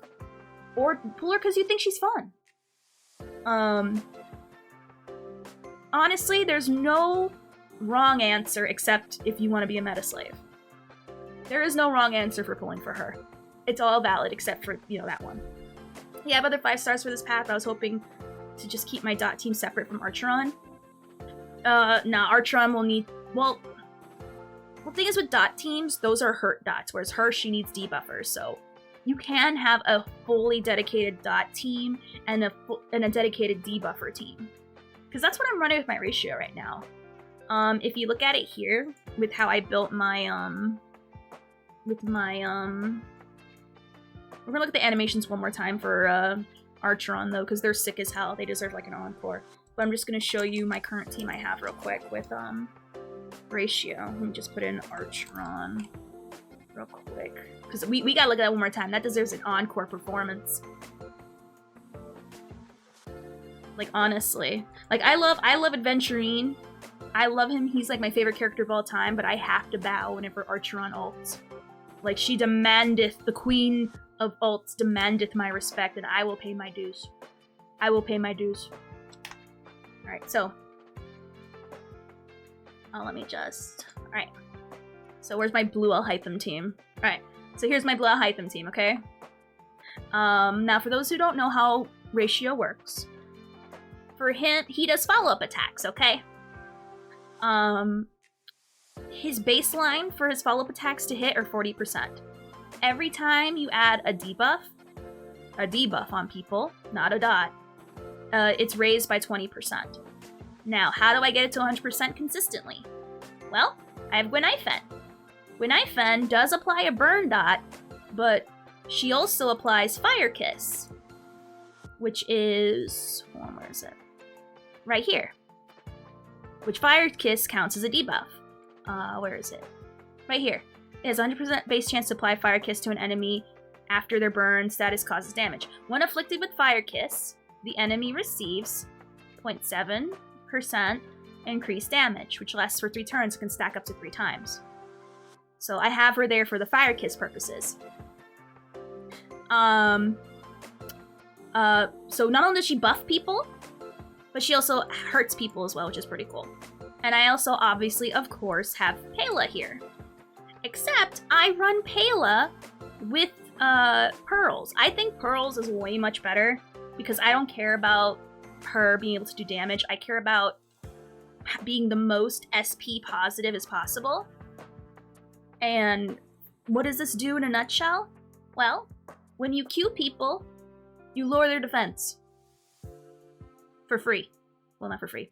Yeah, for free. You get a skill point, and you lower the defense down, which helps Ratio increase his chance of getting his stuff more. Which is really great. And I have it at S5. I was lucky enough to S5 it from pulling Dan Hung's, trying to pull for his second weapon. So it's a 100% chance to hit.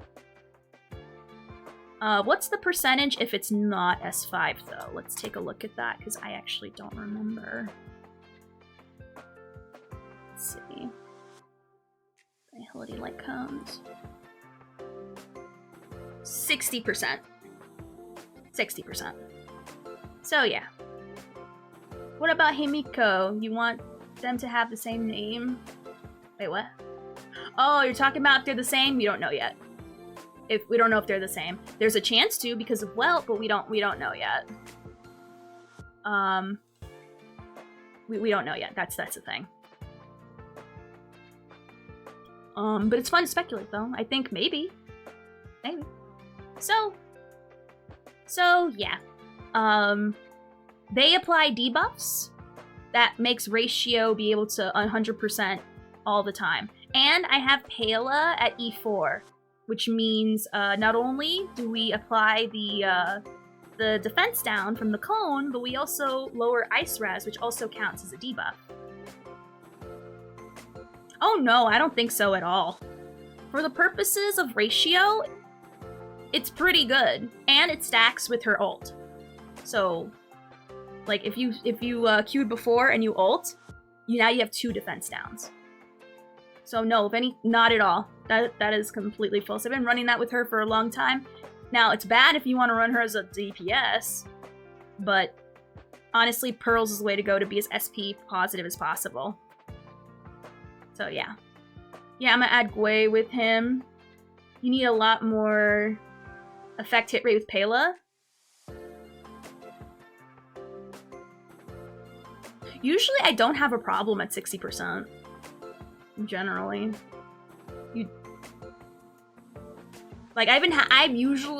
I'm consistently hitting it, so I mean, if you're unlucky, then I guess, but on average, my experience, it was consistent without really needing it, so yeah. I'm gonna add Gwei with him. I never thought of it. Thank you for that. Oh yeah, of course, of course. Like, literally, the moment Gwenaifen came out, she is a great support. She's a great support for everybody, honestly. Like, deadass, if you don't build your Gwenaifen, she does work on more teams than just Dot. She works with debuffers, she works with normal people. If you don't have any other person for some reason, she can fill it in. But she's more ideally for debuff teams and Dot teams. Which makes sense, she's not Hilly. Duh. But yeah, no, Pearls works fine. Pearls works pretty good, again. Pretty great. And I have her at E4, which makes it even better for my Ratio. Well, I have her at E6, but you know what I mean. I have her E4. So yeah. So that's how I build my Ratio team. It's really fun. It's really, really fun. It's way different from my Imbibitor Lune team, and of course the Jingliu team that I have here. And of course I did Kururu before PF. But, you know, just throwing that in there for the record. But yeah, I love playing my Ratio team, so the fact that I'm gonna add Adventurine and Loach's spot soon is gonna make me blast a nut. If your parent, I mean, who cares about comfy? What matters is that it works. You can shove that comfy up your ass. I hope it grows spikes and leaves internal bleedings for caca to go in it, and then you say, oh no, thank God I have my S4 to prevent the caca thing. No. Life isn't always about cozy, it's about getting the job done, no matter how dirty. And yeah, I went there. Love you, Charles.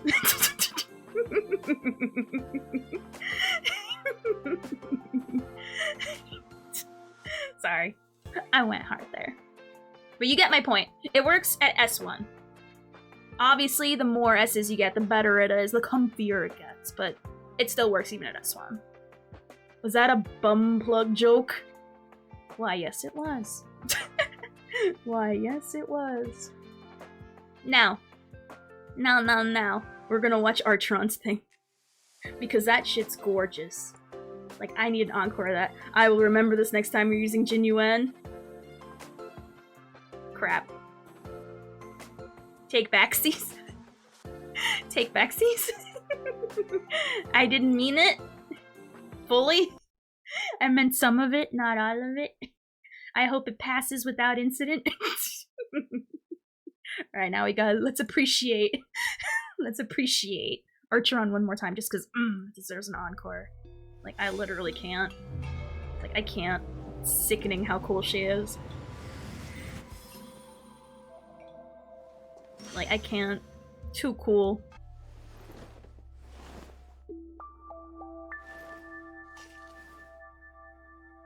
Also points for being another character that just gets food out of nowhere, like Ratio does with the apple.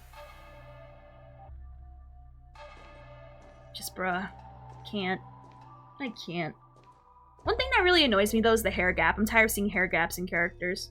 In Hoyover's games, I'm tired of it. Can she cook? Yeah, with her sword to your face, probably. Just so cool. Just, my god. The fact that she gives her a scabbard. Oh, that technique, it's so good. That technique, though. Really, Charles? Really? I didn't even notice that at all. God dang, staring. Shake my head. Her eyes are up there. God dang.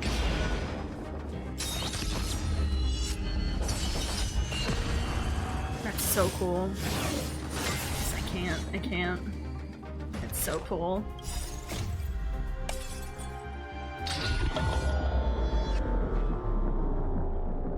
I can't. Just the sound effects, too.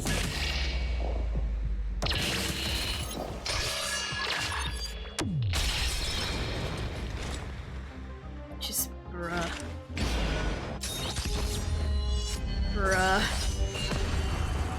I can't. That's just... This is such cool behavior. I can't. Archeron is the type when she shows up in the middle of an anime arc, you know the budget is about to go crazy for her and you won't see her again until another... True! Genuinely true. True. I stand there. Also, let's look at Sparkle's animation. Because her stuff makes me feel like I'm on drugs and I like seeing. I just love it. Everything about her makes me happy. I love her. She's based and correct and valid. Should I get a higher res for this? Why go for like the most low res one? We've seen it before, but we'll look at it again just because I want to see it. You know what? High res enough for me, I guess. She's very cute. I love her. Her ult is so good. I guess for those who haven't seen it yet, here we are. That's so cool. That's so cool. Our beautiful little racist. Our cute little racist right there. I wanna fucking pat her little head. Pinch her cheeks. So cute. Also, I love her design. So great.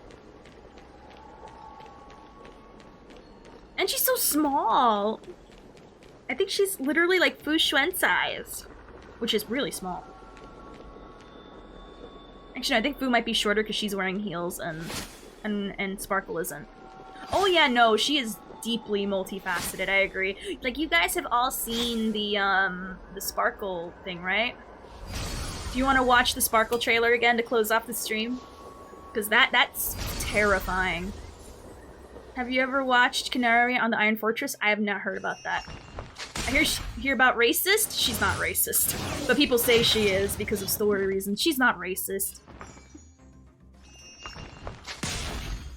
Like, come on. It's a cartoon. I'm just making fun of people who genuinely think she's racist. Ooh. Probably Wolfie-sized? Maybe. I love her little skippies. Her skippies are so delightful, like genuinely.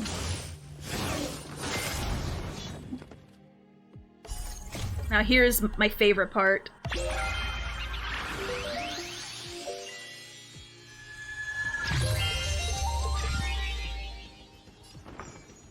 Oh, that's so good. That is so good. There's a theory that the mask connects him to Aha and allows him to do more things. I think that Aha took over her body. Genuinely. Genuinely. Also, shh, that might be a spoiler to some people. Shh, they might not know. Wait till next patch. Because at that point, we shame people who haven't finished the game yet. Please look for the main girl of that anime. She's very similar to Sparkle. I don't know what anime you're talking about, but I like it. Ugh, just all them kaleidoscope thingies. I try not to talk about current patch spoilers. Usually I wait till at least the next patch before we start even like referencing it. But alright, let's look at the Sparkle trailer one more time. But yeah, I think she's already taken over.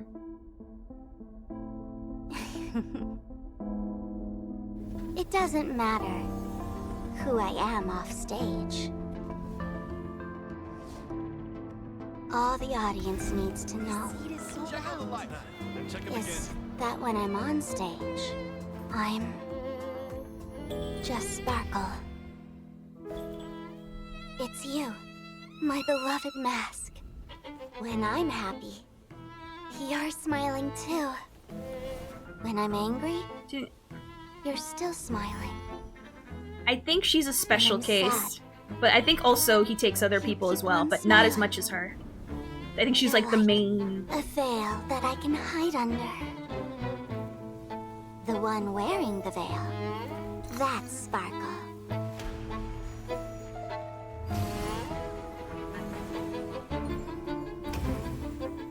It's you, my beloved mask.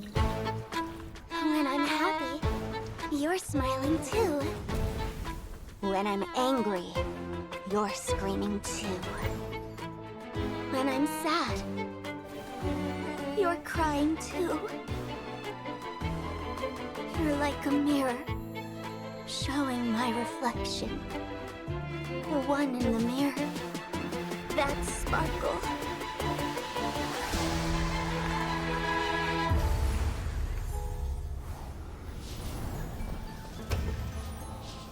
It's you, my beloved mask. When I'm happy, you're screaming. When I'm angry, you're crying. When I'm sad, you're smiling. You're like a face staring at me. I'm not Sparkle. No, I am Sparkle. So, when I realized life was just a play, I wanted to leave the stage. Because off stage, there's an even bigger stage. What do you say? Who's the real Sparkle? Yep. Yup. Yup. So, again, because we watched it twice, I fully think that Sparkle has been taken over by Aha. And if it's not against her will, it's very frequently like a give and take. You know, like how like in League of Legends, there's a character called Kindred. How there's the wolf with the lamb, and it's a collaborative effort. I think that's the same thing, but I don't know how often it's been against her will, if at all. So far, it looks pretty like a collaborative effort between her and Aha, but it could be Aha completely the entire time. We don't know yet, but that's my guess. That's my guess. I could be completely wrong, but you know, that's my educated guess. Alrighty. Also, how you doing, Mythic Wavy 80? So, I gotta end it here, unfortunately. I have to go to bed tomorrow. But we looked at all the leaks and stuff. If you want to see how I feel about it, the VOD will be available. Let me see who is available for me to raid right now. But I appreciate everyone stopping by. Thank you for the raids, the subs, follows, all that stuff. I super appreciate it. Yeah, I know, I'm sorry. I would stay up a little bit longer if it weren't for the fact that, you know, this isn't a full-time gig yet. Maybe one day. Hopefully one day. Let me see. Dearly is on, and she's playing Helldivers. Hey, I know Yuki's been trying to get me into that game, but honestly, I don't think it's my kind of game, but we'll see. We'll see. Sorry, music. Don't be surprised Aha's controlling her for him. It could be fun. Because remember, she said Adventurine, she knows that the greater laughter wins. True. Yeah, sorry. Usually when stream hits 4 hours, I have to end because of work reasons. So yeah, we're going to raid Dearly. She is very nice, very sweet. I like her a lot. The raid message is gonna be shift change. Yeah, but I'll be back on tomorrow, 6 p.m. EST. Please follow the socials if you have not already. We do have a Discord if you want to join that and keep the Star Rail talk or general chat and show me funny memes going. Hey, would love to have you. I don't know how to spell the word socials, apparently. There we are. Follow me on all the socials. I'll see you guys tomorrow, 6 p.m. EST. That's when I'll be back on again. Have a great one, and bye-bye.